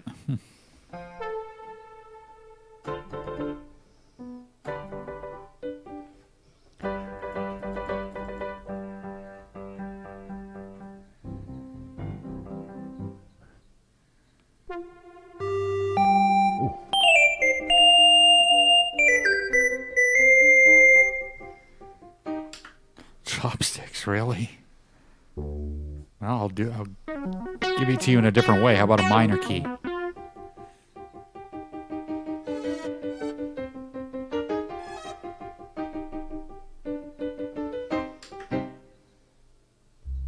But you see, in England, or in the UK, anyway, chopsticks is not that.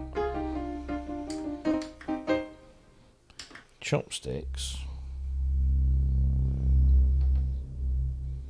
Something I never learned how to use anytime I went out to a Chinese restaurant. Yeah. You used to be able to use them. Come on. So chopsticks in this is how I was taught it.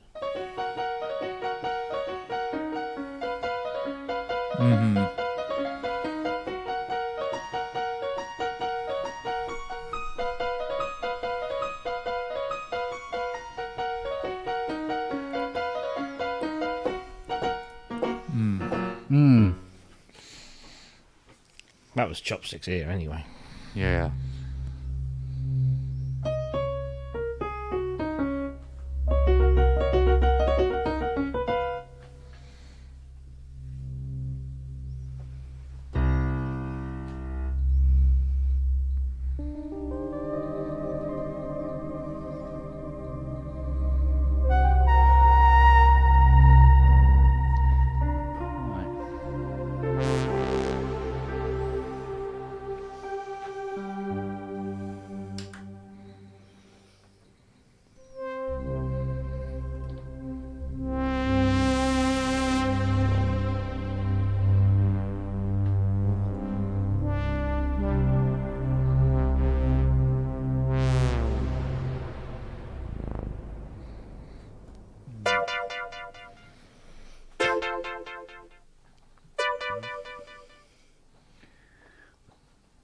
Another famous CS80 sound.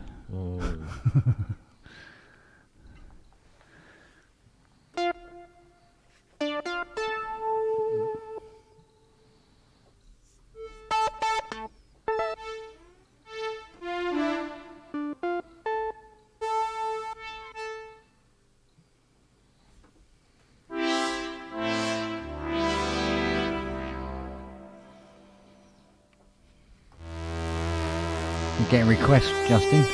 Am I? Yeah. Oh, gosh.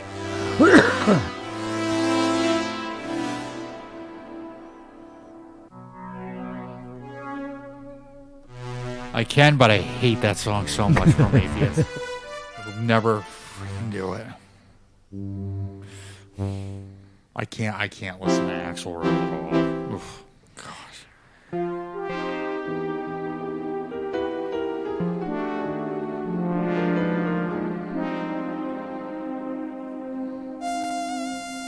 The piano from Halloween theme. I wonder if that was wasn't most of that done with an SQ80?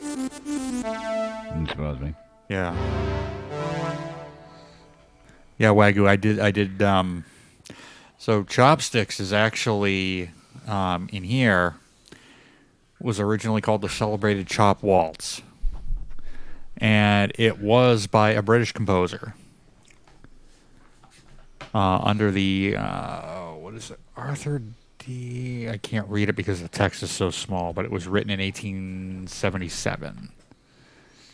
And like I said, it was originally called the Celebrated Chop Waltz, and the melody was designed to be played like this. So if I were to try to do that,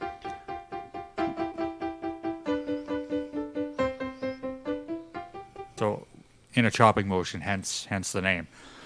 Wagyu had mentioned that I did it in a minor key because that's who I am. Yeah. Because.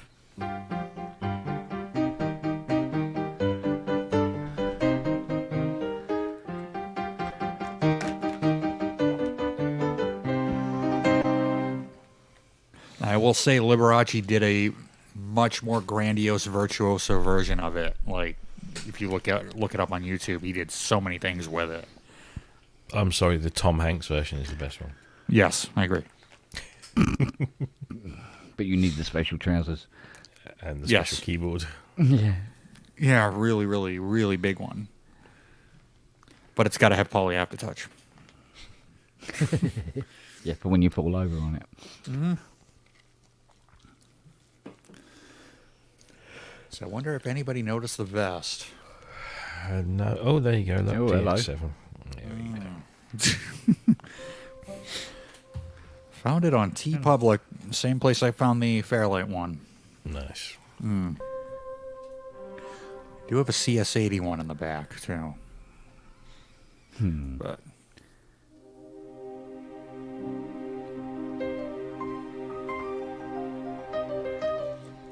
what was the bass line to that?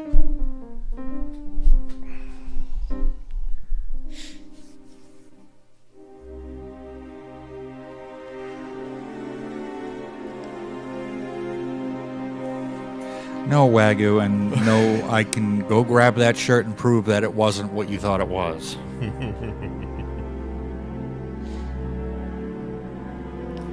call Photoshop. Can't do that with this. Not with this camera. I can't. It's like a Logitech. I don't know what paid for. I can't remember. I know it wasn't the cheapest one.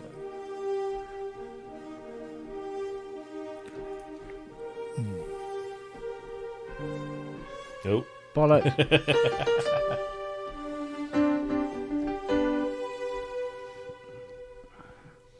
Is that Flight of the Valkyries? Yeah, I think so. Yeah, I think that's what it is. Yeah, I need to brush up on my...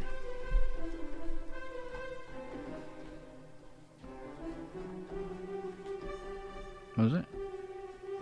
Oh, I don't remember now. Hang on, I gotta wash the strings.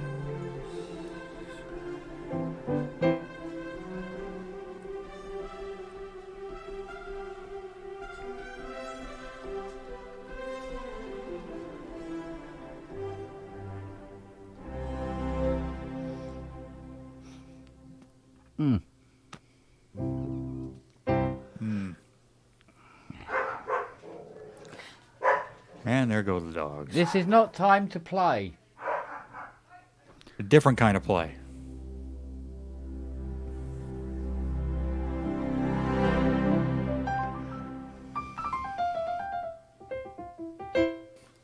At some point, I got to download the new Hollywood Strings 2.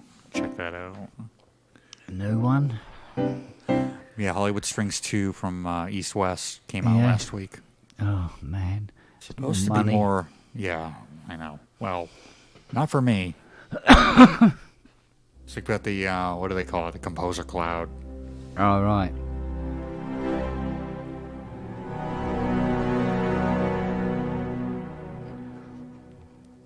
It's you standing behind me keeps making me do that. Yeah, but you left me wait for the next chord.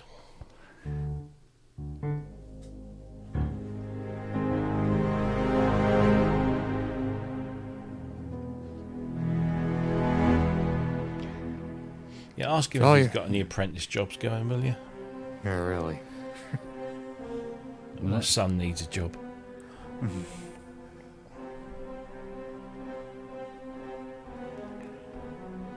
I don't remember the whole thing, but...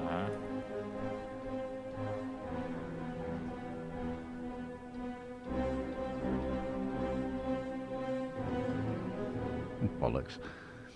Hmm.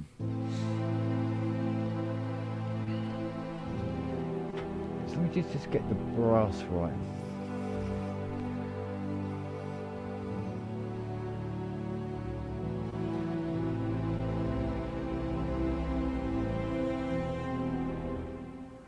Was it? I don't remember. I was trying to play what is it? Time? Yeah. Yeah. I think it's just like 4 chords. It is. Yeah. It's like that. A minor. Then to E minor. I think to G. Yeah. And then to D. I played this in a different way. Hang on, Yeah. Just try my the key I did it in.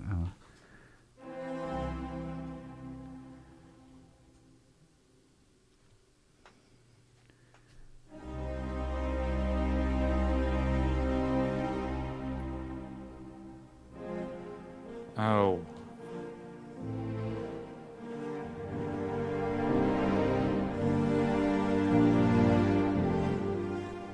Sorry, it's.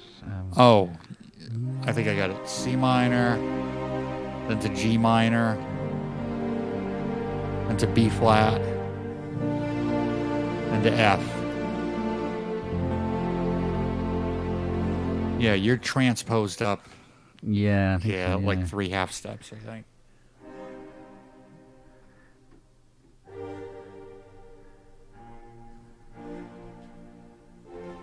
Yeah, that's where I did it.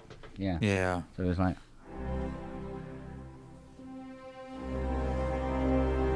Yeah.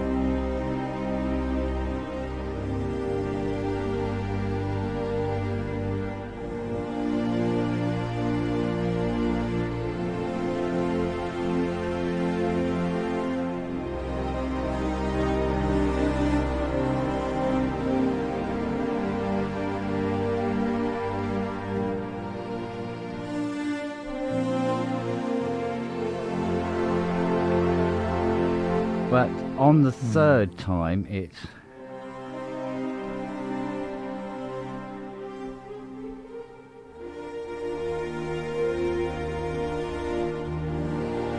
And then back to thingy. Yeah. Yeah. I know part of that. I know part of, let me see.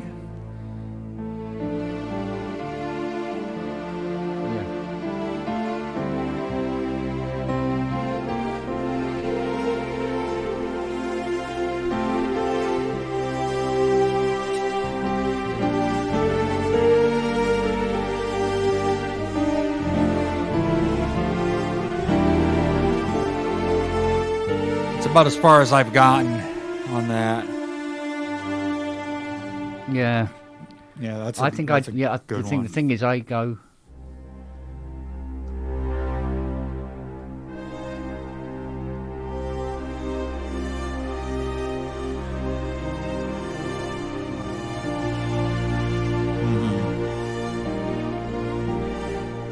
Yeah. Yeah, to E flat.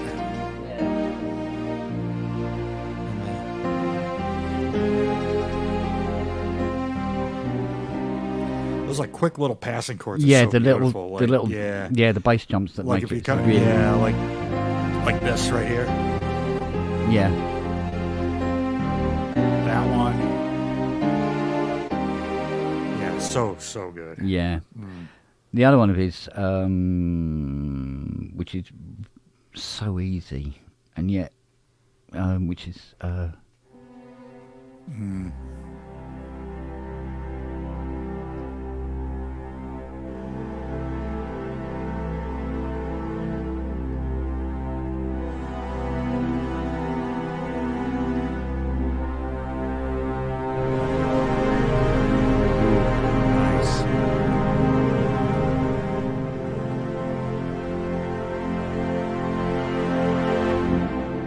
That one. What's it from? Oh, I don't remember.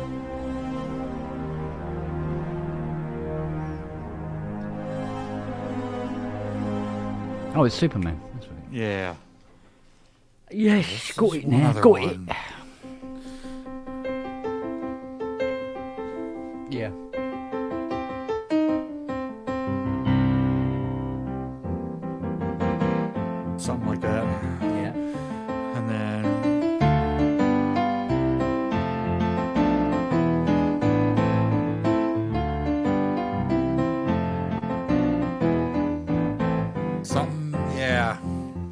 I haven't heard that Yeah. since Live in Prague.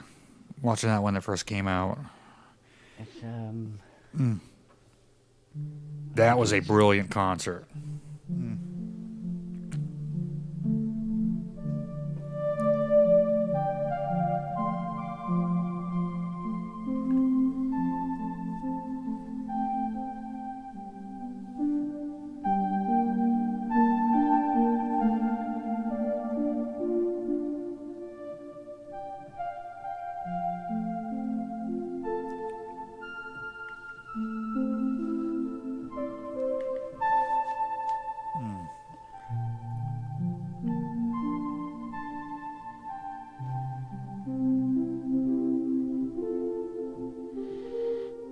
in that one. Yeah.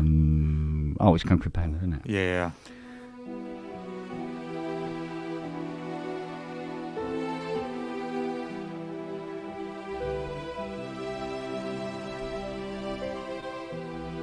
I think that's it.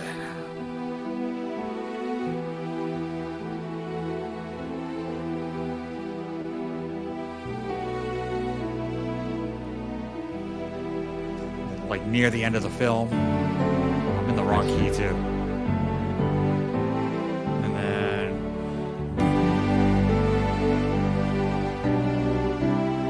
Yeah.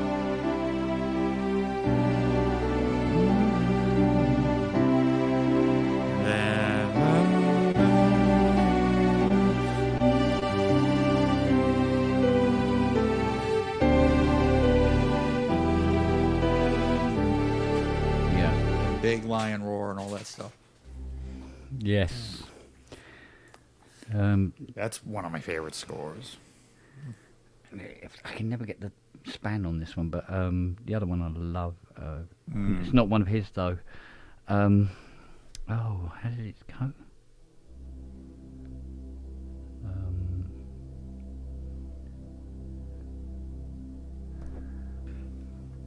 Was it?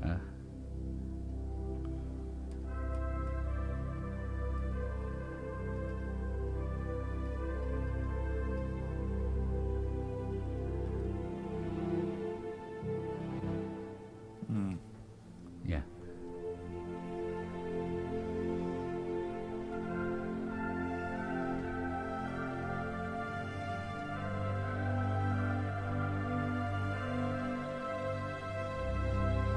God, that's Yeah, I can kind of get it. There's a tool. There is a tool where you put it on that finger, and you wind it in the center. Yeah. And it pulls these fingers back. Yeah. So they're almost vertical like that. And you have to wear it for like a couple of hours. Yeah. And you do it every day. Yeah. So you can get that triad.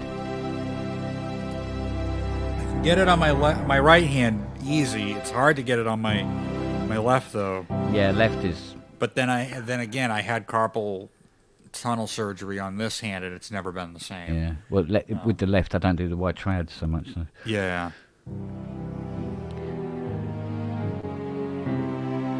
Remember the movie, 1994 Jim Carrey movie, The Mask? That's the opening of it. Brilliant chords.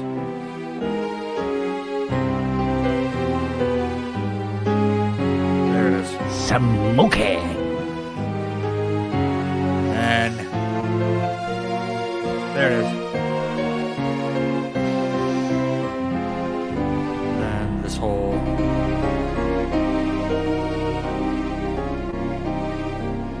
did the score for that? I gotta remember now. I'm gonna have to look it up. Sounds a bit Elfman-esque.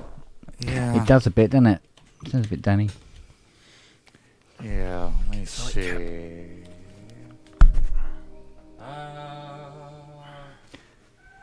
Randy Edelman. What other movies has he done? He's done Twins, Ghostbusters 2, Kindergarten Cop, Drop Dead Fred, Beethoven, Gettysburg, The Mask, Indian in the Cupboard. He did Triple X. Uh-huh. So I guess, yeah, those are like the more more prominent ones. There's a whole bunch of them. Yeah, Twins. Eyes of an Angel. He did My Cousin Vinny. I did 1992 version of. Let me see. 1992 version of Last of the Mohicans. Did Gettysburg. He did both of the Beethoven movies. He did Billy Madison. I don't know why. I don't think he did any of like the really epic stuff that Hans does. Or at least nothing's really coming up.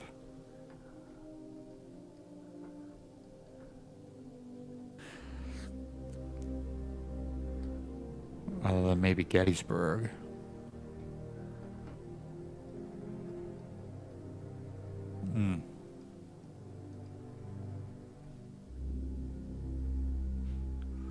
Insomnia.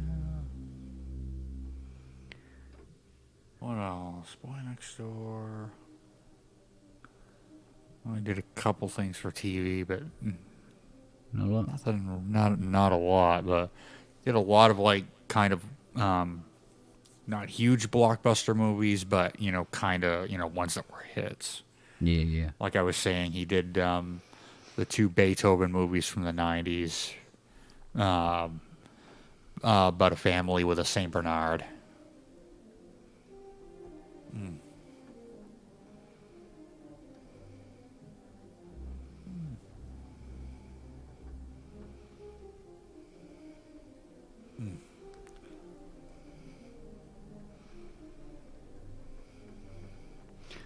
I don't even know what that's from. Yeah. Used to be able to do. Oh yeah.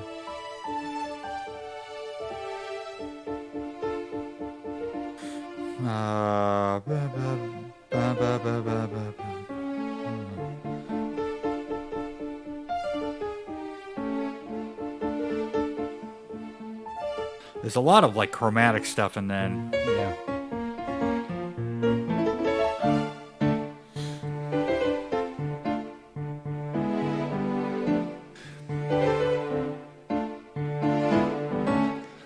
it goes to some weird spots.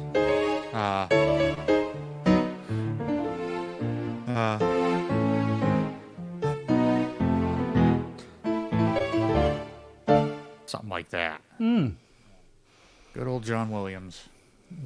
Oh yeah, so you can really get carried away sometimes. Oh yeah.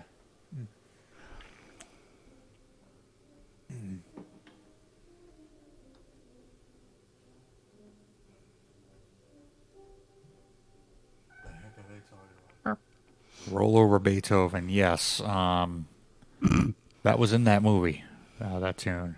As soon as they, not to give away the movie if nobody's ever seen it, but as soon as they name the dog Beethoven, that song starts playing, and a really bad cover version of it. If they'd have gotten the ELO version, They should have got ELO in, yeah. Yeah. Rehired them all. Yeah, really. Yeah. Not gonna happen. Yeah, I don't think so. No.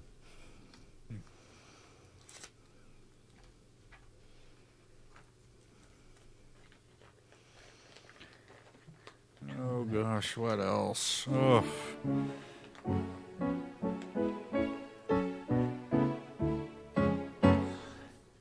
Do need to say thank you for getting the for buying the album on over on Bandcamp. Appreciate that. Oh yeah, no problem. Yeah. We're going to be playing it in the workshop all week. Yeah. So it should be a giggle.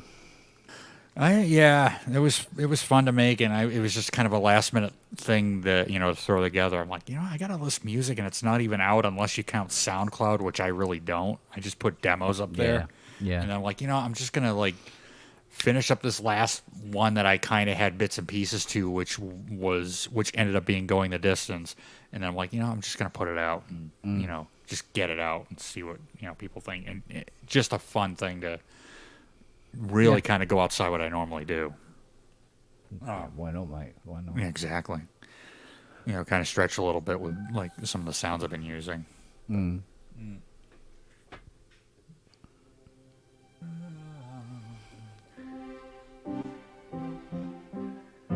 Did it? I think it went. Oh yeah, there's no way I'm downloading Hollywood Strings 2 now. It's like 160 gigs.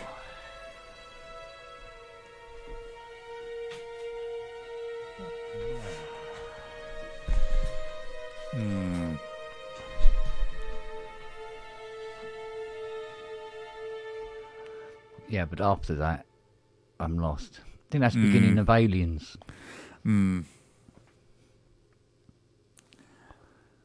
I used to know the score for the second Jurassic Park movie, but that was about, gosh, I'm 40 now, so probably 25 years ago, and longer than that. And we played a really bad version of it in concert band in like junior high. And it was an arrangement that had like 3 parts of the score, and we only ever played the first part because it would have taken us way too long to do the whole thing. Still love this one. Somehow it just reflects the film so well. Oh yeah. I mean, I'd say the Titanic score did the same thing. I just never need to hear that Celine Dion song again. Yeah, no, I know what you mean. However, I will listen to... There's 2 versions of that song. There's the one that's on her album and the one that's been played on the radio to death. Then there's the one on the soundtrack album, which, if I remember right, that was her demo vocal, and it was one take, and they just put it out. And it's all of... I think it's a James Horner demo, most of it, because there's a lot more synths in it, and it's a lot less, I would say, polished than the final version that that got released as a single, and I know that it's kind of less polished because there's no background vocals in that version, and some of the chord progressions are a little bit different in that one. But the original theme, I think, was called Rose, and it was like that, There's a new Titanic. I don't think James series. I don't think James Cameron's doing that one, or James Horner. If I, you can imagine how season 1's going to finish. Yeah, did you know they remade Twister? There's a new Twister here. They've remade it. Literally, it was like. Apparently, they're running out of ideas. Mind you, that Borderlands looks really good. I like the look of that. Excuse me. Yeah.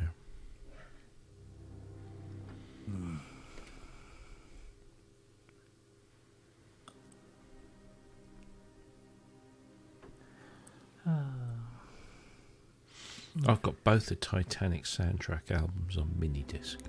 God knows why. Well, as I was saying, I like the score, but I never need to hear that Celine Dion song again. Very synthesized, that score. There's a lot of synths in that.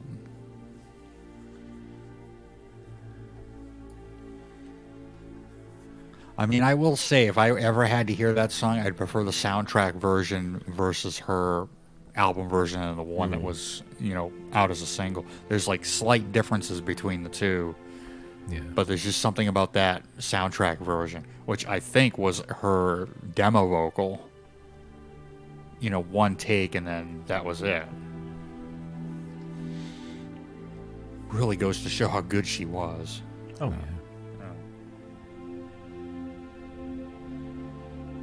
And then you read and see in interviews that she didn't want to do it at first, because I think she had done Beauty and the Beast, and she did a couple of the soundtracks on it. don't think she wanted to go down the route of doing another soundtrack. But I could be wrong on that story.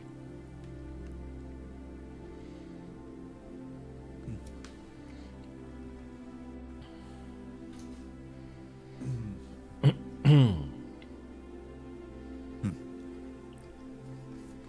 are they talking about smoke on the water? Oh.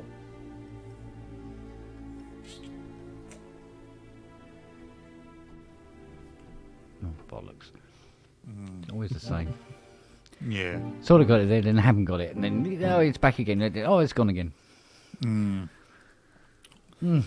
That happens to me with lyrics a lot of times. It's like, there is a track where I will listen to the instrumental of it until the cows come home, but will never listen to it with whoever was singing on it.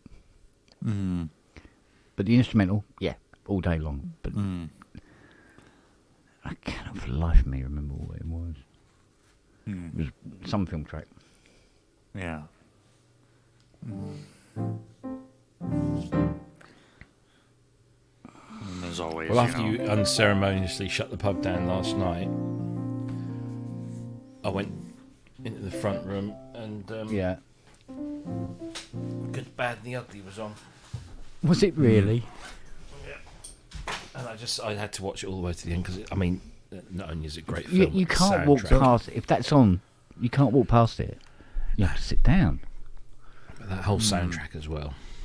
Yeah, well. So the good, the bad, and the ugly. That would be a DX7, a Timbre Wolf, and what would be ugly? Ooh, That's a tough one. Behringer Vintage. Yeah, exactly. Yeah, but is that too ugly? I don't think it can be too ugly. I think it's just ugly. It's just ugly enough. Although that does make me want to check out Saurus and see what that's all about. If anything, it's got to be way better than Vintage. Elise's Fusion, yeah. I'd have to agree with that one. Yeah, it wasn't a pretty one. No. Honestly, if I were to pick any look of any Elise's board, I don't know if I would go with the Andromeda because of all the blue kind of splotches on it. I honestly like the look of the Quadrasynth. I like the Andromeda. Yeah, I do in a way. But I Not like so the much Quadra. insides. Yeah. So I just remember it, when it came out, what it represented at the time, which was quite unique. Nowadays it would just be, it's another analog sound. But when it came out, it was like everything was virtual analog, as far as I know. But I remember every blurb in every music catalog around here, like Musician's Friend. There was a couple others, American Musical Supply. There was another one too. Cascio Interstate Music would say, amazing real analog synth giving you 72 knobs and 144 buttons. Really? Yeah, it was a different time. Oh yeah.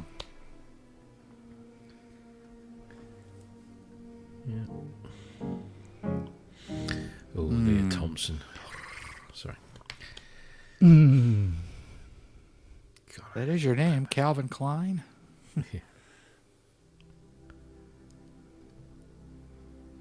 Yeah, she played his mom. Yeah, she was. Yeah, that's right. It's been a while since I saw that. Yeah. She was the because there's a lot of those 80s American teen movies. I just love them. And one of my favourites is oh God, it's gone out of my head. Some Kind of Wonderful. I thought you were going to say Ferris Bueller because of the Emulator 2.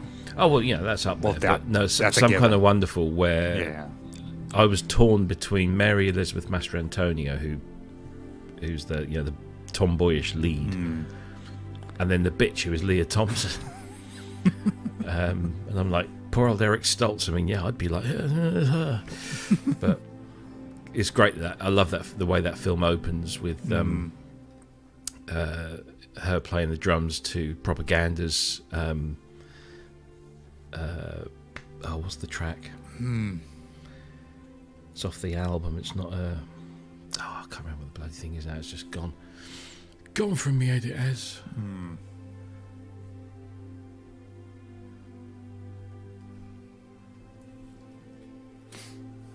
What the bloody hell was that track called? Would it be on the soundtrack? Was it Mabusa? Yeah, it was an instrumental version of Mabusa. What? Ding ding ding ding ding ding ding Yeah. ding ding ding ding ding ding. But it was like an instrumental version of one of the mix albums.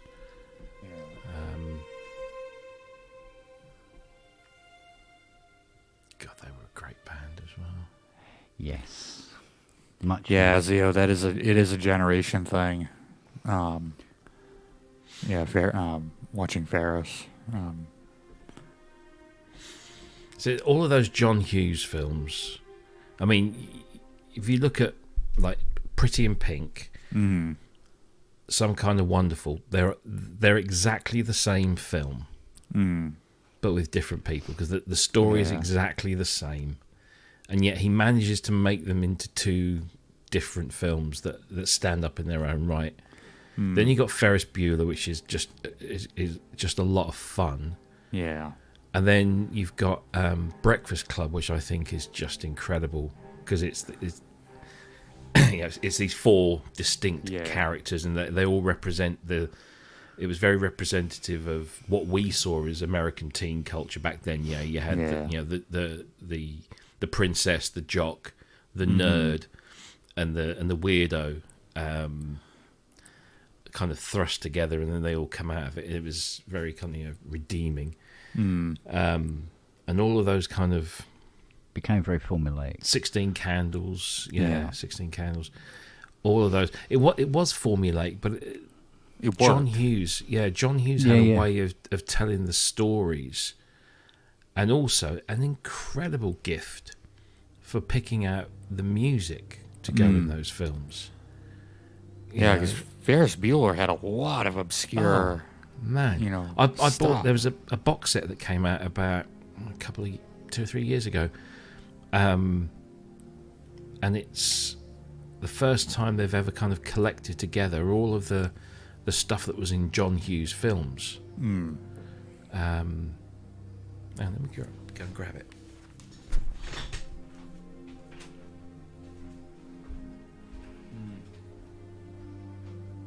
Thought it was like Spinal Tap for Synths. No. It was just the one scene. Ironically, a scene that Alex Ball parodies in his E2 video. Like, that's how it starts. But I remember seeing that movie for the first time on, like, Comedy Central.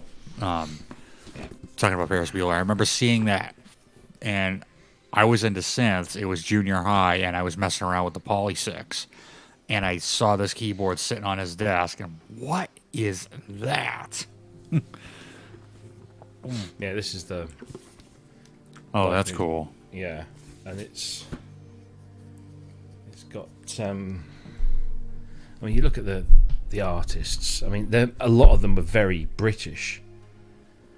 He had a thing about, so Kajagoogoo, Simple Minds, Orchestral Manoeuvres in the Dark, Oingo Boingo. Yeah, Weird Science is great. Furniture, Dave Wakeling, who was in The Beat, Flower Pot Man, Psychedelic First, Flesh for Lulu, Dr. Calculus, Lick the Tins, Kirsty MacColl, Suzanne Vega, Joe Jackson, Pete Shelley. I mean, all of these kind of British, Kate Bush, New Order, Dream Academy, The Beat, Nick Hayward, Big Audio Dynamite, Killing Jokes, Specials, Gene Loves Jezebel, Flesh for Lulu, Love and Robots, Sig Zig Sputnik, Lords of the New Church, Echo and the Bunnymen, Bluey's Son, Thompson Twins. Yeah, I mean, still, if you were here, just makes me go gooey, that does. So what do we do about Wagyu? He's never seen The Breakfast Club. Oh, Jesus Christ, what? Honestly, you've never seen The Breakfast Club. These are like synth nerds desperate to see synths in films, I guess.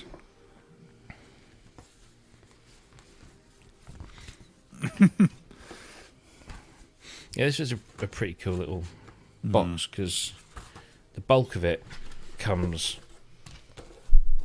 on CD. Yeah. So there's, that's a cool. nice sort of essays and credits and all that. And then there's a 7-inch single. Oh, nice. As well. And then, of course, because it's a mixtape box, cassettes. There's Nice. a mixtape, which has got about a dozen or so tracks, or a bit more, I think. But that's the first time that they've kind of compiled, because a lot of the John Hughes soundtracks didn't actually come out as soundtracks back in the day, which was just weird. But he had this uncanny knack of bringing together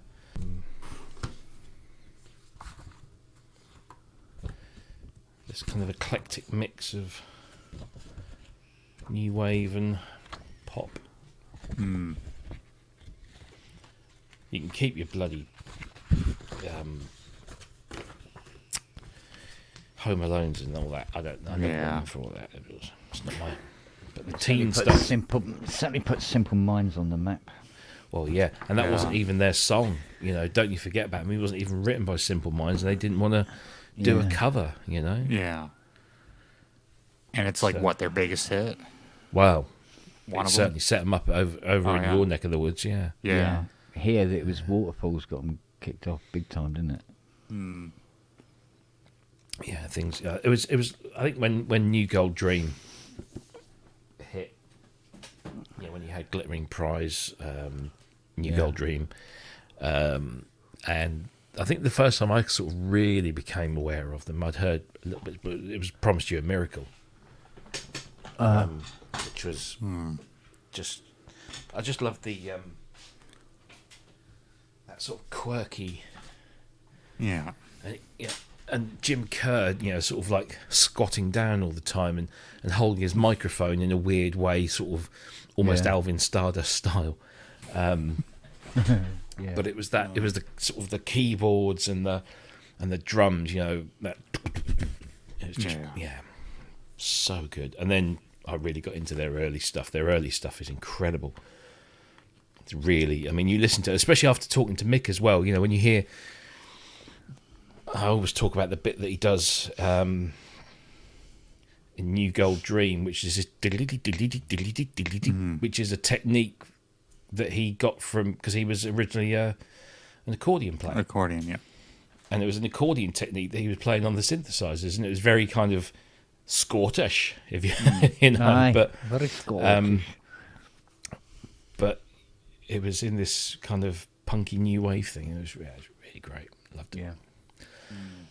But it's when they got to, I think, Street Fighting Years was the album that I thought, they've gone stadium, they've gone. Yeah, it's too much that way. I think there's a point where every band must face either moving on and losing a proportion of their following. Or staying with where they are and losing a proportion of their support through or not being getting samey. Yeah. You can't fucking win. No, there are very few bands that can transcend all of that. But it's an individual artist might be able to do it, but they have to be very clever about it, or be all over the fucking place right from the start, like like Bowie and that. if you listen like Pet Shop Boys, for example, they've managed to kind of carve their own thing, and everything they do is distinctly Pet Shop Boys.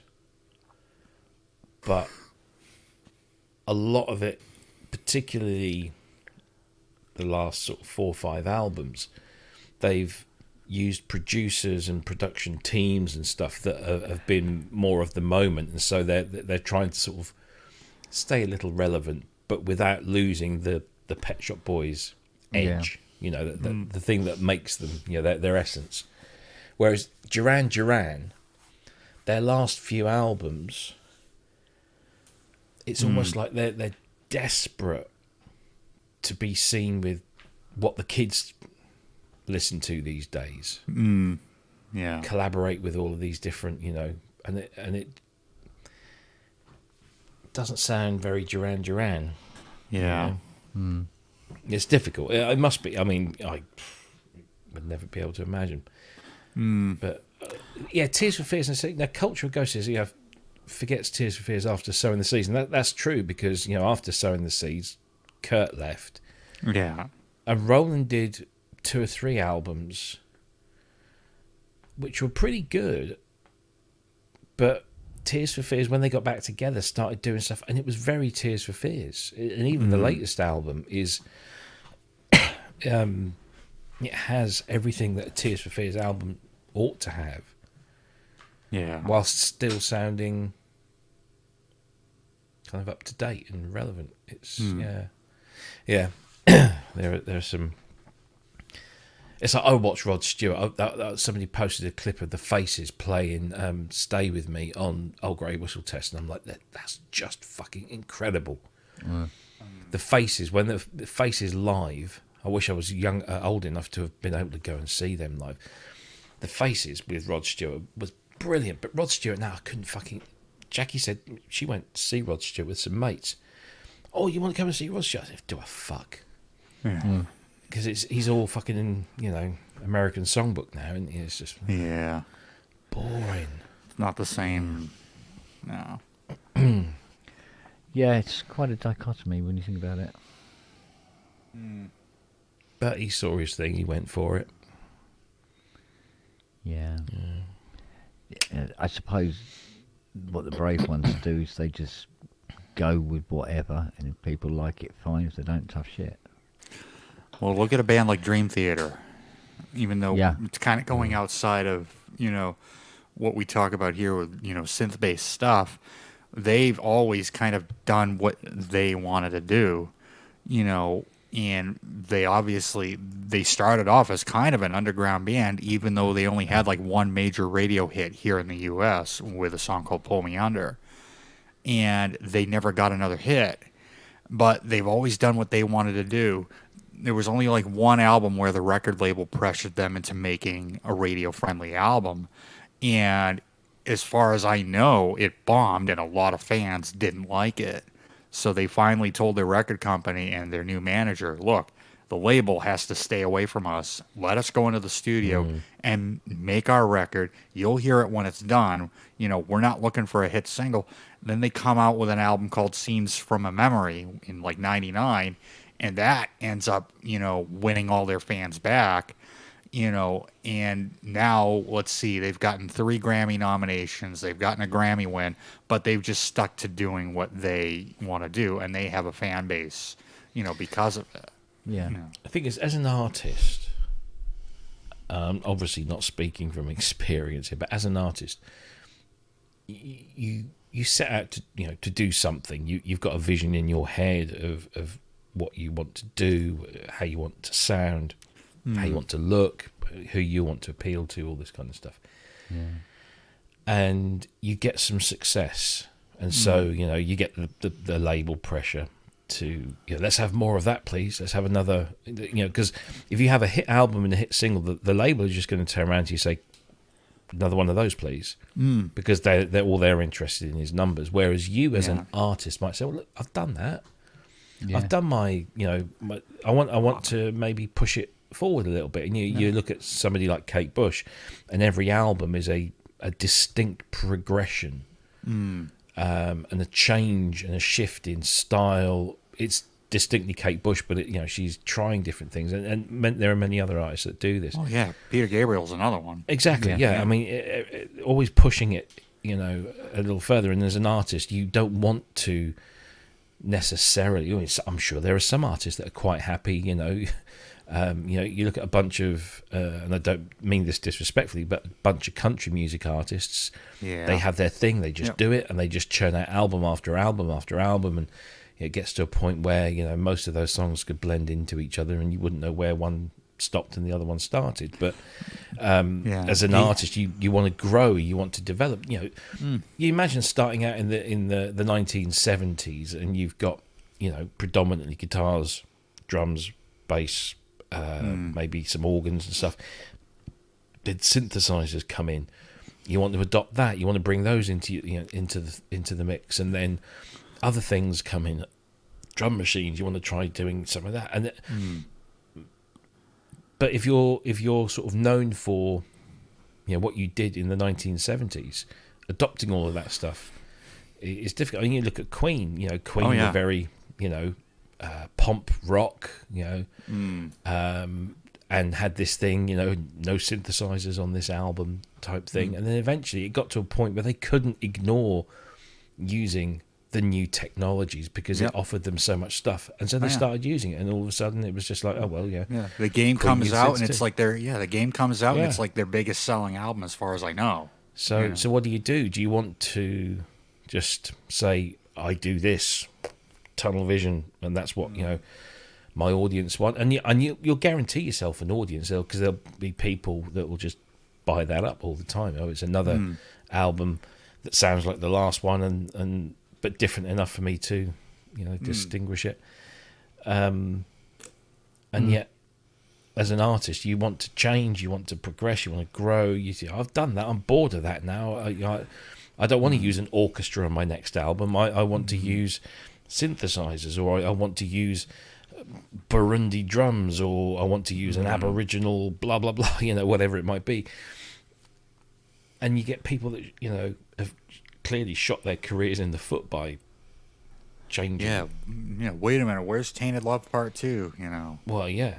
Yes, but one of the worst things was to have record companies, run by businessmen instead of musicians. Well, yeah, exactly. It would have been a better move.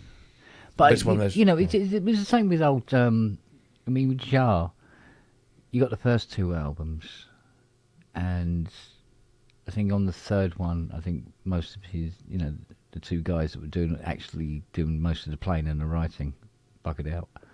And then he released Magnetic Fields, and it was sort of like, oh, this is simplistic and everything, but it was kind of okay, and it grew on me. Zuluk I didn't like to start with, and then I did. But I'll be honest with you, once what was it?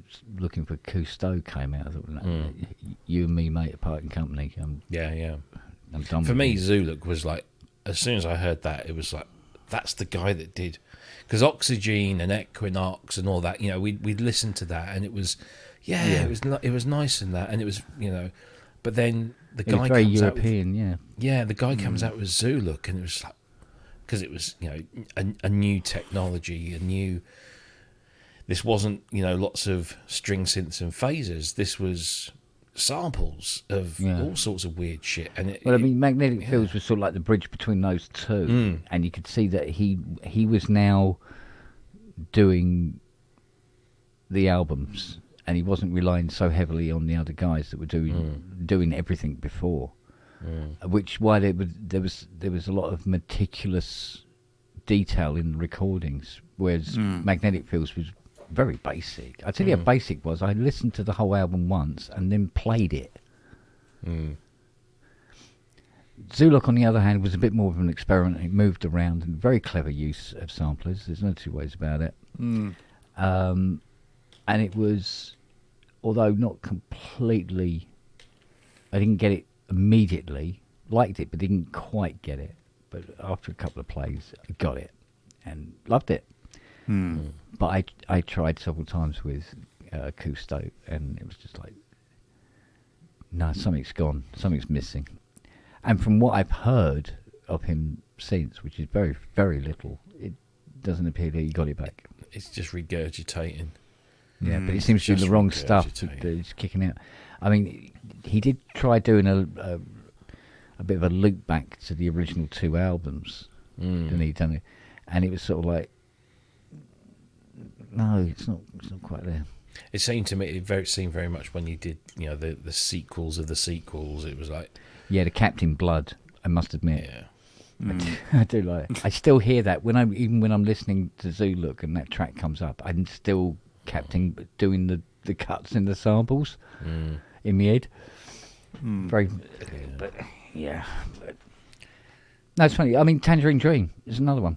And then once Tangerine Dream became three people who had nothing to do with Tangerine Dream in any form. And I mean, even Ulrich was a member of Tangerine Dream for a while. And I thought the stuff that he was doing was really interesting and unique. And I don't know why he ended up joining Tangerine Dream and going that route. He should have carried on with what he was doing, because Ulrich Strauss's stuff, Schnauz's stuff is brilliant. Stars was a fantastic album.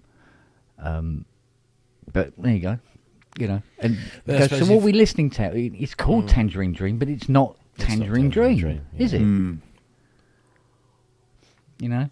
It'd be me just turning around and saying, "Hello, I'm Peter Gabriel." I get pissed off with bands like, I mean, Tangerine Dream is spectacular in many ways, some great albums, but when the name Tangerine Dream, which sits over the original members, it then gets kind of transferred to through one being replaced after the other, eventually become that shouldn't be a Tangerine Dream album, even though legally they're probably entitled to use the name, and they're going to want to sell the album under the name Tangerine Dream because that will get some numbers in. It shouldn't really be. It's like when Yes split up after Drama, they had all kind of fucked off. So obviously Anderson had gone off before Drama. Horn had come in with Downs, and then Horn left after Drama. So you've then got Chris Squire and Trevor Rabin. And I think Are you talking about the 90125 era? Yeah, well, no, we're talking like because there was, I think it was Squire, Rabin, and Alan White were working on stuff, and they were going to do it under a different name. They were going to call themselves Cinema, right? And then they were working on stuff, and then I think Trevor gets called and says, "Would you like to come produce this?" And then somebody says, "Well, we shouldn't we?" What's the other? Tony Kaye might have been involved as well. Yeah, Tony Kaye. Yeah. They were gonna do this thing that was essentially the remnants of Yes, but they weren't going to call themselves Yes because it technically wasn't Yes. And I don't think that had anything to do with the legality of using the name or anything. It was just that this is our thing, and Yes fans would have gone off and bought it, no doubt. But it was only when John Anderson was contacted and said, "Look, would you be interested?" and he heard some demos and said, "Yes, I'll do that." That they said, "Oh, well, okay." They looked around the room and said, "Well, yeah, this is Yes."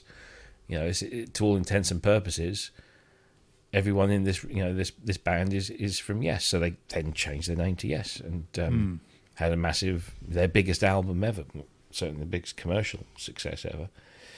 And yet now we've got versions of, there's all these different versions, but at least you know what you get because they changed. So it's, Anderson, Rabin, Wakeman, Howe, or Anderson, this and that, or Asia, or whoever it might be. All these different, versions. Now, Yes. I mean, the band that goes under the name of Yes only includes from the fairly original lineup is Steve Howe. Yeah. Because you've got Billy What's His Face on bass. Yeah, Billy Sherwood. That's it, Billy Sherwood on bass. Yeah. They've got some other guy in to obviously replace the late great Alan White. Yeah, who that was. They have John Davison. John Davison on vocals, and I can't remember who they've got in on the keys now. I think Downs. Oh yeah, of course it is still Downs, isn't it? Yeah, I'm pretty sure. and yet that it's not really yes without. Well, for me, it's not yes without Chris Squire. Chris Squire. He for me, he's always been like the kingpin of the whole thing. Steve Howe, yeah, he's good, and Alan White was great, but once Squire went, Jay Shellen is the drummer. That's it, yeah. It's just, funny. it's not yes anymore, because the only is Steve Howe still playing with them? I don't know. Yeah, I know he's still alive. He's not one of the only ones. Well, Anderson's still there, but he's not with them. no. Trippy little pixie that he is. I saw them back in 2002. Yeah, he was pretty trippy then. Yeah. No, that was the classic lineup when I saw them. 2002, Wakeman it was basically the close to the edge lineup. Was that the Union tour? No, 2002 was the When was Union? no, that would have been Union was 90. Before that, yeah, that would have been yeah, 90. yeah. Because that was after Anderson, Bruford, Wakeman, Howe. Yeah, that was all the lineups of Yes. That was just insane. And they didn't even record anything together. No. It was like this group doing this set of songs, this group doing this other set of songs, so it wasn't really a union. No, I forget what the 2002 tour was. I think it was just called Yes 2002, but it was the Close to the Edge lineup, so Alan was on drums. Yeah.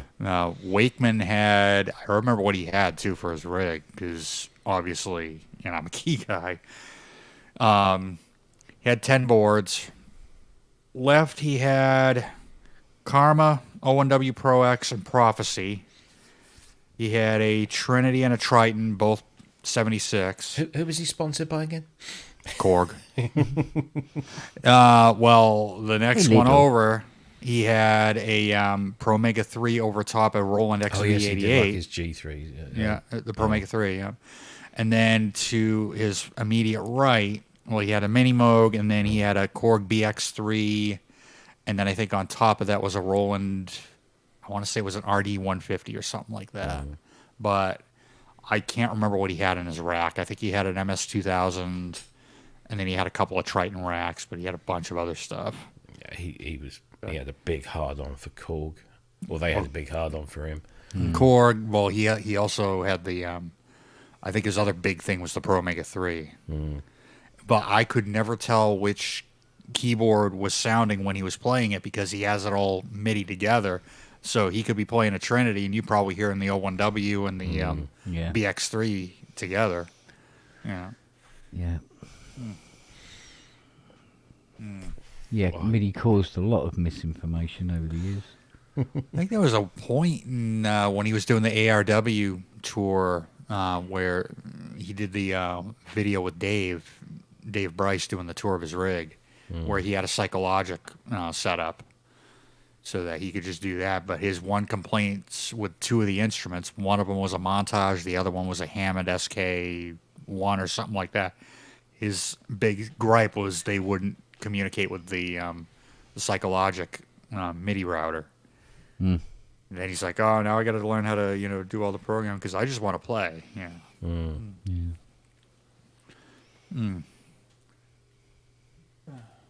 But no, that was a good show. I didn't hear that show. They did not. The only big song that they did, like out of the big three, we're talking. I've seen All Good People, Owner of a Lonely Heart, and Roundabout. The only one I remember them doing is Roundabout.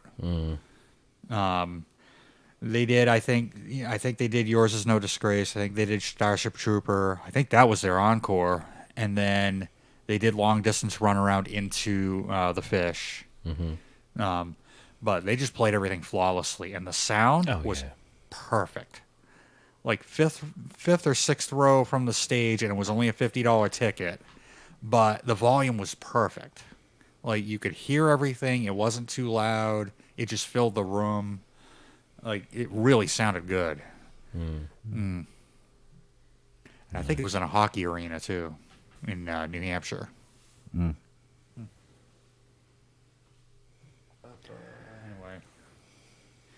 Anyway. Yeah, I'm unfortunately I never got to see Yes in sort of a classic lineup and never will now, so I won't bother. It just, for me, it'd be more like a tribute act. It's the same with a bunch of artists these days. It would feel like a tribute more than anything. Like Fleetwood Mac, you know. I deliberately didn't buy a ticket for when there was the first tour that they did when Christine came back, and so it was the classic Mac lineup. For touring for the first time since, you know, probably Dance or whatever. 90s. And I just bought Depeche Mode tickets, and they cost a fucking bomb. And then they were asking something in the region of 150 odd for one ticket to go and see Fleetwood. And I couldn't afford it. And my missus is not a massive Fleetwood Mac fan, so I didn't really want to sort of drag her along and have her go fucking boring whilst I'm sat there sort of shuffling one off over Stevie Nicks.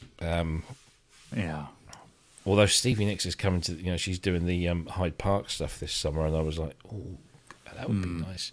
Wouldn't mind seeing her on her own, but I've seen Buckingham on his own. I'd love Buckingham. He was so good. He did like a good mix of Fleetwood tunes. Like he opened with, I forget what he opened with. It might have been Big Love, or he might have done that like in the middle of his set where it was just him and a guitar. But yeah, he was brilliant. I would pay. I would max out my credit card to go to a Buckingham Nicks gig. If I don't understand, if that ever happened, if it ever happened, if they just did a tour. And it wouldn't have to be a big band thing. It would just be, you know, the two of them and an acoustic guitar to see Buckingham Nicks together doing, you know, all of that, you know, doing the Fleetwood stuff, doing their stuff, doing the solo stuff. You know, I mean, just to see them do Landslide be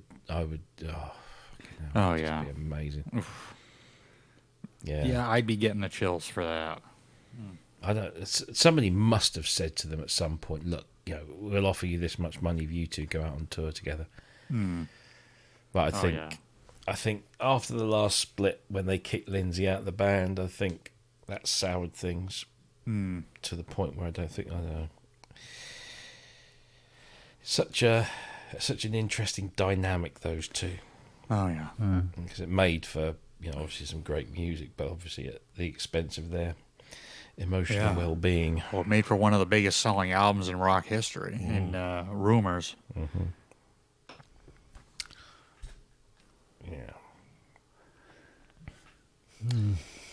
Actually, those two albums, that self-titled 75 or whenever that came out, and then Rumors, those are like top shelf Fleetwood Mac for me. And even Tango in the Night as well. Oh, that one's good. I've got Tusk too. That had some good stuff, but Tusk was good. There was a lot of filler on it though too.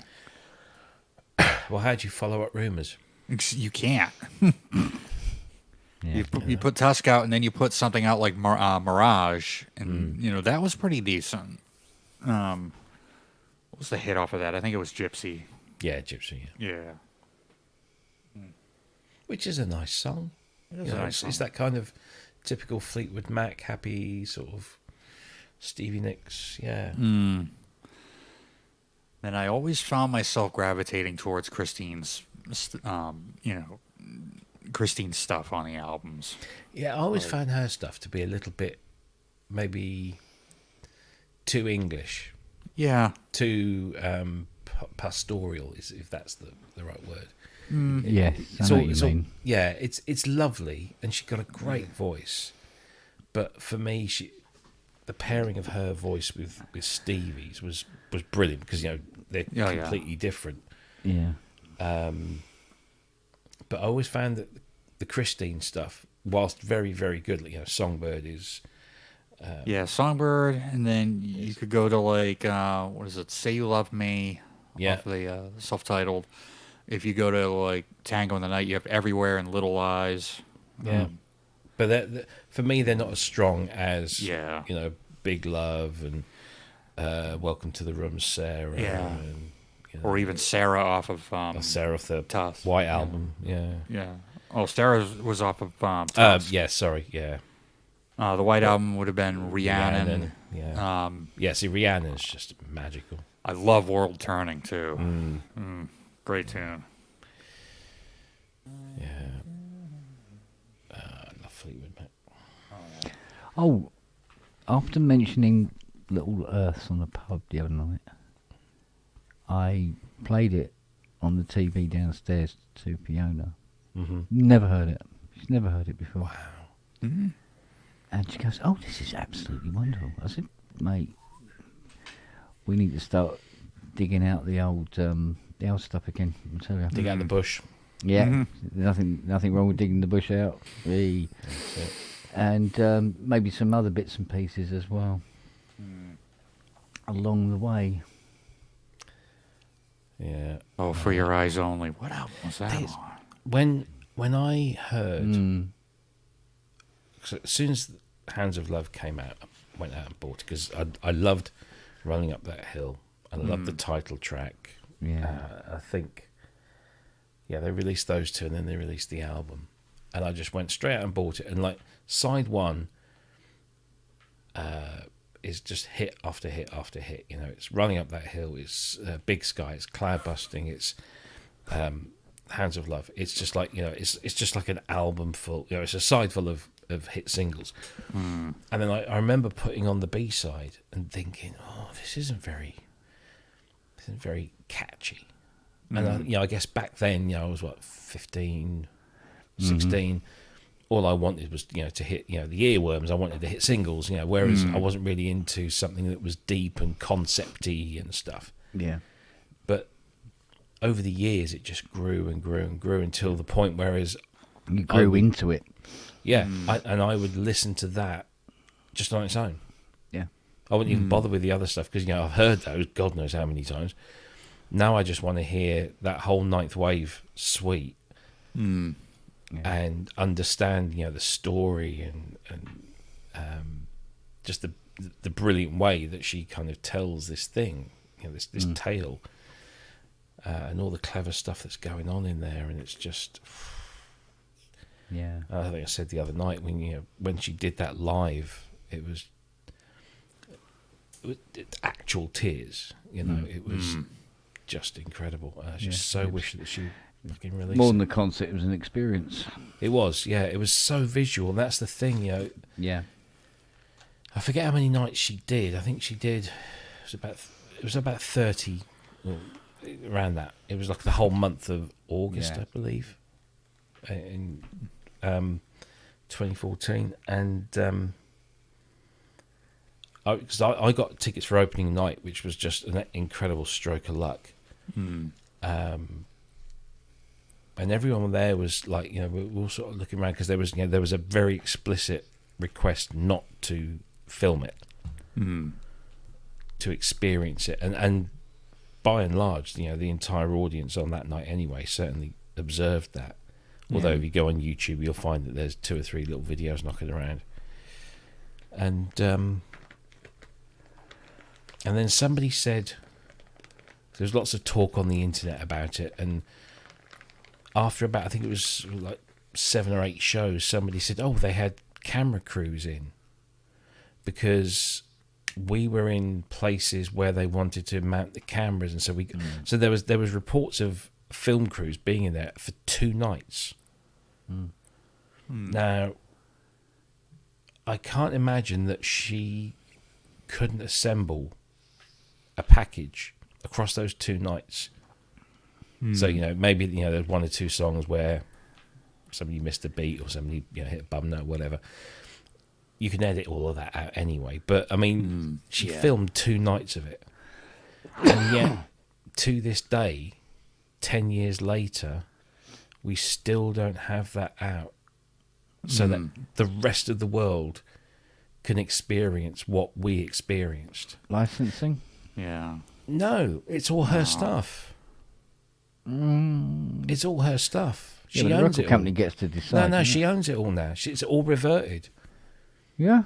Yeah, she's been, because she's been re-releasing all her albums on her own label, so she owns everything. It's all reverted. And I think even back then, she had a lot of control. I just think it's probably someone who's maybe just something's been held back. It's either being held back for something else. So I mean, I keep thinking, well, this year's 10 years since. So if later on this year she announces, a decade after, here it is, or it could be. The thing is, it was a very theatrical production, so it wasn't just the first act, band on stage, Kate Bush centre stage singing, that was it. Second act was this very theatrical representation of the Ninth Wave, and it was this big 3-dimensional set. It's hard to describe. I mean, you can find pictures of it, but it was all that, and then there was this big screen where she'd filmed the portions where she's lying in the water with the life jacket on, singing the various bits, like Hello Earth and all that. And then there's the bit where the helicopter comes in to rescue her, and that was represented by a big lighting rig. So it's like hovering above the stage like a helicopter would. So I guess there are elements that might have been difficult to capture. But even so, I don't think... Well, maybe she watched it back and went, nah. I know that, and because she is in complete control of everything that she does. Because she has been known in the past for her, shall we say, whimsy, her caprice, from time to time. No, absolutely. Of going, no, I don't like that. Exactly. It's not coming across the way I expect. Dump it, put it in a bin, set fire to it. But but she released the live album. So there's you can buy the box set and you hear everything. So all the music's there and everything. And there's it comes with a nice sumptuous booklet with still photographs and stuff. But there's never been a video release of it, and it baffles me that this amazing production that was a complete one-off. She'll almost certainly never do anything like that ever again. It was captured. So unless there was either a massive technical failure or Kate's just said, no, you know what? No. I can't imagine why it's never come out. And I think it's terribly, for all of us that were lucky enough to witness it firsthand,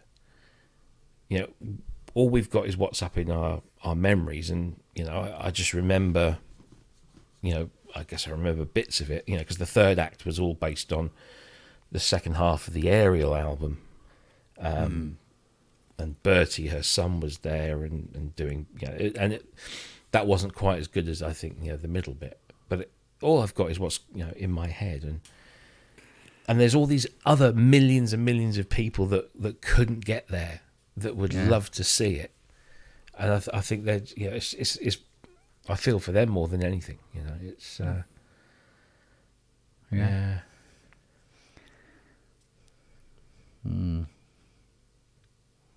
Because what did they finish on? The last track that they played was I think it was Cloud Busting. Yeah.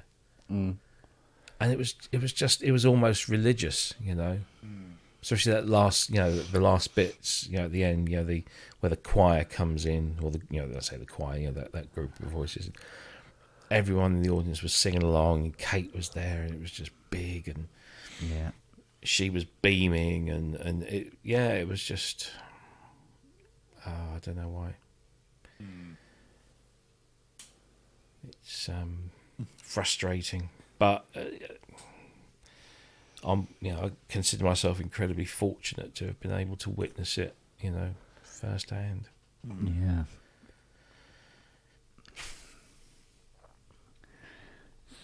She certainly loved her synths, though. Oh yeah. Well, Azio says Aerial is one of his favorite albums. Oh yeah, that was because she'd been away for like a decade or something. She'd not done anything, and then all of a sudden, King of the Mountain comes out, and then there's this album.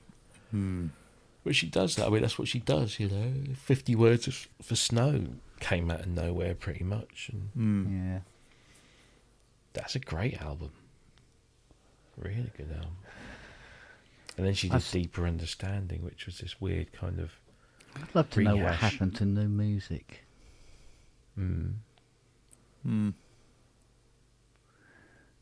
Because they had... There was 2 albums, wasn't there? There was A to B and Life of Luxury. And then, boom. And they were doing all right, but then, don't know what the hell happened. And I think Tony Mansfield turned up in another band. What was it?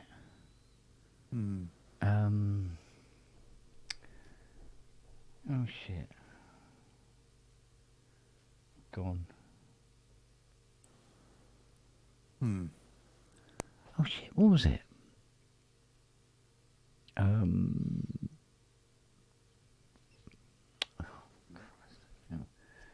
Fucking memory.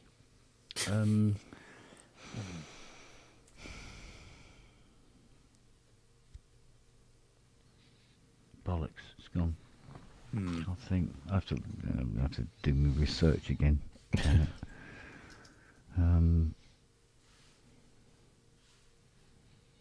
He wrote a song for another band, played keyboards on it. And it did, annoyingly, it did very, very well. I think he would have found that very annoying because new music weren't doing anywhere near as well as this other band were. I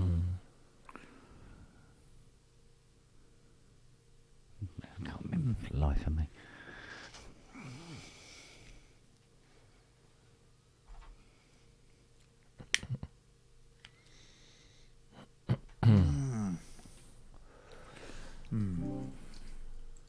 The one made me laugh was when I saw that video. I'd completely forgot about it. It was Telex doing "Rock Around the Clock" on the Eurovision Song Contest. That was an entry. Yeah, it was. Yeah. It's like, fucking hell. I wonder how many nil points it got. Yeah.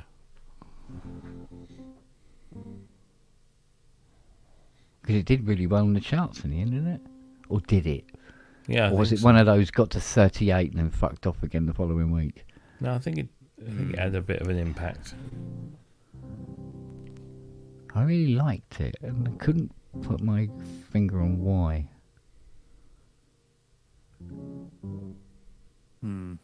Apart from it being all synth, of course.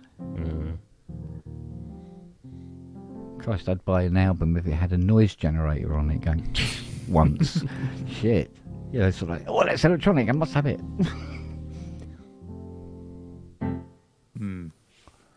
I think James Last employed that on one of his tracks, so I bought the James Last album that had this fucking on it. Go for it, yeah. Oh, I'd be inclined to buy any album that had Steve Porcaro or David Page on it. Not just even the Toto stuff. Even if Steve was just doing programming. Who do I know?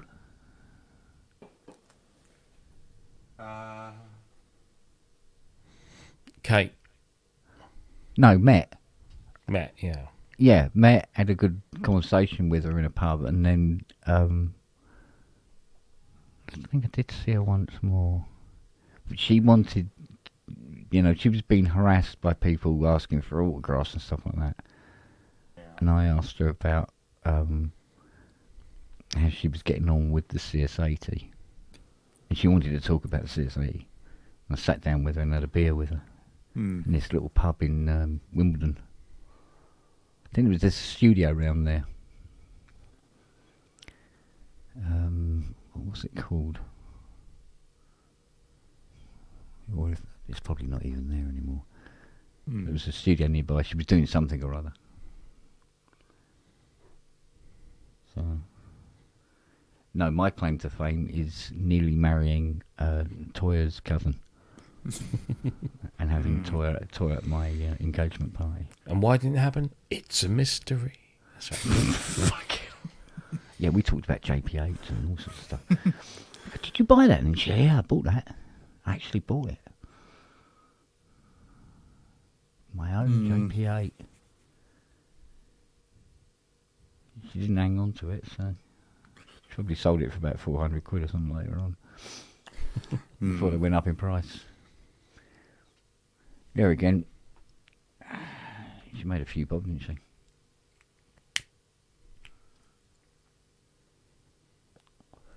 Oh, wow. Come on.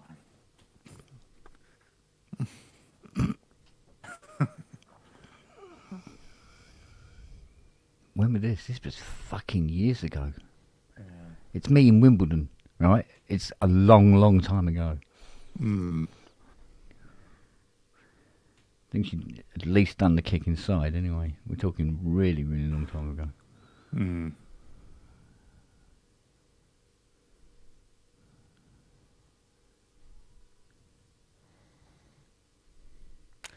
I've got to play it now. What? Kate Bush. I mean, I've got to listen to the whole of Ninth Wave.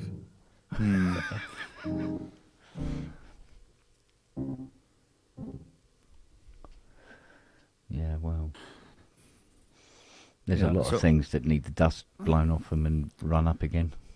So I'm going to shamelessly admit something. I've heard some of her hits, but I need to sit down and listen to one of her albums. You need to sit down and listen to all of her albums. That's what you need to do. All Yes, of them. I know.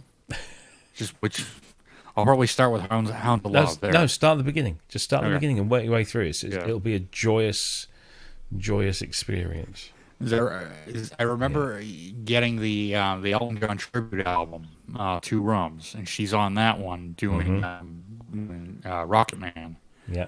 And very cool version of it in a way that I'd never heard it before.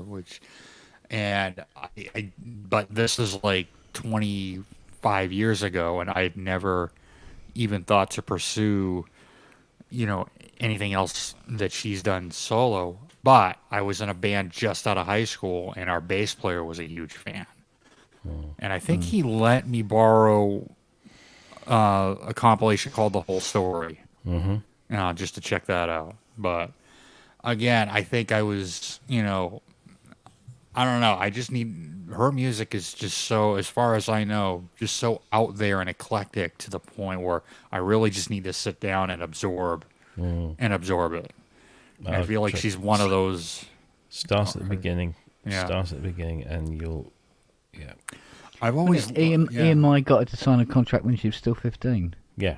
For when she left school. Yeah, Gilmore got and it then sorted. Talk about landing on your feet, mate. Yeah, and I've always liked Peter Gabriel, but I would say at the end of last year, I just basically went back to Car and went all the way through to, I think, Us. Yeah. Because I had heard Up, and I had heard, obviously, this was around the time I.O. came out. And I realized, I'd never heard the entire second album. But I just wanted to go back and listen to, the first four. But again, I never heard the second album, which I would say more of a straight-ahead rock album as far as, my ears picked up. And I think it was the third album where he really started, being really experimental. I just wish but Kate and Pete had done more together. Indeed. I mean, as great as the one track was, oof. Oh, hello. Not me. Get that piano ready.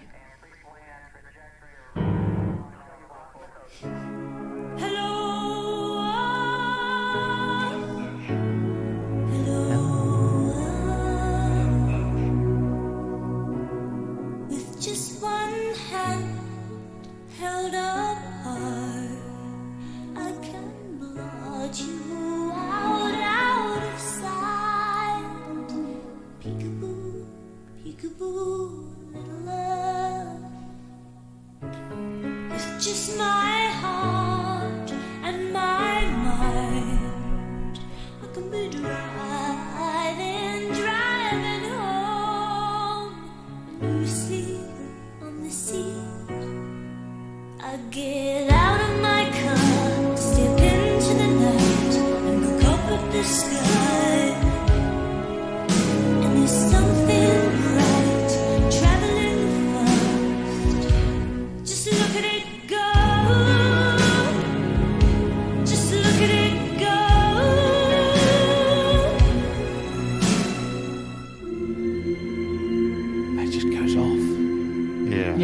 let's do this now. Yeah.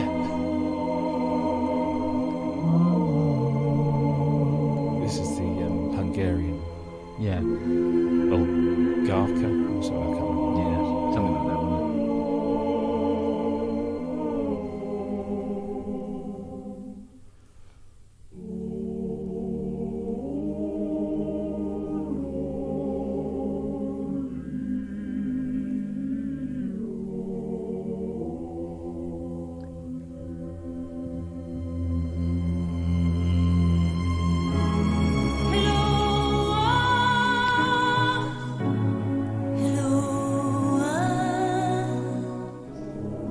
Watching the storm start to form over and there it comes. Can't do anything, just watch them swing with the wind out to sea. All you see lands out of the water. All life savers out of the water. All you cruisers out of the water. All you fishermen head for home. Got a sleeper. I was there at the birth, out of the cloudburst, the head of the tempest.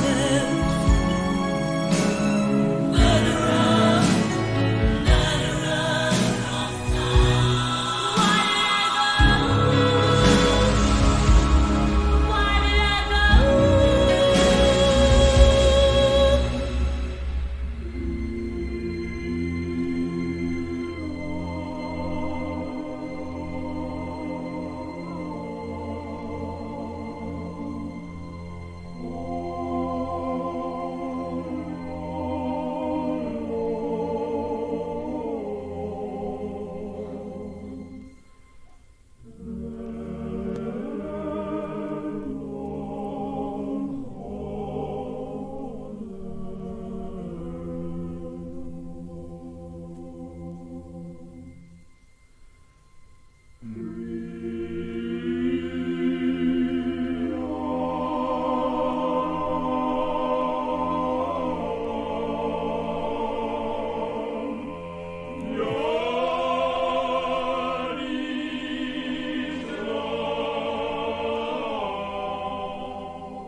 First rule, never repeat a verse.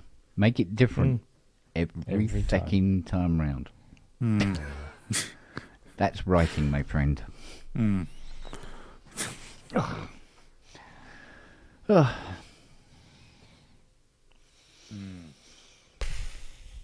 Yeah. Nobody quite like her. Yeah, no.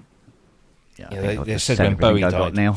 Yeah, they said when Bowie died that we should all be grateful that we lived in the time that Bowie lived. And I think they'll say the same about Kate Bush. Because there's literally nobody. Yeah. There are a few people that have come kind of close, but not close enough. Just Yeah. She is an incredible human. That's what I like about these pubs. We won't get a copyright on that one. Yeah. I hope not. For your sake. No, too small. Yep. Is that a vinyl rip? It sounded like it. It was. Yeah, there was different scratching going on, wasn't Yeah. there? That was ripped from the EMI 100 pressing, which is widely regarded as the best vinyl version. They did a whole. The end is slightly different. Yeah, from the album version. That's the original version, because that's another thing that over the years, Hands of Love, particularly on the A side. I don't know whether it was her request or somebody else, but they changed the version of the Big Sky. So on the sort of slightly later versions, Big Sky is like a remix. It's like it's actually, I think it's a version they released as a single that they've just dumped in.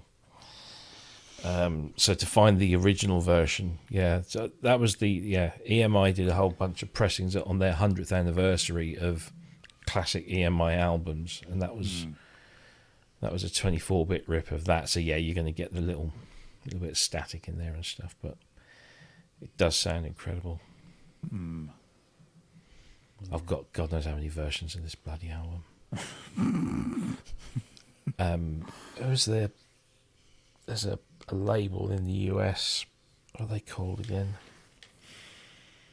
Audio Fidelity, I think that's the name. Yeah. And they did a Steve Hoffman remastered version of it on purple marble vinyl. And it's okay, but it's not quite as good as the original. But yes. Start at the beginning, Justin. Start at the beginning and just work your way through, because then you'll appreciate the progression that she goes through as well. You know, because you'll do like the Kick Inside, and then what was next? Lionheart, and then Never Forever. Yeah, and those three albums on their own, sort of show a sort of a progression. But then you get to the Dreaming, which is her fourth album, and all of a sudden, I mean, you'll have heard the Fairlight on Never Forever on Army Dreamers. Yeah. So the camera clicking and the glass smashing and Babushka and all of that stuff. But the Dreaming is just like she's found the Fairlight and now she's gonna fucking use it, and it's it, doesn't she? Oh man, from Sat in Your Lap, what's suspended in Gaffer, and even the title track, the Dreaming, which doesn't often get talked about because it features one Rolf Harris. And then the next album is Hands of Love, which is just this pinnacle, and then she goes to Sensual World, which again it kind of sits in the shadow of Hands of Love. It's as good as, in my opinion. It's more of a traditional sort of album, but it's beautiful.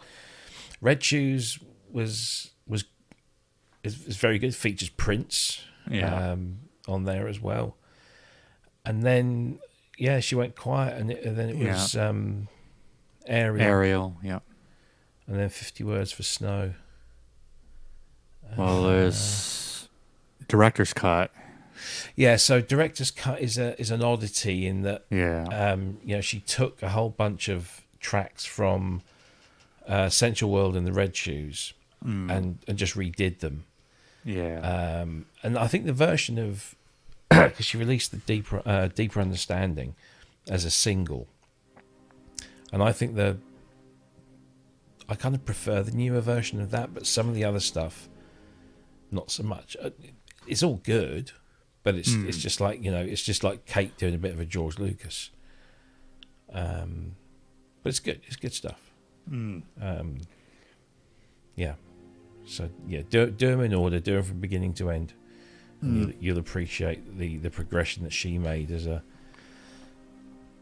artist. Oh, mate, if I could get Kate Bush on the show, that I would stop the show. That would be it. That would be the last show that we ever did. Yeah, that's the farewell. Yeah.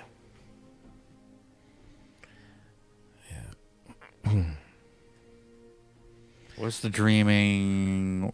Reading Azio's. What's the dreaming where she recorded the legendary fart? Oh gosh, possibly. Yeah. Yeah, she did.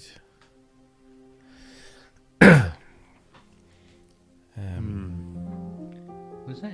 Hang on a minute.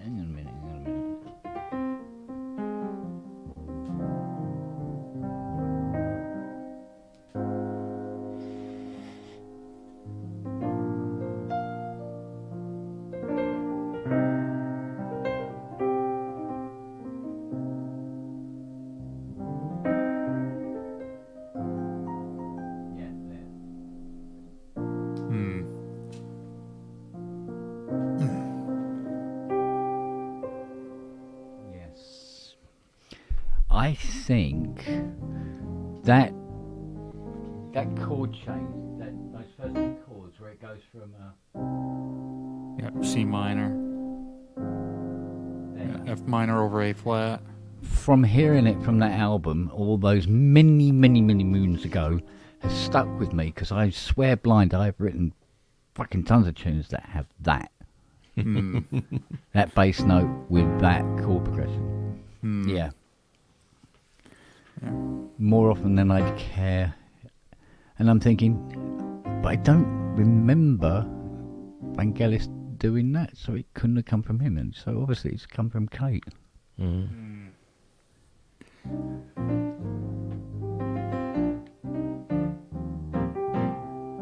tell you who else I was doing that with, going through their discography, was Aha. So I've got their first 3 albums. I would say out of the 3, while Hunting High and Low is great as it is, I really like Stay on These Roads. I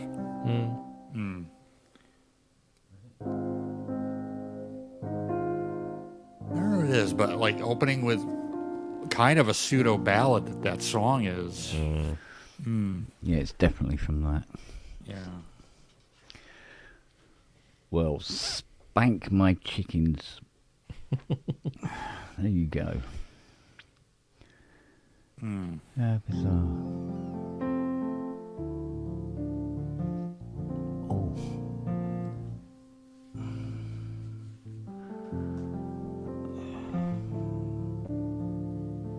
Yeah, Culture. I got to check out Morton's solo stuff.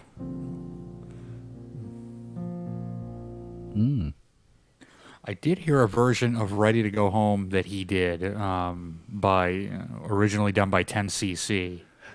But then Asia's done it on the during the John Payne era on the Aura album, and then Morton Harkett did a version of it. That's Horton really Market. good. That's a town in. Yeah, Horton Market. Yeah, it's a town in Lincolnshire, isn't it? Horton Market. Yeah. That's what Listexia sounds like. Yeah. Right, guys. I need to go to bed because I have got work in the morning. We're doing it on the hour of 2. Just after, yeah. Yeah. What am I doing tomorrow? JP8000 and JX3P and... Oh, what was the other one? Oh, it'll be a surprise because I can't remember. Rev 2, Profit 5. No. Just go ahead and burn it. Never, never, never. Where's my shotgun? Give me my shotgun. Oh, where's the flamethrower? It's made out of wood. It'll burn. Oh, God, yeah. Not fast enough. The front panel hanging around for a while, though. Rest of it will go pretty well. Yeah. Oh, man. Well, Culture, he's got a spine-tingling voice. Anyway. Yes. All right, then. Okay. My working Hydrosynth Deluxe. Back into its spot. So that's good. I can start clattering the keyboard a bit more now without having to worry about the poly aftertouch disappearing. Yeah. Indeed. Right, have fun, everyone. Have a good week. Indeed. See you all at some point. Some exciting new things coming next week. Synthesizer World. Yeah. Yeah, a few little things here and there. Cool. Yeah, I'm hoping Some to of start. which you might have heard on this show. Quite possibly. Who knows? Quite possibly. This is the leakiest show on YouTube. Yeah. This side of an NDA. Yeah. Fortunately, nobody watches it, so we're cool. One day. No, never. No. All right, gents. All right. Right, Have a take good care, one. everyone. Look See after you later. yourselves. Take care. Be well. Yeah, you too.